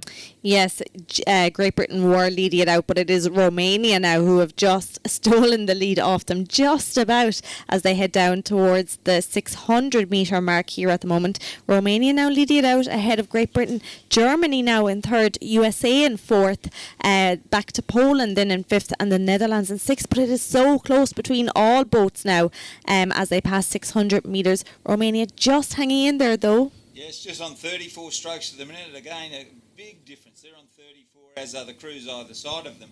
Over in Station 1, though, the Netherlands are on 38, but unable to match the speed being generated by Romania and the early leaders, Great Britain. Great Britain got off very, very smartly indeed. I had the pleasure yesterday or the day before of meeting their new Chief Executive, Alastair Marks, so he'll be impressed. Ritorniamo in gara, è il momento di guardare veramente da vicino questo assalto furibondo della Romania. Vi avevo detto di tenerla sotto controllo, e quindi se da un lato la Romania sta cercando di fuggire, dall'altro la Gran Bretagna e la Germania non vogliono lasciare spazio a nessuno, sono là nel mezzo, lontane dai primi 1000 metri, ma di fatto l'evoluzione è chiara, netta, costante.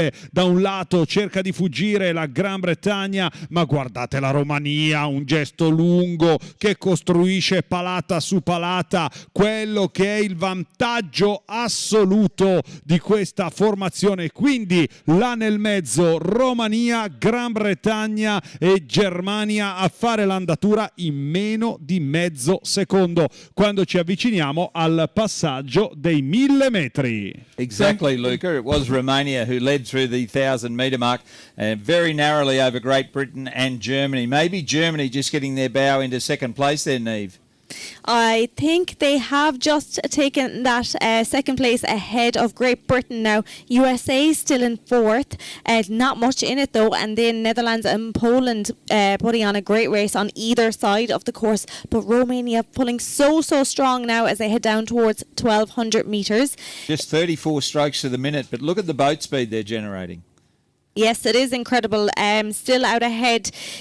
Germany still hanging on to second. Great Britain in third. Similar speeds across all boats now at the moment. Poland and the Netherlands just falling back ever so slightly, but it looks like 1, 2 and 3 might be opening up a little bit. Romania now still in the lead. Germany in second. Great Britain in third. USA in fourth. And the Great Britain crew led early there. I was about to say before that I met their chief executive, Alastair Marks, yesterday, and he'd be very impressed with the way British crews are going. But at the moment, they're in the bronze medal position because the Romanians are making a very bold bid for victory.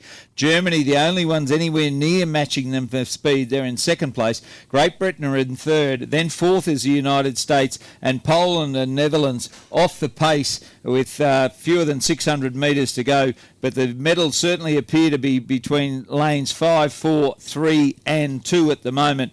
Romania leading Germany, Great Britain and USA, Luca. Ed è proprio così, con un vantaggio imponente, la Romania vuole andare a mettere in cassaforte questa prima posizione, una posizione che potrebbe garantirgli un primato, perché sono anche abbastanza vicine a quello che fu il record registrato proprio dalla Germania nel lontano 2018 a Racice in Repubblica Ceca. Quindi vedremo se sarà un colpo nel colpo. Di certo il colpo in acqua è pesante, deciso ancora all'esterno, cerca di rinvenire la Germania, ma la Romania veloce come una lepre fugge via davanti a Germania e Gran Bretagna per le prime 3 posizioni. Di fatto la piazza e la corsa alle medaglie sembra ormai già scritta, seppur stiano cambiando le velocità assolute. La Romania, a meno di 200 metri dal traguardo, riesce a trovare ancora più energie per volare sicura verso la vittoria di questo campionato del mondo. Great Britain still in the medal positions, but the United States want to have a word about that. They're lying just outside in 4th, but it's Romania and Germany fighting down to the line for the gold medal here. Romania looking the strongest crew by a long way here. It's Romania heading down towards the line, with Germany in a fierce battle for silver with Great Britain. It's Romania who take the gold medal. Germany hang on for silver, and the bronze goes to Great Britain. So it's gold Romania, silver Germany, bronze Great Britain.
Ladies and gentlemen, the victory ceremony for the Under-19 men's 4. Signore e signori, cerimonia di premiazione 4 senza Under 19 maschile.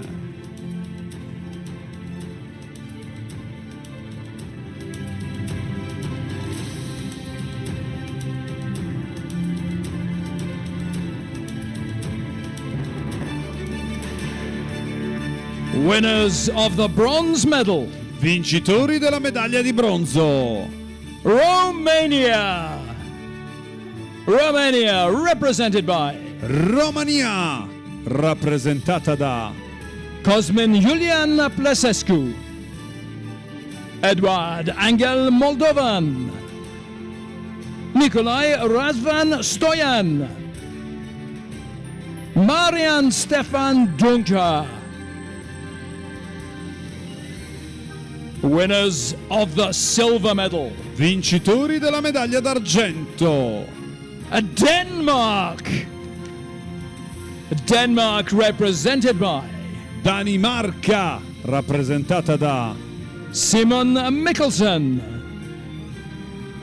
Christian Sundergaard,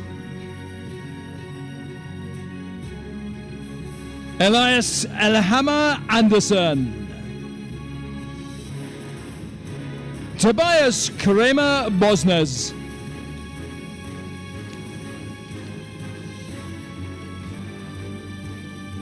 Winners of the gold medal and the 2022 World Rowing Under-19 Champions. Vincitori della medaglia d'oro e campioni del mondo Under 19 2022. Great Britain! Great Britain represented by Gran Bretagna, rappresentata da Saxon Stacey,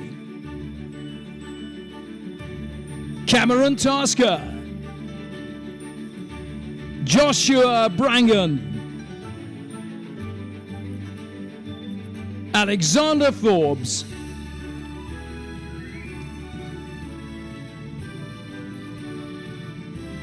Ladies and gentlemen, the national anthem of Great Britain. Signore e signori, l'inno nazionale della Gran Bretagna.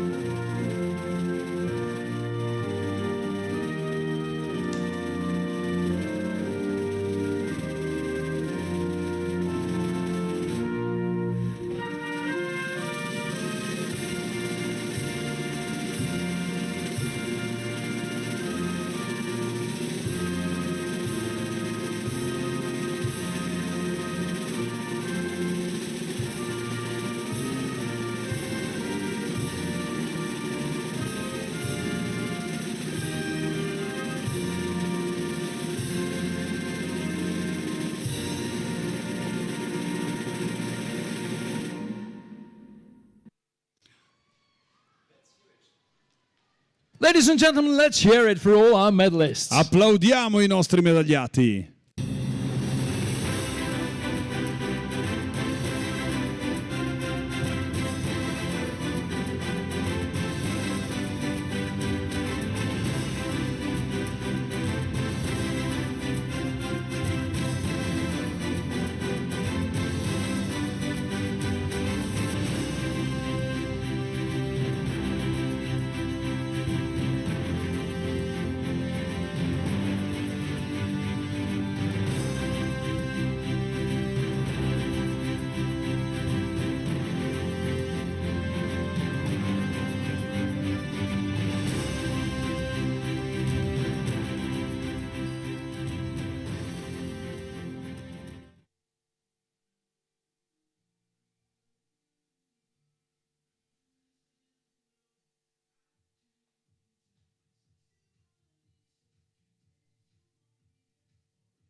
Ladies and gentlemen, the final of the Under-19 men's quadruple sculls. Signore e signori, ci siamo davvero con la finale del 4 di coppia maschile. Lane 1, Poland, Jakub Majewski, Michał Randa, Igor Sekanovic and Jakac Suska. Lane 2, Greece, Panagiotis Adam, Apostolos Likomitros, Nikolaos Sholopoulos and Dimitrios Papazoglou. Lane 3, Italy. Stefano Solano, Michael Brambilla, Matteo Belgeri, Marco Gandola. Lane 4, the Czech Republic, Thomas Panchartek, Krzysztof Janac, Jakub Sprinzel, Andrei Percival. Lane 5, Germany, Lukas Hasker, Leonard Tannenberg, Kaspar Dobrozalski and Lorenz Grimm. And Lane 6, Great Britain, Jacob Joras, Joshua Matthews, Harry Ruinet and Matthew Long.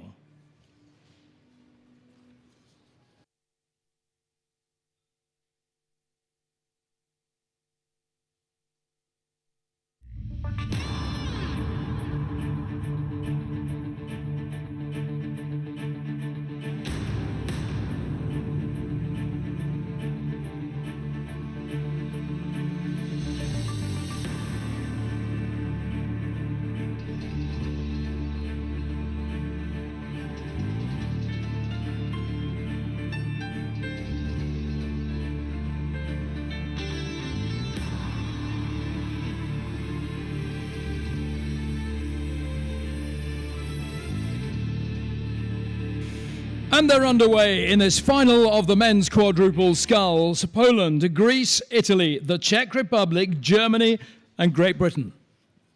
È partita ufficialmente questa finale del 4 di coppia maschile, l'ultima grande corsa, lo ricordiamo, per il quadruplo junior maschile. Dopo aver seguito le tante finali, ora è il momento di entrare nel vivo con Polonia, Grecia, Italia, Repubblica Ceca, Germania e Gran Bretagna. Ed eccoli gli azzurri che mettono subito in chiaro le regole d'ingaggio, portandosi subito forte fuori in testa Stefano Solano, Michael Brambilla, Matteo Belgeri e Marco Gandola. L'Unione Sportiva Bellagina rappresentata da 2 dei 4 componenti di questa formazione. E poi Michael Brambilla della Canottieri Varese e Stefano Solano della Canottieri Tremezzina sono lì davanti a fare l'andatura nel 4 di coppia. Well, it's the hosts, Italy, from lane 3, who've taken the early lead, and they're holding on to it just now. But the Greeks are along with them, challenging very closely indeed. But do keep a close eye out for that team from the Czech Republic in lane 4. Very strong indeed. Won European gold as well here, so they will be a strong challenge. But don't forget also Great Britain nearest the grandstand in lane 6. Just before we throw to our commentary, let's just thank Niamh Hayes, who's been doing a wonderful job here with her glorious Irish accent. She's had to depart now. So as he said himself earlier, he's come off the bench, and as we've said, he's playing an absolute blinder. Ray Ebbott, it's over to you. Thanks very much, Rob. I was chuffed to be asked, and I'm out here all alone, so I've got my training wheels on. And yes, Niamh is an outstanding young commentator, and I've enjoyed the couple of hours we've been out here together. But on the moment, there's a race going on, and our leaders are Italy, much to the delight of the home crowd. Solano, Brambilla, Belgeri and Gandola, and they're leading this race. Of course, Italy has a very rich history in quad sculling. They won the gold medal at the Sydney Olympics with Agostino Agnelli, Rossano Galtarossa, Simone Ranieri and Alessio Sartori, and they immediately became legends of rowing in Italy. And these youngsters in this boat are looking to replicate that reputation that those men created in Sydney, and they've got a very narrow lead, very narrow indeed, as the crew from Germany in Station 5 draw level with them now and put their bow in front. So it's Germany have got the bow in front, across to the crease from Greece, Italy and the Czech Republic, then across to Great Britain, and on the far side there, Poland. In fact, Great Britain will be in 6th place, Poland will be in 5th. But the Germans have pushed through there in that second 500 and came through the 1,000 metre mark with a couple of metres lead over the rest of the field. A very, very strong push from the German crew in Station 5 to take the lead. In second place, still the Czech Republic, Italy, Greece, then across to Poland and Great Britain. But Germany, Lukas Haska, Leonard Tanneberg, Kasper Doblatsky, Lorenz Grimm, they're doing a great job out in front. They're on 37 strokes to the minute, and they're getting 5.6 metres per second run out of their boat, and they're sculling very, very nicely indeed. The Czechs have got some speed. They're just 4 metres back. Italy are 2 metres back, and the Greeks are 3 metres back. We know the Greeks and the Italians can come home, but at the moment it's the German crew that hold a narrow lead. Italy 2 metres back, Greece 3 metres back, the Czech Republic 4 metres back. So there's a canvas between first and fourth in the final A of the under-19 men's quadruple sculls, Luca. Una grande battaglia con 4 formazioni sulla stessa linea. A darvi un'idea chiara è il drone che dall'altro ci fa intravedere una leggera pallina di vantaggio per gli azzurri, ma è giusto accarezzare questa gara perché la stiamo vivendo centimetro su centimetro. Ecco in questo momento passare davanti i campioni d'Europa in carica. Lo scorso anno invece il mondiale strizzolò occhio alla Germania che in questo momento è seconda, ma se è vero il detto che tra i 2 litiganti è il terzo a godere, ora dobbiamo tifare tutti Italia per rompere le uova nel paniere a questa combinazione che si proietta negli ultimi 400 metri di gara. Less than a second separates the Czech Republic, Germany, Italy, Greece. Poland not yet out of the medals either. It's a tall order for Great Britain, though, from lane 6 right now. But we have a race of the absolute highest quality here. And, of course, we'll be watching out from the sprints from the likes of Italy. Un vantaggio importantissimo, un vantaggio prezioso, ma agli azzurri non fa paura, si guarda a destra, Marco Gandola che cerca il contatto con la Repubblica Ceca, uno sguardo felino, la barca azzurra in questo momento da GPS è la più veloce e cerca di rinvenire ancora per andare a conquistare la medaglia che gli spetta, ma la Repubblica Ceca attacca pericolosamente in questa marcia trionfale verso il traguardo, sarà un photo finish incredibile con la Repubblica Ceca ancora sull'Italia incredibile. Unbelievable. Czech Republic take gold. They've just pipped Italy to that gold medal. It's Italy taking silver. My word, they were so close, but the Czech Republic just got their bow ball in front. What a thrilling race. Fabulous finish. A desperate disappointment for the host nation, but Czech Republic take gold, Italy silver, and bronze goes to Greece.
Ladies and gentlemen, the victory ceremony for the Under-19 Women's Quadruple Sculls. Signore e signori, cerimonia di premiazione del 4 di coppia Under 19 femminile.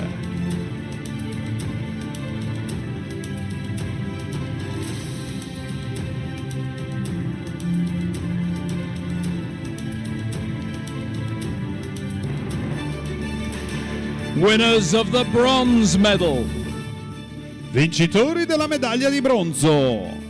Great Britain! Great Britain represented by Gran Bretagna, rappresentata da Alice McCarthy, Laura Burton, Megan Knight, and Matilda Druitt. Winners of the silver medal. Vincitori della medaglia d'argento.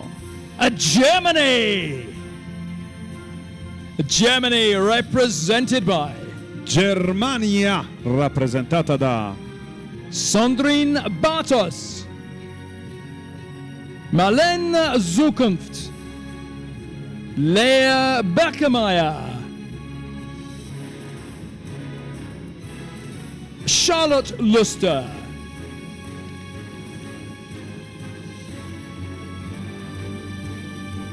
winners of the gold medal and the 2022 World Rowing Under-19 Champions.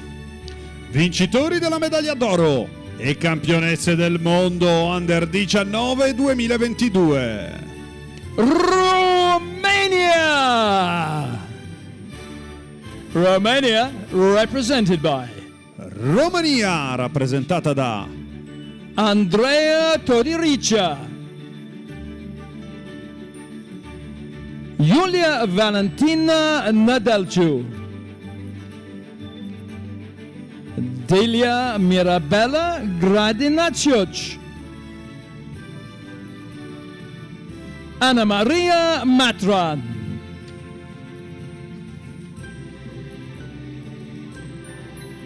Ladies and gentlemen, the national anthem of Romania. inno nazionale della Romania.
Ladies and gentlemen, let's hear it for all our medalists. Applaudiamo tutti i nostri medagliati.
Get ready.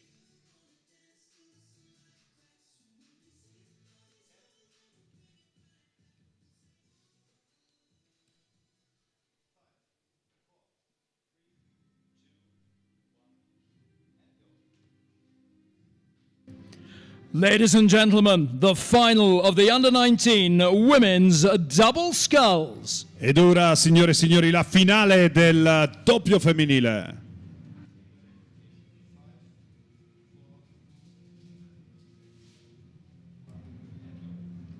In lane 1, France, Salome de Georges and Miller Massima. In lane 2, Ireland, Anna Keating and Holly Davis. Lane 3, Greece, Sofia Dalidou, Stiliani and Natisiula. Lane 4, the Netherlands, Lotte van Vestrenen and Anna Menka.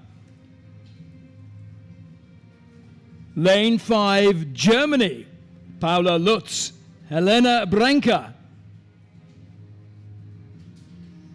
And lane 6, Italy. Angelica Erpini, Francesca Rubeo.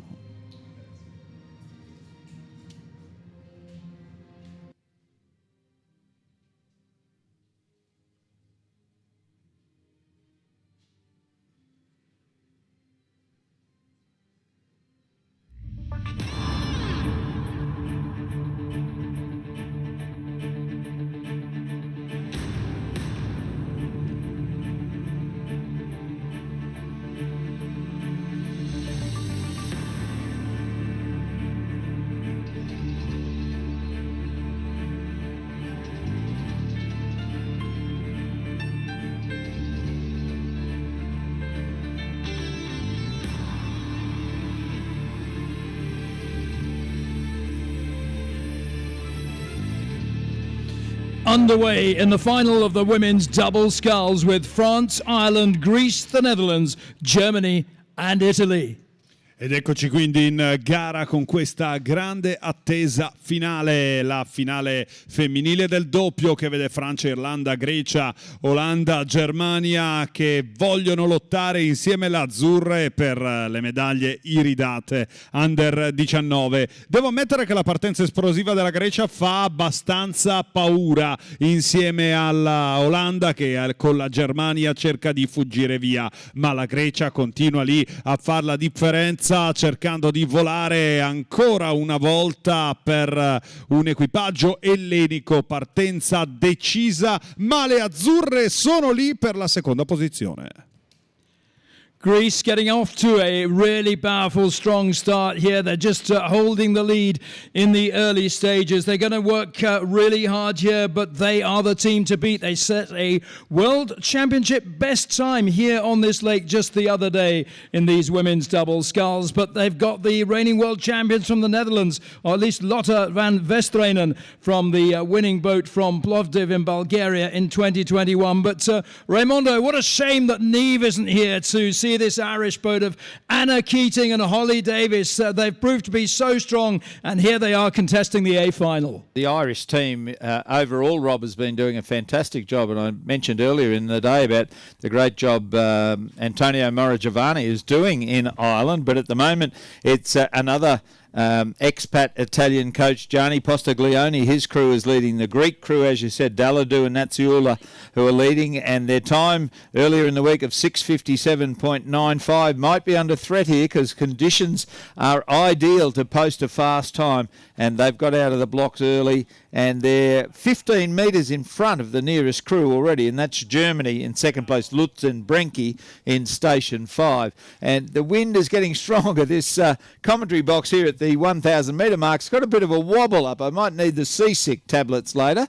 But at the moment, the Greek crew are making everybody else a little seasick as they open up a lead here over all of the other boats. It's Greece in station 3 that leads. They've got 25 metres on France, 36 metres on Ireland, 28 metres on the Netherlands, and 18 metres on Germany, and 28 metres on Italy. So they've really cleared out in this third 500, and they're making every post a winner, this very, very strong Greek crew, as I said, coached by Gianni Postiglione. And as a typical Gianni Postiglione crew, they accelerate the handle through. They sit back, they've got strong cores, and they accelerate that handle right through to the body. They make very long strokes. They're very precise with their entry. Their extraction is very precise. There's no dirty water whatsoever, and the boat speed is far quicker than anyone else on the water. The Germans have moved into a clear second place now. That's Lutz and Brenke. They've been holding down second, but now they're clearly second, albeit 2 lengths behind the crew from Greece. The far side of the course, France, De George and Massaman are in third place, and on this side of the course, the Italian crew may have just put their bow into third place over the French crew, and then back to the crew from Germany and Ireland.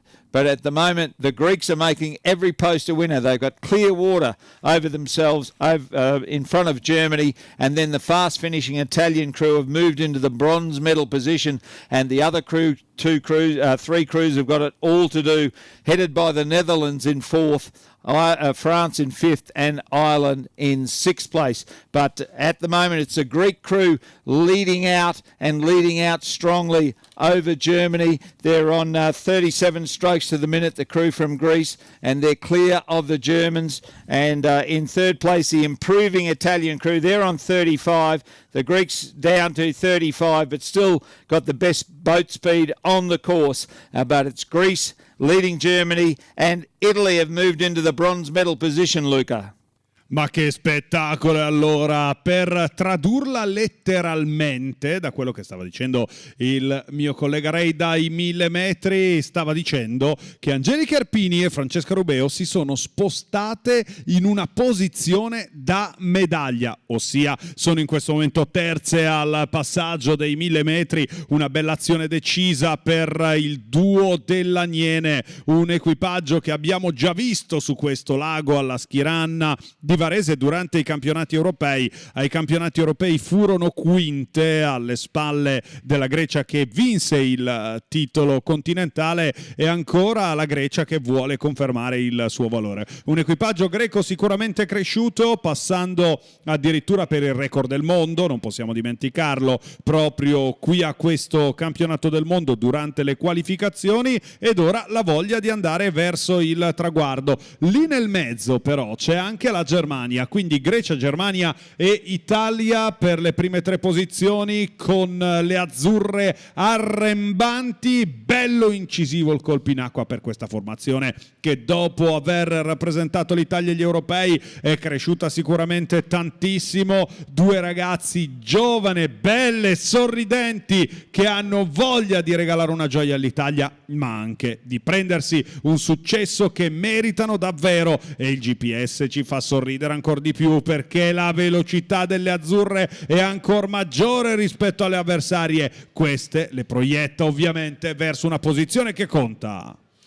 Perhaps one of the biggest surprises is seeing the world champions from the Netherlands in lane 4 all the way back there in 5th place, more than 10 seconds adrift of the leaders. But what about this battle up front? It's Greece looking so dominant here, and they really have got a good lead here ahead of Germany in silver, Italy in bronze at the moment, France still in contention, and then it's the Netherlands with Ireland following in 6th. Al comando continua a essere la Grecia, ma la seconda e terza piazza sono a portata delle azzurre che cercano addirittura di battere l'Olanda, campione del mondo in carica. Dobbiamo andare via da quella posizione perché si fa pericolosa. Le azzurre ci sentono e attaccano ancora, e con la Germania che fa un filaremo le azzurre possono rientrare verso l'argento. It's Greece who take the gold medal. You might have thought it had been Italy. They've taken the silver. That is a superb burst of speed from the Italians. Absolutely tremendous here in lane 5. They've snatched the silver at the death from Germany.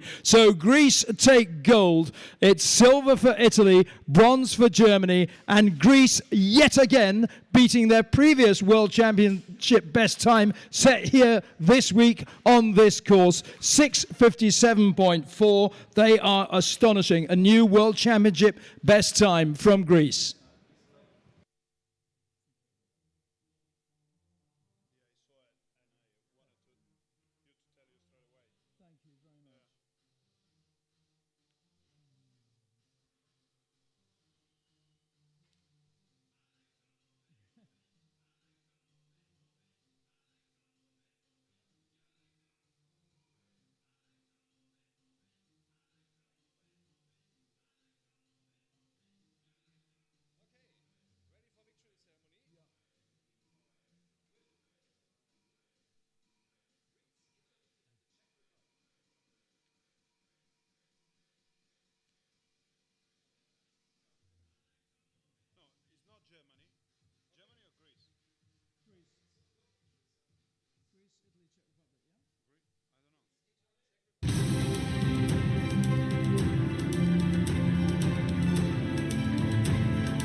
Ladies and gentlemen, the victory ceremony for the Under-19 men's quadruple sculls. Signore e signori, cerimonia di premiazione 4 di coppia Under 19 maschile.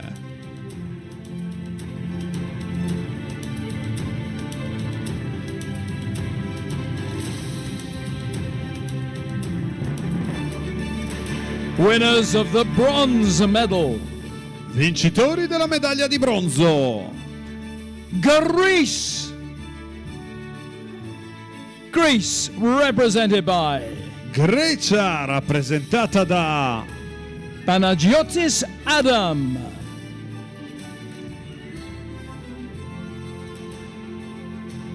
Apostolos Likomitros, Nikolaos Cholopoulos,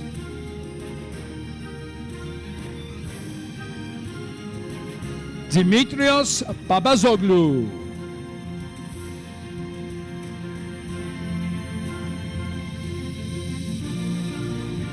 Winners of the silver medal, Vincitori della medaglia d'argento. Italy! Italy represented by Italia rappresentata da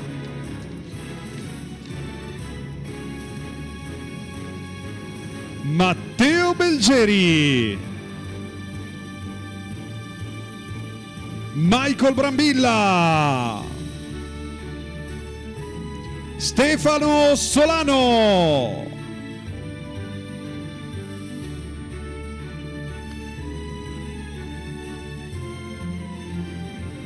e Marco Gandola.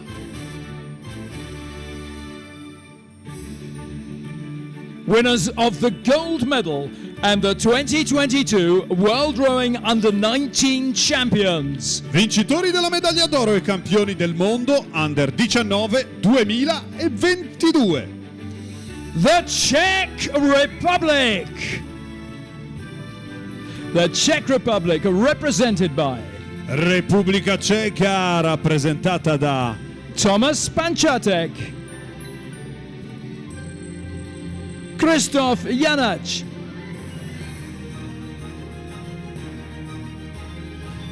Jakub Sprindel,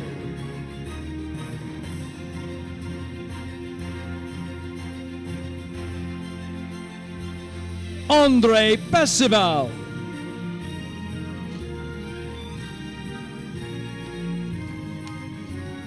ladies and gentlemen, the national anthem of the Czech Republic. Signore e signori, l'inno nazionale della Repubblica Ceca.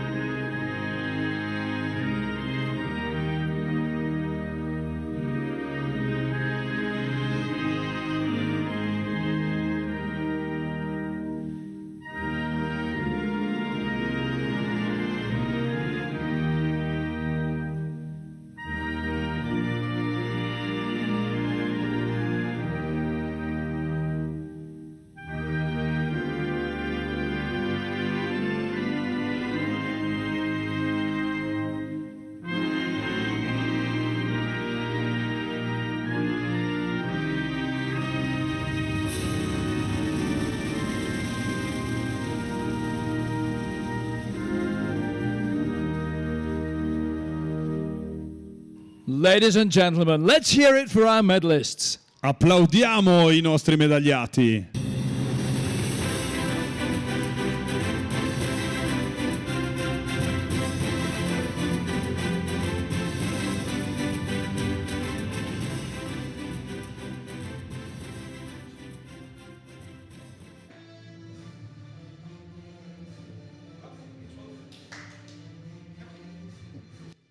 Ladies and gentlemen, the final of the men's double sculls. Finale del doppio maschile.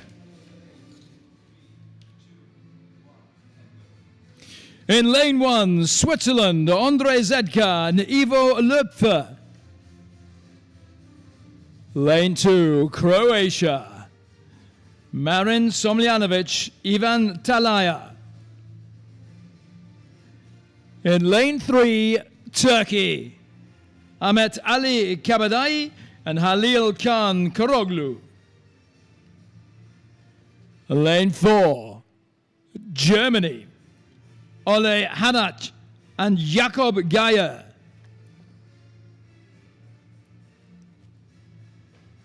Lane 5, the Netherlands, Gunnar van den Heugen and Auke Kloosterman. And lane 6, Italy, Marco Dri e Marco Selva.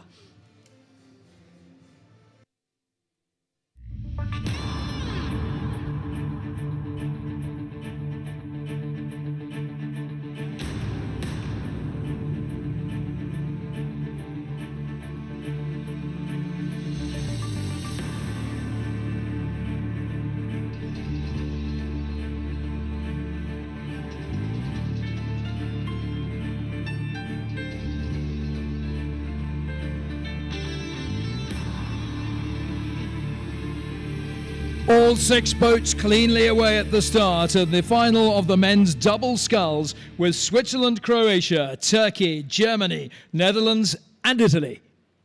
Ed eccoci qua con i nostri azzurri in gara nella finale A del doppio maschile, una formazione che è scattata fortissimo, 47 colpi al minuto in partenza, 2 ragazzi davvero straordinari, l'hanno dimostrato durante tutta la stagione, Marco Dri, atleta della canoa San Giorgio, con Marco Selva della canottieri Cernobbio, un nuovo duo, un duo che vuole davvero vendere carissima la pelle. Ne parlavamo proprio l'altro giorno, ancora grande attenzione al centro per la Turchia, senza sottovalutare la Germania che è ancora forte del titolo mondiale conquistato nella passata stagione. Eccoli qua inquadrati in questo momento, quindi si vanno subito a regolare i conti con al centro la Turchia che cerca di fare l'andatura, poi l'Italia e la Germania per le prime 3 posizioni, 1 minuto fuori dai blocchi. The bat balls of Italy and Turkey just swapping places for first and second in the early stages, but as they just now begin to settle down into a rhythm, it is the Turkish crew who are just edging their noses ahead. But Raimondo, these are a really impressive crew, Turkey, gold medalists at the European Championships, so they will be a big threat to the other 5 boats here. And based on the form that we've seen earlier in the week, Rob, they're obviously the crew to beat. The Italian crew got up very strongly, Dri and Selva, but the Turkish crew just built into their work through that first 500 metres. They've settled their rate down now to 36 strokes to the minute, and matching the speed of the Italians, who are on 39, albeit just 2 metres behind Turkey. But the very impressive Turkish crew in Station 3 are the leaders through 500 and heading towards the 1,000 metre mark. You can see they're just starting to lead out over the Italian crew closest to me in Station 6, and then the other 4 boats are a little bit back and a little to choose between Croatia, Germany, Switzerland and the Netherlands. But no doubt about our leaders, it's the crew from Turkey that leads, albeit narrowly, from Italy in second place. Italy still on 38 strokes to the minute as they head towards 800 metres covered. Turkey now dropping down into a more sustainable rate of 35 strokes to the minute. But they've got nice boat speed. They've got nice run on the boat. There's no stopping the boat at all. And their Filippi boat is running beautifully out at the head of the field. In second place, Italy, now under some pressure from Germany. And pushing between Italy and Germany is the crew from the Netherlands, Van den Hoogen and Klosterman. But at the moment they're in 4th place as Turkey leads. They come right on the 1,000 metre mark, and it's Turkey goes through first. Second is Italy. Third then is Germany, albeit about a half a metre in front of the crew from the Netherlands. Then Croatia and Switzerland. Croatian crew, the under-19 crew here, obviously trying to match the efforts of the wonderful Sinkovic brothers who've dominated double sculling and pair oar rowing for the last 8 years or more. But at the moment, they're no match for the crews in stations 3, 6, 4 and 5. And at the rear of the field is the Swiss crew in station 1. But the crew from Turkey making a bold bid for victory as they go through 1,200 metres now. They're on 35 strokes to the minute. They've moved out to 8 metres over both Germany and Italy. Is very little to choose for silver and bronze. Then back to the Netherlands in 4th place. 5th is the crew from Croatia and 6th is the Swiss crew. But Turkey are going for home with the gold medal firmly in their grasp. But we know how Italian crews can come home. The Germans have just closed up the lead there to about 6 metres at the moment, so they're putting a push through that championship 500, the third 500, where so many races are won and lost. But as they leave me, it's Turkey leading, Germany pushing through, Italy in 3rd, 4th is the Netherlands, 5th Croatia, and in 6th place at the moment, Luca, is the crew from Switzerland. Ancora in questo momento si puntano i riflettori sugli azzurri. Si puntano i riflettori sugli azzurri perché di fatto sono l'equipaggio rivelazione, lo stanno dimostrando benissimo e cercano di rimanere ancora lì in posizione medaglia. Se da un lato la Turchia, che aveva già dato ottimi segnali durante le eliminatorie con anche la Germania, che ovviamente ha investito molto in questa imbarcazione perché, come vi dicevo in apertura, ha vinto il titolo mondiale lo scorso anno e vuole riconfermarsi sul tetto del mondo. Al terzo posto l'Italia schiera 2 nuovi cavalli. Pensate, Marco Selva, un vero grillo leggero della canottieri Cernobbio, classe 2005, compierà gli anni a fine estate il 4 settembre, quindi davvero giovanissimo. Con lui Marco Dri, che ha un anno in più, è nato il 9 febbraio del 2004, insieme stanno cercando di portare in alto l'Italia, ma in questo momento si sta facendo pericolosa anche l'Olanda, che sta cercando di rientrare in una delle posizioni che contano. Quindi ancora lì davanti sono i colori della Turchia con la Germania e Turchia, poi per la terza posizione l'Italia con l'Olanda. Well, that move from Germany to overtake Italy has caused all sorts of things to happen here. It's actually made 3 boats really in contention for the 3 medals and put the others a little bit further back. But coming down to the finish line, it's such a strong performance here by Germany in lane 4. Germany have overhauled everyone. They are the sprinters here. Germany take the gold medal ahead of Turkey in the silver medal. And I think the bronze has gone to the Italians. Italia di bronzo alla grande, ragazzi, davvero. It is gold Germany, silver Turkey, Italy bronze.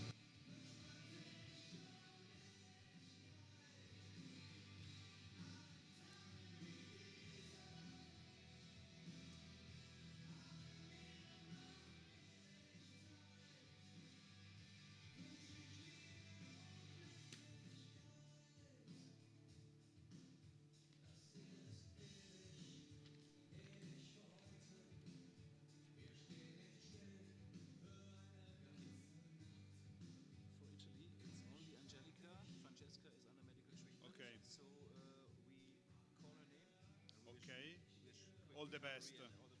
So Francesca is not here. Okay. Germany, Italy, Greece. Germany, Italy, Greece.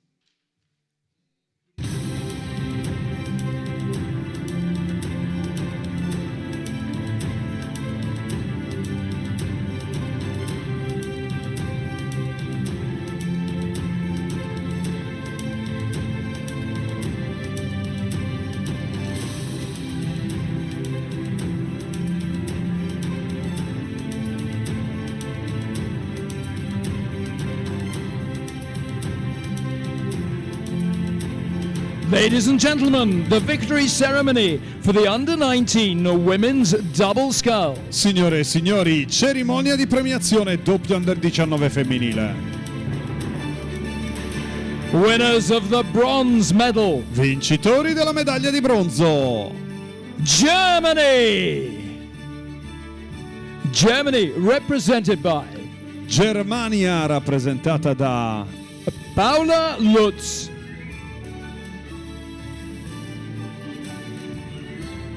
Helena Brenker,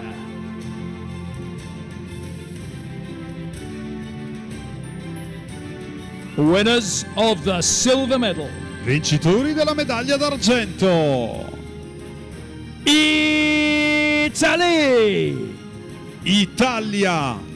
Italy represented by Italia rappresentata da Angelica Erpini e Francesca Rubeo, che non è con noi ma che ci recupererà sicuramente a breve, quindi a lei un grande augurio di pronta guarigione. winners of the gold medal and the 2022 World Rowing Under-19 Champions. Vincitori della medaglia d'oro e campionesse del mondo Under 19 2022. Greece. Greece represented by Grecia, rappresentata da Sofia Dalidou, Stiliani Natsiula,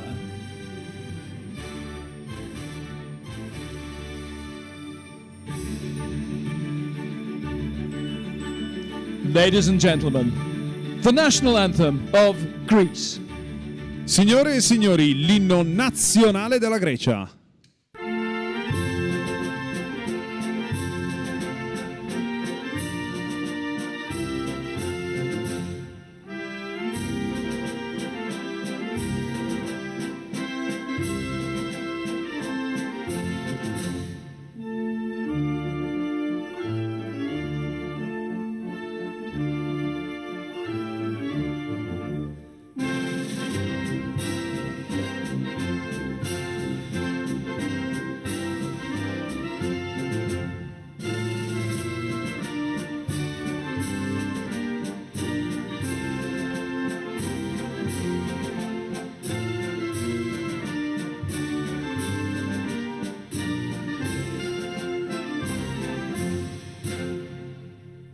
Ladies and gentlemen, let's hear it for all our medalists. Applaudiamo le nostre medagliate.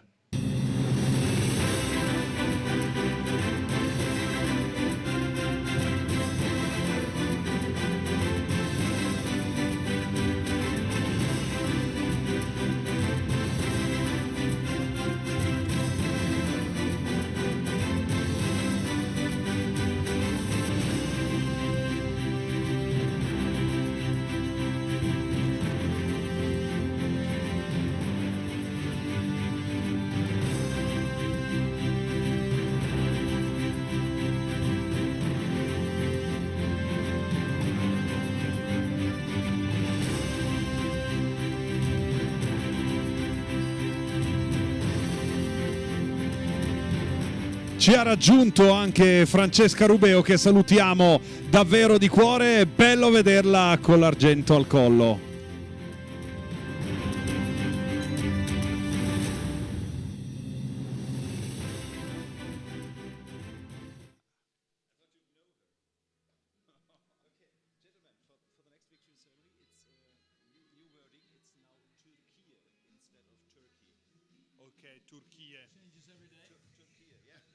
Now it's Turkey. Okay, so let's get this right.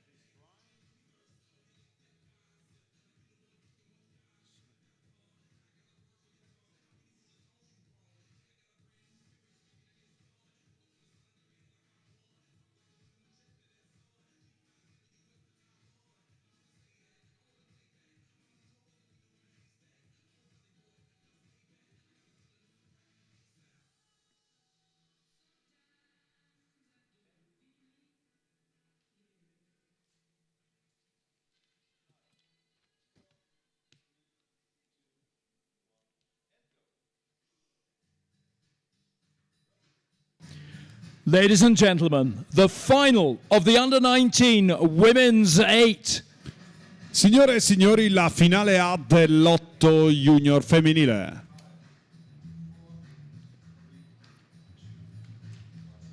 In lane 1, Romania, Yana Ruxandra Pascovici in the bow seat, Andrea Elena Filotto at stroke, and Irina Lucia Andrea Despa Cox. Lane 2, the Czech Republic, stroked by Evelina Masinova, coxed by Lucy Vinalova. In lane 3, the United States of America, stroked by Nora Goodwillie, coxed by Frances McKenzie. Lane 4, Great Britain, stroked by Martha Shepherd, cox Sophie Wrightson. Lane 5, New Zealand, Georgie Bethel, stroke, Annabelle Wynne-Williams, cox.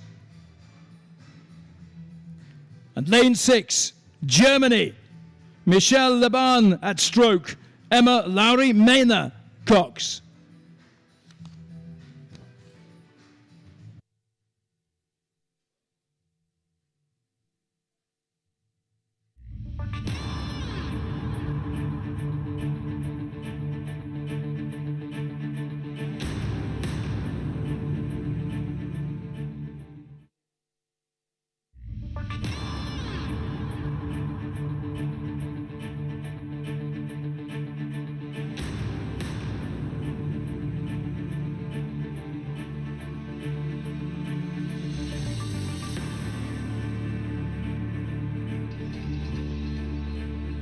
They're underway in the final of the Under-19 Women's 8. Everyone off to a clean start. Romania in 1, Czech Republic lane 2. The USA are in lane 3 alongside Great Britain in lane 4. And then it's New Zealand in 5. And nearest the grandstand when they come through in lane 6, Germany.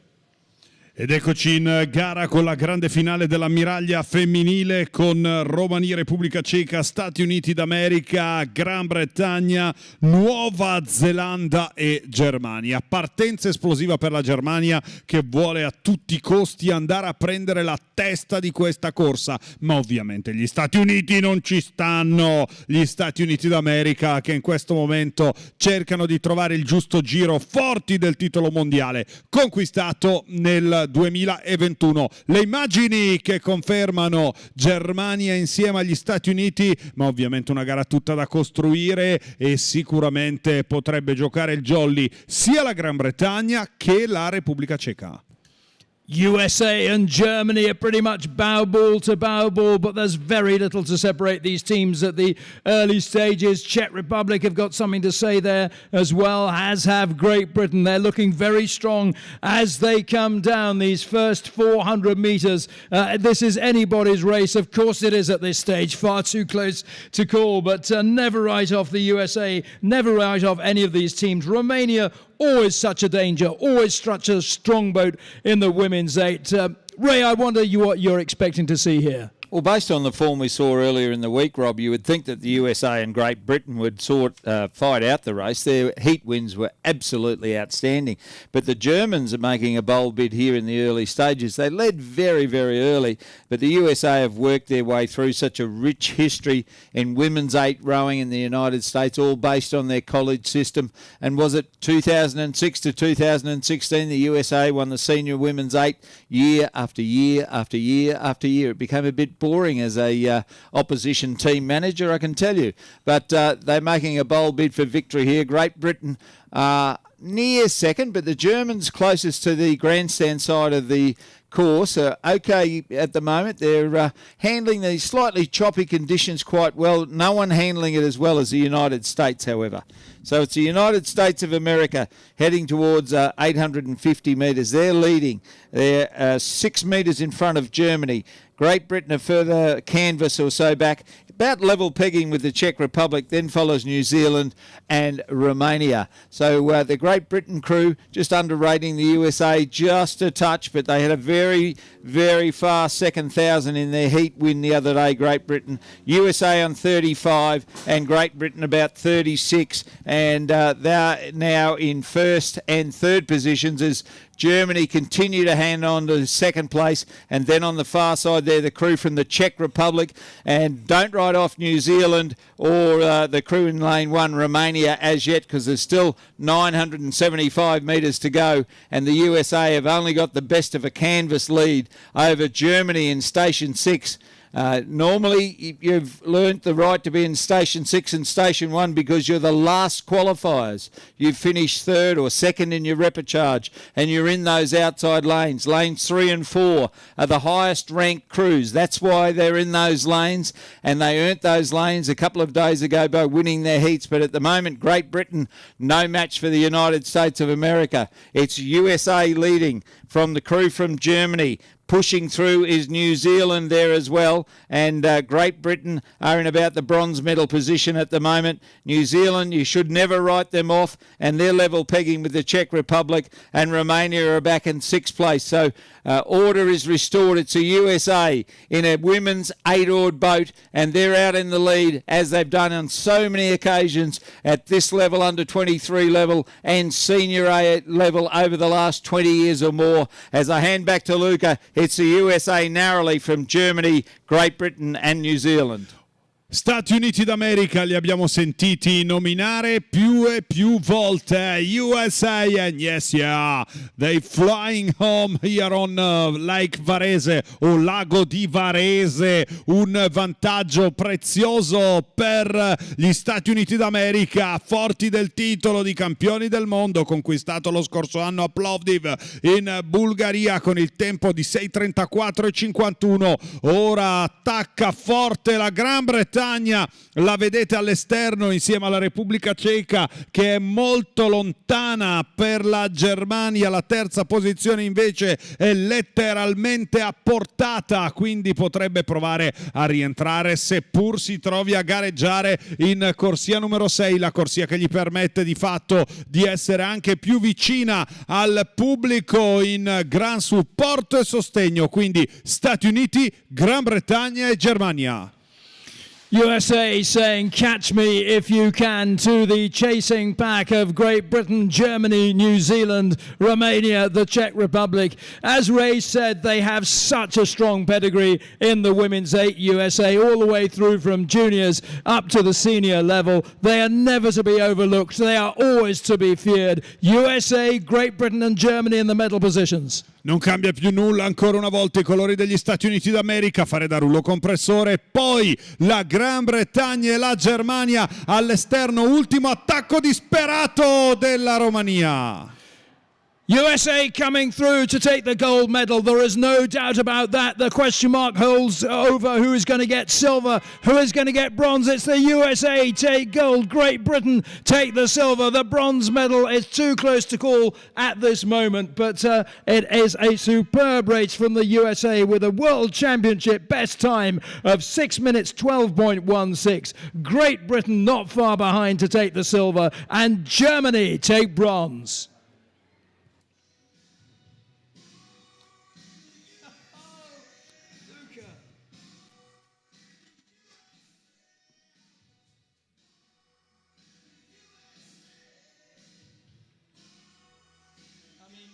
Malta is what I meant.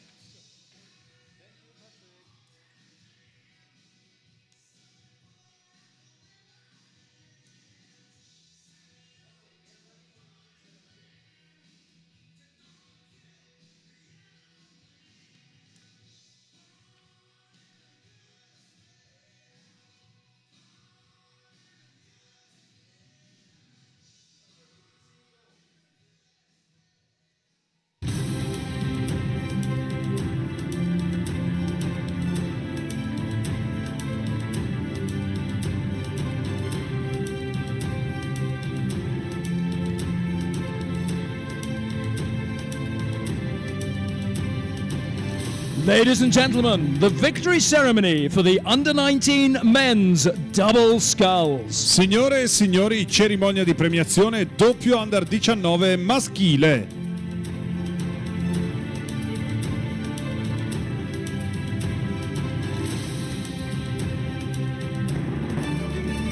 Winners of the bronze medal. Vincitori della medaglia di bronzo. Italy! Italy represented by Italia rappresentata da Marco Selva e Marco Dri. winners of the silver medal. Vincitori della medaglia d'argento. Turkey! Turkey represented by Turchia rappresentata da Ahmet Ali Kabadai, Halil Khan Koroglu,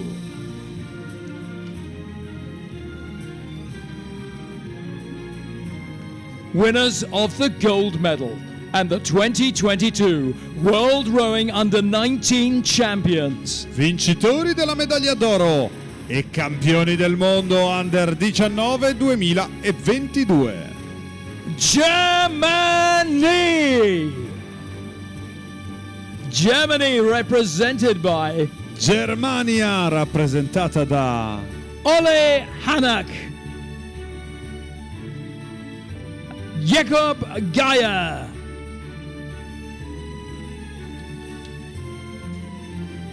ladies and gentlemen, the national anthem of Germany. Signore e signori, l'inno nazionale della Germania.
Let's hear it, ladies and gentlemen, for all our medalists. Applaudiamo i nostri medagliati.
Ladies and gentlemen, the final of the Under-19 men's single sculls.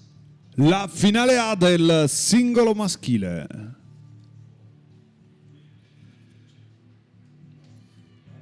Lane 1, representing Slovakia, Peter Strosanski.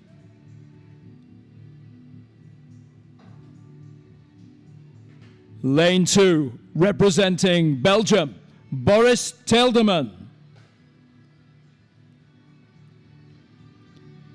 Lane 3, representing Germany, Cornelius Conrad.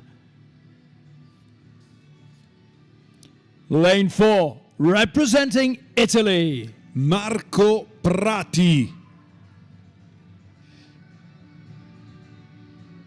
Lane 5, representing Great Britain, Marcus Shute.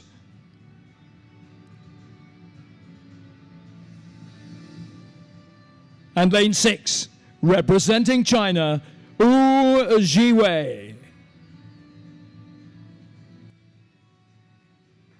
Is this Top Gun Maverick? Yeah. Top Gun Maverick. Lovely. Oh, thank you.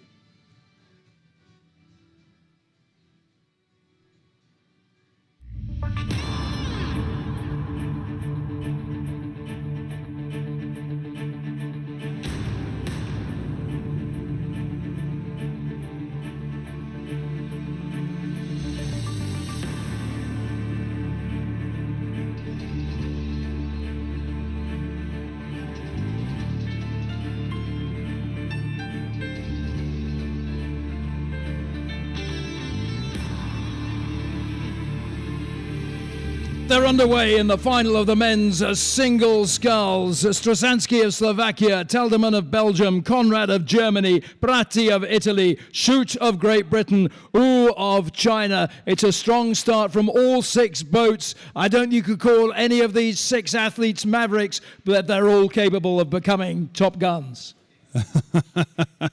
è veramente difficile chiamare subito la partenza per capire chi è davanti, ma tutti potrebbero diventare Top Guns, come stava giustamente raccontando Roby in inglese, ma in questo momento la partenza più forte, e fatevi sentire, l'ha avuta Marco Prati, atleta azzurro che è volato fuori insieme alla Cina, che all'esterno sta cercando di insidiare il nostro atleta nazionale. E quindi Marco Prati che adesso deve trovare il giusto giro insieme ancora alla Cina, poi all'interno possibile rientro della Germania in una lotta forsennata per le prime posizioni quando ci avviciniamo ai primi 500 metri di gara. Prati of Italy off to the quickest start, and of China coming through well. It's a good early start for him. But what about the athlete from Great Britain? He won the Euros under-19s in the single sculls, but as he sees it, it's his cruise to the left which will cause him probably most concern in Prati of Italy, Conrad in Germany, and Taldeman of Belgium, although he seems to have slipped back just a touch. Ray? Yeah, the German sculler Cornelius Conrad was very impressive in his semi-final win, but you're right, the Italian sculler Marco Prati has got away brilliantly, and he's got a narrow lead, albeit he's starting to move out a little bit now from the Chinese sculler Wu, and Cornelius Conrad from Germany has moved into second place in this second 500 metres. So one would think that Germany and Italy as the semi-final winners would be the two scullers to beat, and Prati got out really, really quickly indeed. He's still on 36 strokes to the minute after 600 metres. The German much lower at 33 strokes to the minute, but just about matching him for boat speed. And even lower is the Great Britain sculler Marcus Shute. He's coached by Mark Wilkinson. He's down around 30 strokes to the minute already in this second 500 metres. But at the moment, the Italian has got the look back at them. Marco Prati, he's got a good look back at the rest of the field, headed by the Chinese sculler Wu Jiwei, and Germany's Cornelius Conrad. He's coached by Claudia Herpertz. And the other three scullers have got a lot of work to do to get into the mix with Belgium. Slovakia probably in fourth place at the moment, then back to Belgium. And at the rear, the Great Britain sculler is not really making an impression, surprisingly, at the moment. He's got a bit of work to do to get further up the field. And he's trying to push through there now, if he can, but he's still back in fifth or sixth place. So it's Italy in lane 4, leading a great contest between the lane 1 sculler from Slovakia and lane 6 China, and then back to the German sculler Cornelius Conrad, who's underrating the rest of the field. As I said, the Italian sculler on 36 strokes to the minute, the German just on 32, but he's moved into second place now, Cornelius Conrad, but he's let the Italian sculler Marco Prati get 2 lengths in front as they go through the 1,000 metres. It's Italy first, Germany second, China third, Slovakia fourth, then back to Great Britain in fifth, and the Belgian sculler Boris Taldeman is back in sixth place. But sculling beautifully, the Italian sculler coach Marco Prati, not sure which club he's from, but Luca will be able to tell us further down the course. And he's got the look back at the rest of the field. He's in lane 4. He's got 3 scullers on his left. He's got 2 scullers on his right.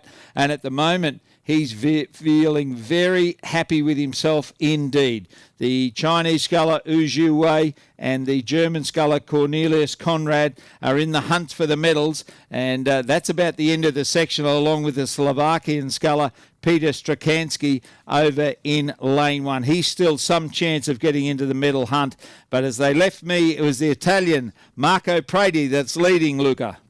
E Marco Prati lì davanti a fare la differenza. Marco Prati, atleta della Canottieri Ravenna, ha iniziato la sua attività agonistica nel 2017 e dopo pochissimi anni si trova qui sul tetto del mondo. In realtà un conto aperto per Marco Prati, che lo scorso anno fu sesto al campionato del mondo in singolo, e da allora la scelta di iniziare ad investire ancora di più.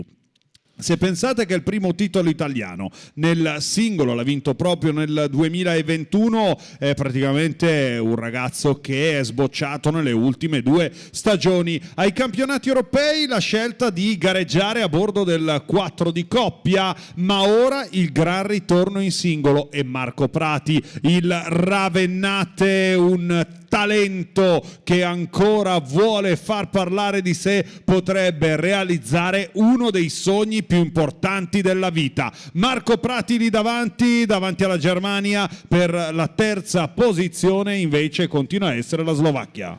Prati is opening up a huge gap at the front of the field here, and I must say I'm very surprised to see Marcus Schut and Boris Telderman of Great Britain and Belgium respectively so far adrift. What a tough race this is for them. They're out of the running here. It's Marco Prati in the gold medal position, and then behind him Konrad and Strasansky of Germany and Slovakia battling it out for that silver medal. Wu of China also in the mix.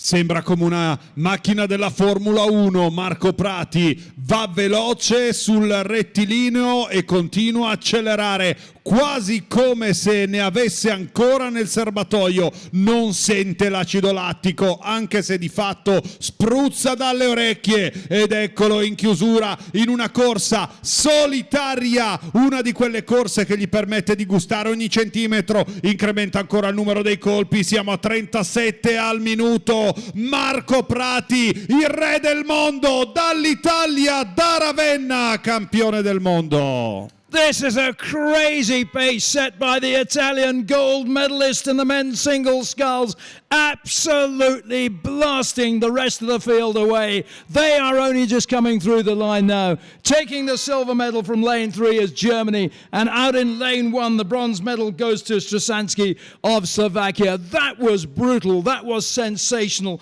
that was Italian sculling at its absolute best. Marco Prati of Italy takes the gold medal ahead of Konrad of Germany with the silver. Strasansky of Slovakia takes bronze.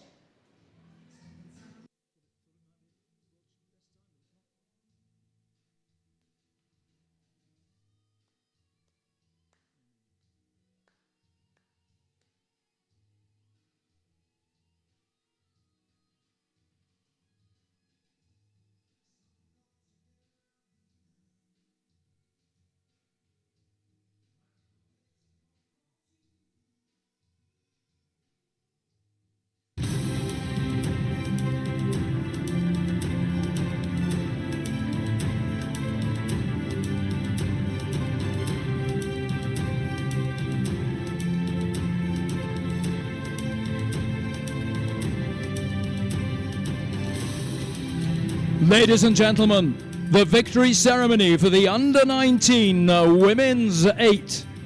Signore e signori, cerimonia di premiazione 8 Under 19 femminile.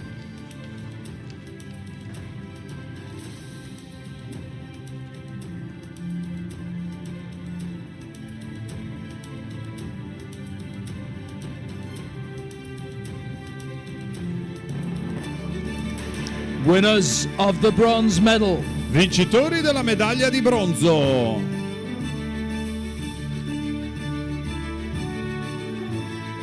Germany. Germany represented by Germania rappresentata da Leonie Ristov, Selina Grunwald,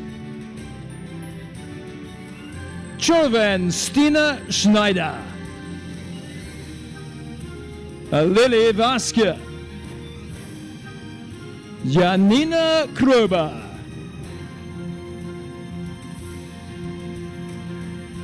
Florentina Riffel, Isabel Heiner, Michelle Laban, Emma Lowry Mena. Winners of the silver medal. Vincitori della medaglia d'argento. Great Britain. Great Britain represented by Gran Bretagna rappresentata da Megan Johnston, Isla Bathgate, Isla Wilding, Annalisa Jantz, Alice Baker,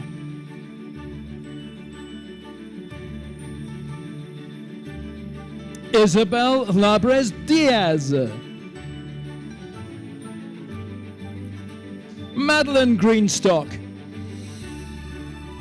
Martha Shepherd,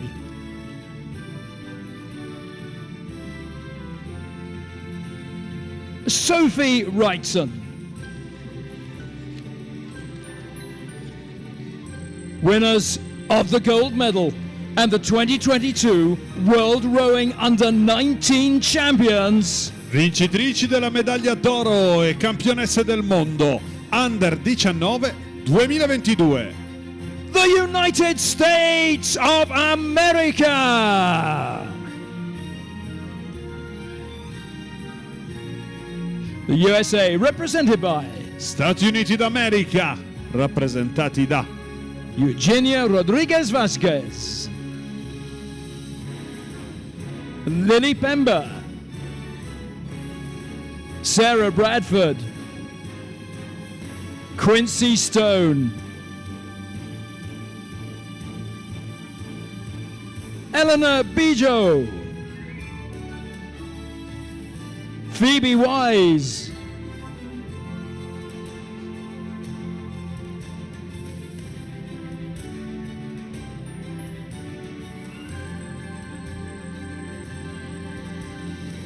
Sophia Simon, Nora Goodwillie, and Frances McKenzie. Ladies and gentlemen, the national anthem of the United States of America. Signore e signori, inno nazionale degli Stati Uniti d'America.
Let's hear it for all our medalists. Applaudiamo le nostre medagliate.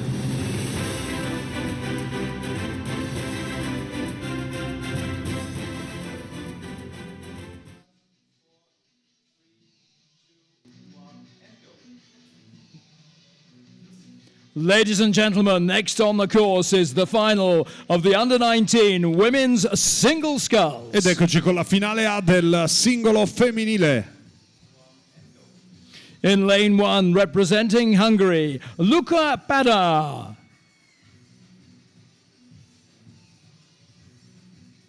In lane 2, representing the Netherlands, Jente Jongsma.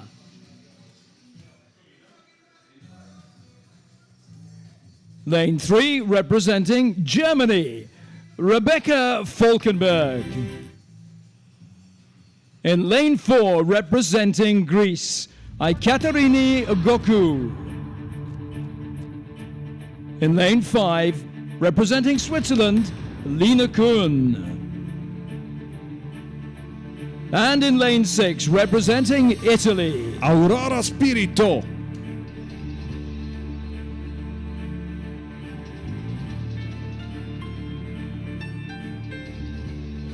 They come thick and fast, these races and these victory ceremonies. What a wonderful afternoon we're having here. Day 6 of the 2022 World Rowing Under-19 Championships. The A final of the women's singles sculls underway with Padar of Hungary, Jongsma of the Netherlands, Falkenberg of Germany, Goku of Greece, Kuhn of Switzerland, and Spirito of Italy.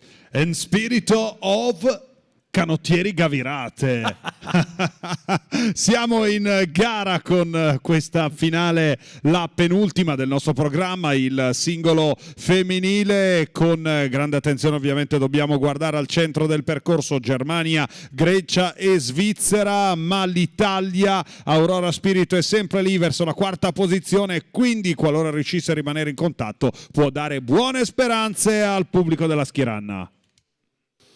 So all these crews looking really good here. Of course, it was Aurelia Maxima Janssen who won this boat class in Plovdiv last year for Switzerland, but I wonder if Lena Kuhn can successfully defend it for her nation today. These crews looking very strong. Early stages, Greece coming through nicely, but do keep a close eye on that athlete nearest to the grandstand here from Italy. But central lanes, Falkenberg of Germany, she's going to be one to watch as well.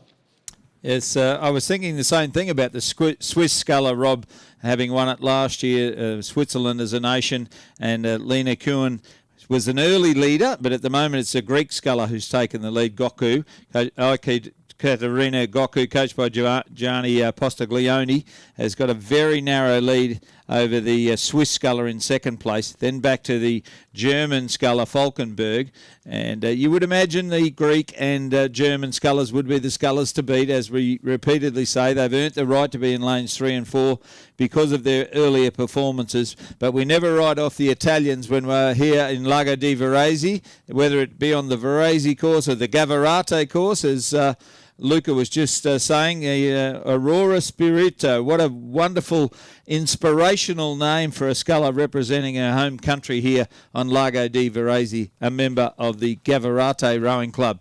And at the moment, she's in the mix, but no match for the Greek sculler Ekaterina Goku and the German sculler Rebecca Falkenberg. So Goku on 33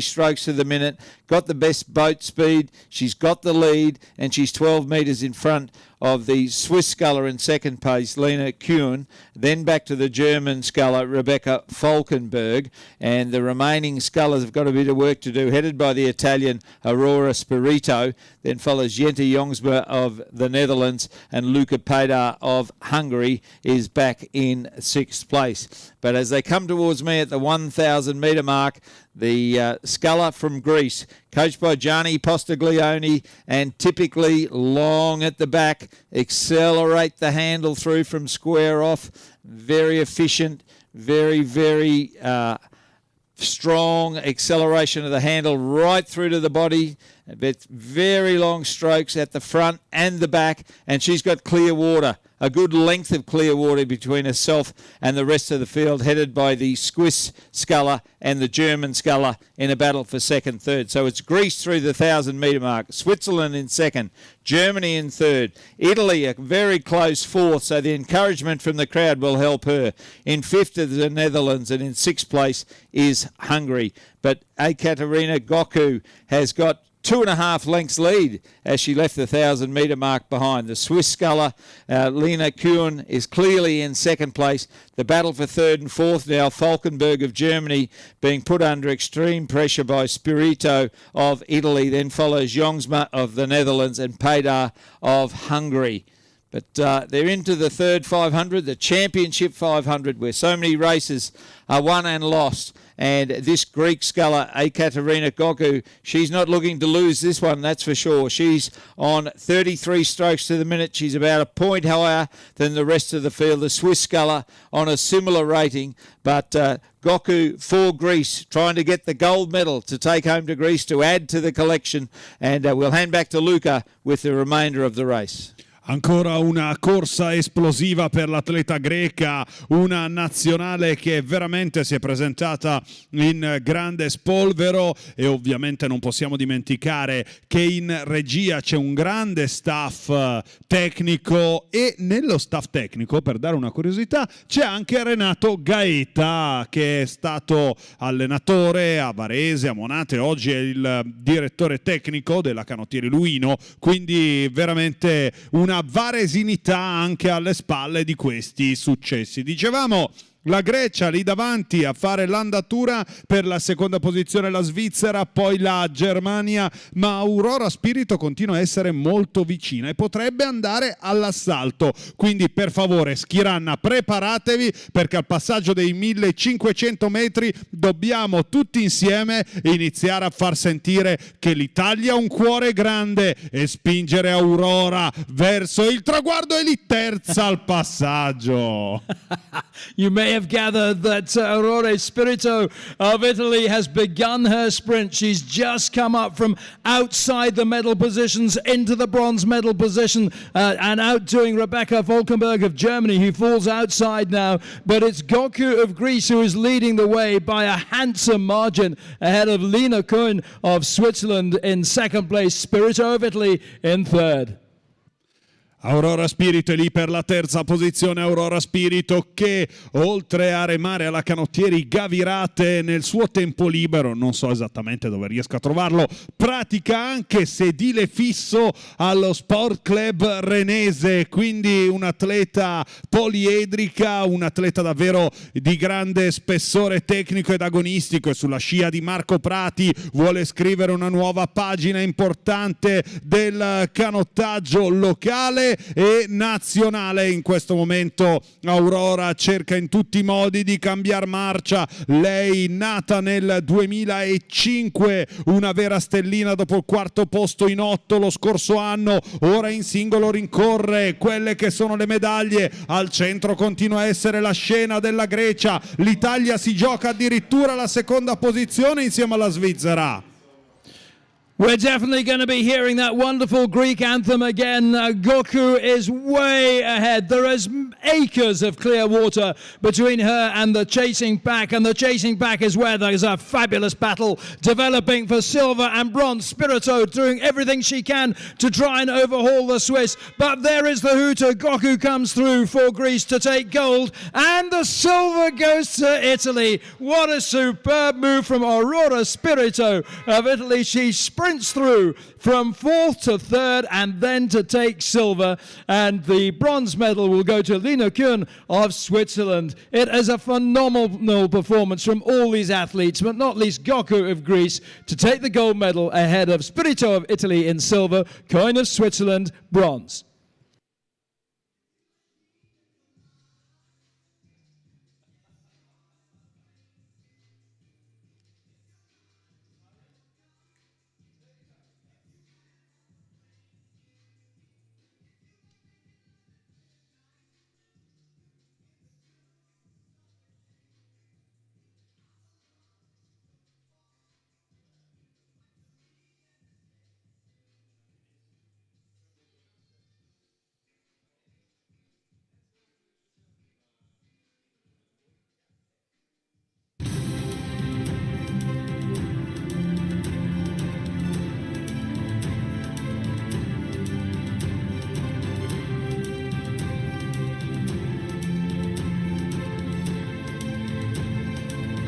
Ladies and gentlemen, the victory ceremony for the Under-19 men's single sculls. Signore e signori, cerimonia di premiazione singolo Under 19 maschile.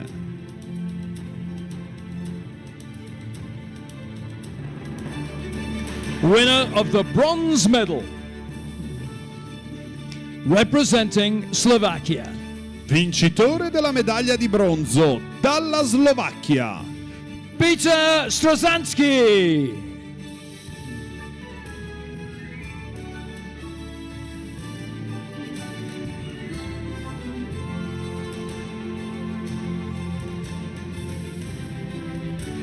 Winner of the silver medal, representing Germany, Vincitore della medaglia d'argento dalla Germania, Cornelius Conrad.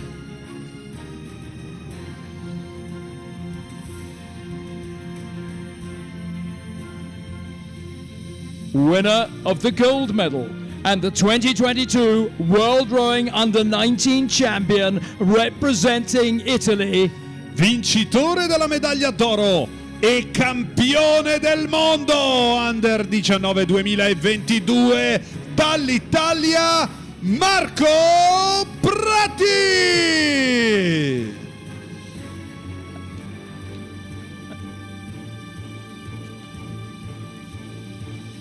Ladies and gentlemen, the national anthem of Italy.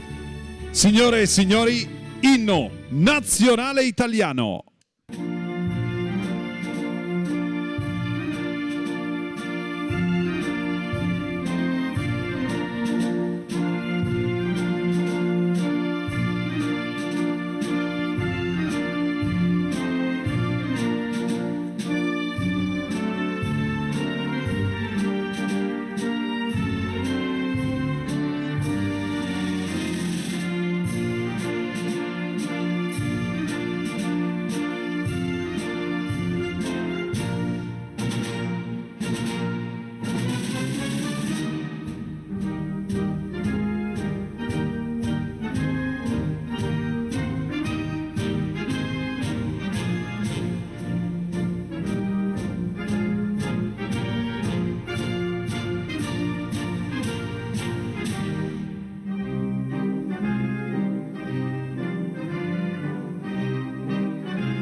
Ladies and gentlemen, let's hear it for all our medalists. Applaudiamo forte i nostri medagliati.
Ladies and gentlemen, we come to our final race of these championships.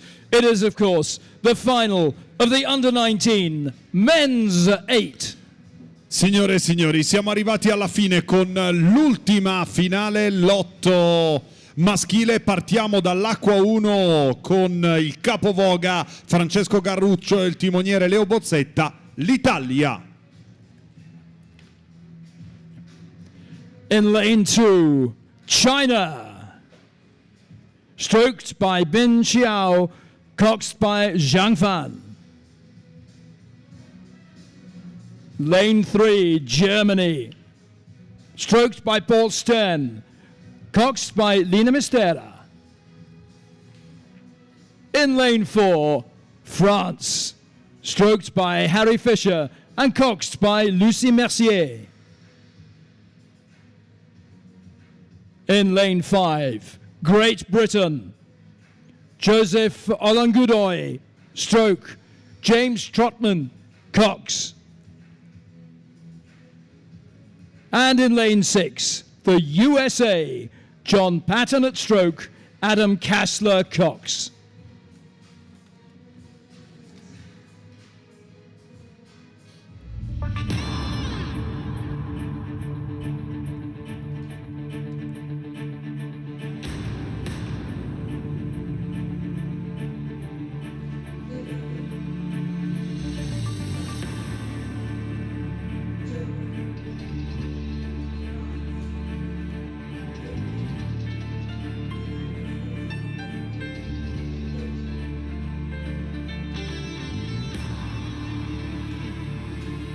underway for the final time these championships. It's the men's 8, Italy, China, Germany, France, Great Britain and the USA, and I'm sure they will provide us with a spectacle worthy of these championships. 6 days of absolutely top-class racing.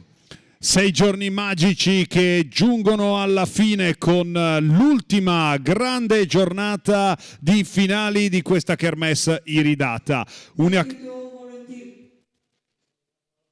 Una kermesse iridata iniziata, lo ricordiamo, domenica scorsa con la cerimonia d'apertura e dopo 8 giorni che va a volare verso la chiusura con il sipario che viene tirato dall'ammiraglia maschile. Per gli azzurri Nicolò Marelli, Alberto Briccola, Emanuele Meliani, Giacomo Pappalardo, Manuel Caldara, Antonio Di Stefano, Gregorio Menicagli, Francesco Garruccio e Leo Bozzetta. In questo momento in corsa la Germania insieme agli Stati Uniti stanno cercando di fare il ritmo in questa grande finale A. Really nothing to separate these 6 crews as they go through the 400-meter mark. It is as tight as you would expect it to be. I wonder when they may even start to separate. They're going to have to at some stage, but it is so close here. So for the last time today, let's hand over to our super sub. He's done a fantastic job, Ray. It's been great to work alongside you. Thanks very much, Rob. Yes, and on the extremities of the course, USA and closest to me in Station 6 and Italy in Station 1, both still up around 39 strokes to the minute after 500 metres, so they're leaving no stone unturned to try and get the victory here. Germany and France were both very impressive in their heat wins, but France are just a little off the pace at the moment and back in about 4th or 5th place, but the Germans are now leading. They've settled down to 37 strokes to the minute. They're getting 5.9 metres per second run out of their boat, and they've got their bow in front. They've got the look back at the rest of the field. The People's Republic of China are in Station 2. They're very much in the mix at the moment, and Great Britain in Station 5 also moving nicely. And the USA in Station 6 closest to the judge. Their women were able to repeat last year's win, and can the men do it 2 years in a row? Maybe even longer, but United States won the women last year and again today. The United States defending champion in the men's 8, but at the moment they're in about 3rd or 4th position. Early leaders, the crew from Germany, but pushing through is the crew from Great Britain. They're making a charge as they come to the 1,000-metre mark, and Great Britain are about 2 seats behind the crew from Germany. In 3rd place is the United States of America. 4th then would be the crew from France, and then across on the far side, the early leaders, Italy and the People's Republic of China, are just starting to find the pace a little hot as we leave 1,000 metres behind. So it is Germany leading from Great Britain on the improve. The other heat winner, France, back off the pace in 3rd or 4th spot, almost level pegging with the United States of America. Germany on 37 strokes to the minute. They're 7 metres clear of Great Britain, who are also on 37 strokes to the minute. Then in 3rd place is the crew from the United States on 38. In 4th place is the French crew on 36. Then back to the People's Republic of China. And at the rear of the field is Italy. Luca, the crowd will need to do some magic here if the Italians are to catch these early leaders, the crew from Germany. Speriamo che riescano davvero, ed è sicuramente un augurio che dall'Australia colpisce nel cuore. Grazie alle parole vibranti di Ray Habit che ci ha accompagnato in questa ultima giornata di competizioni. Giustamente ci stava dicendo che per rientrare l'Italia deve fare una rimonta magistrale, ma ancora una volta lì al comando sono i colori della Germania che vogliono andare a riprendersi lo scettro dopo averlo lasciato agli Stati Uniti d'America lo scorso anno a Plovdiv con quella vittoria che ha bruciato la concorrenza con il tempo di 5:47 e 70. Ma parlando di tempi non posso dimenticare quel record del mondo di categoria registrato dall'Italia nel 2012 a Plovdiv in Bulgaria e ancora imbattuto, quindi c'è anche un po' di italianità e orgoglio italiano in questa corsa che continua a vedere lì al centro la Germania. Germany currently in the gold medal position, followed by Great Britain in silver. Then it's a battle for bronze between the USA, France and Italy. People's Republic of China just too far back now to be in serious contention. But Great Britain and Germany battling it out up at the front. Se non avete mai visto i buchi nell'acqua, questo è il momento giusto. Una Germania strabordante che fa volare l'ammiraglia verso il titolo mondiale davanti alla Gran Bretagna per riuscire a centrare quello che è il grande sogno. Germany have got this. They have stormed away with it. They're going to take it by 3/4 of a length from Great Britain in silver. It's Germany gold. It's silver to Great Britain, and the bronze goes to the USA. And just to mention, a new World Championship best time for Germany of 5:33.43.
Ladies and gentlemen, the victory ceremony for the Under-19 Women's Single Sculls. Signore e signori, cerimonia di premiazione singolo Under 19 femminile.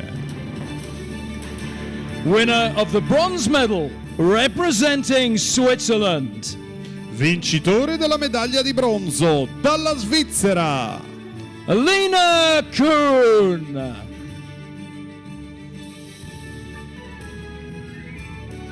Winner of the silver medal, representing Italy. vincitrice della medaglia d'argento dall'Italia, Aurora Spirito.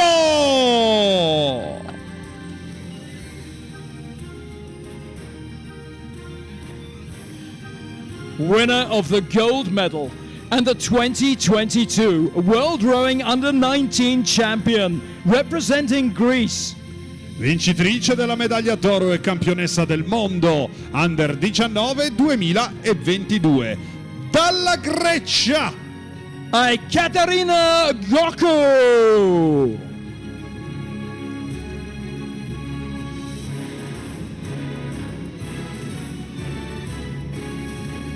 Ladies and gentlemen, the national anthem of Greece. Signore e signori, l'inno nazionale della Grecia.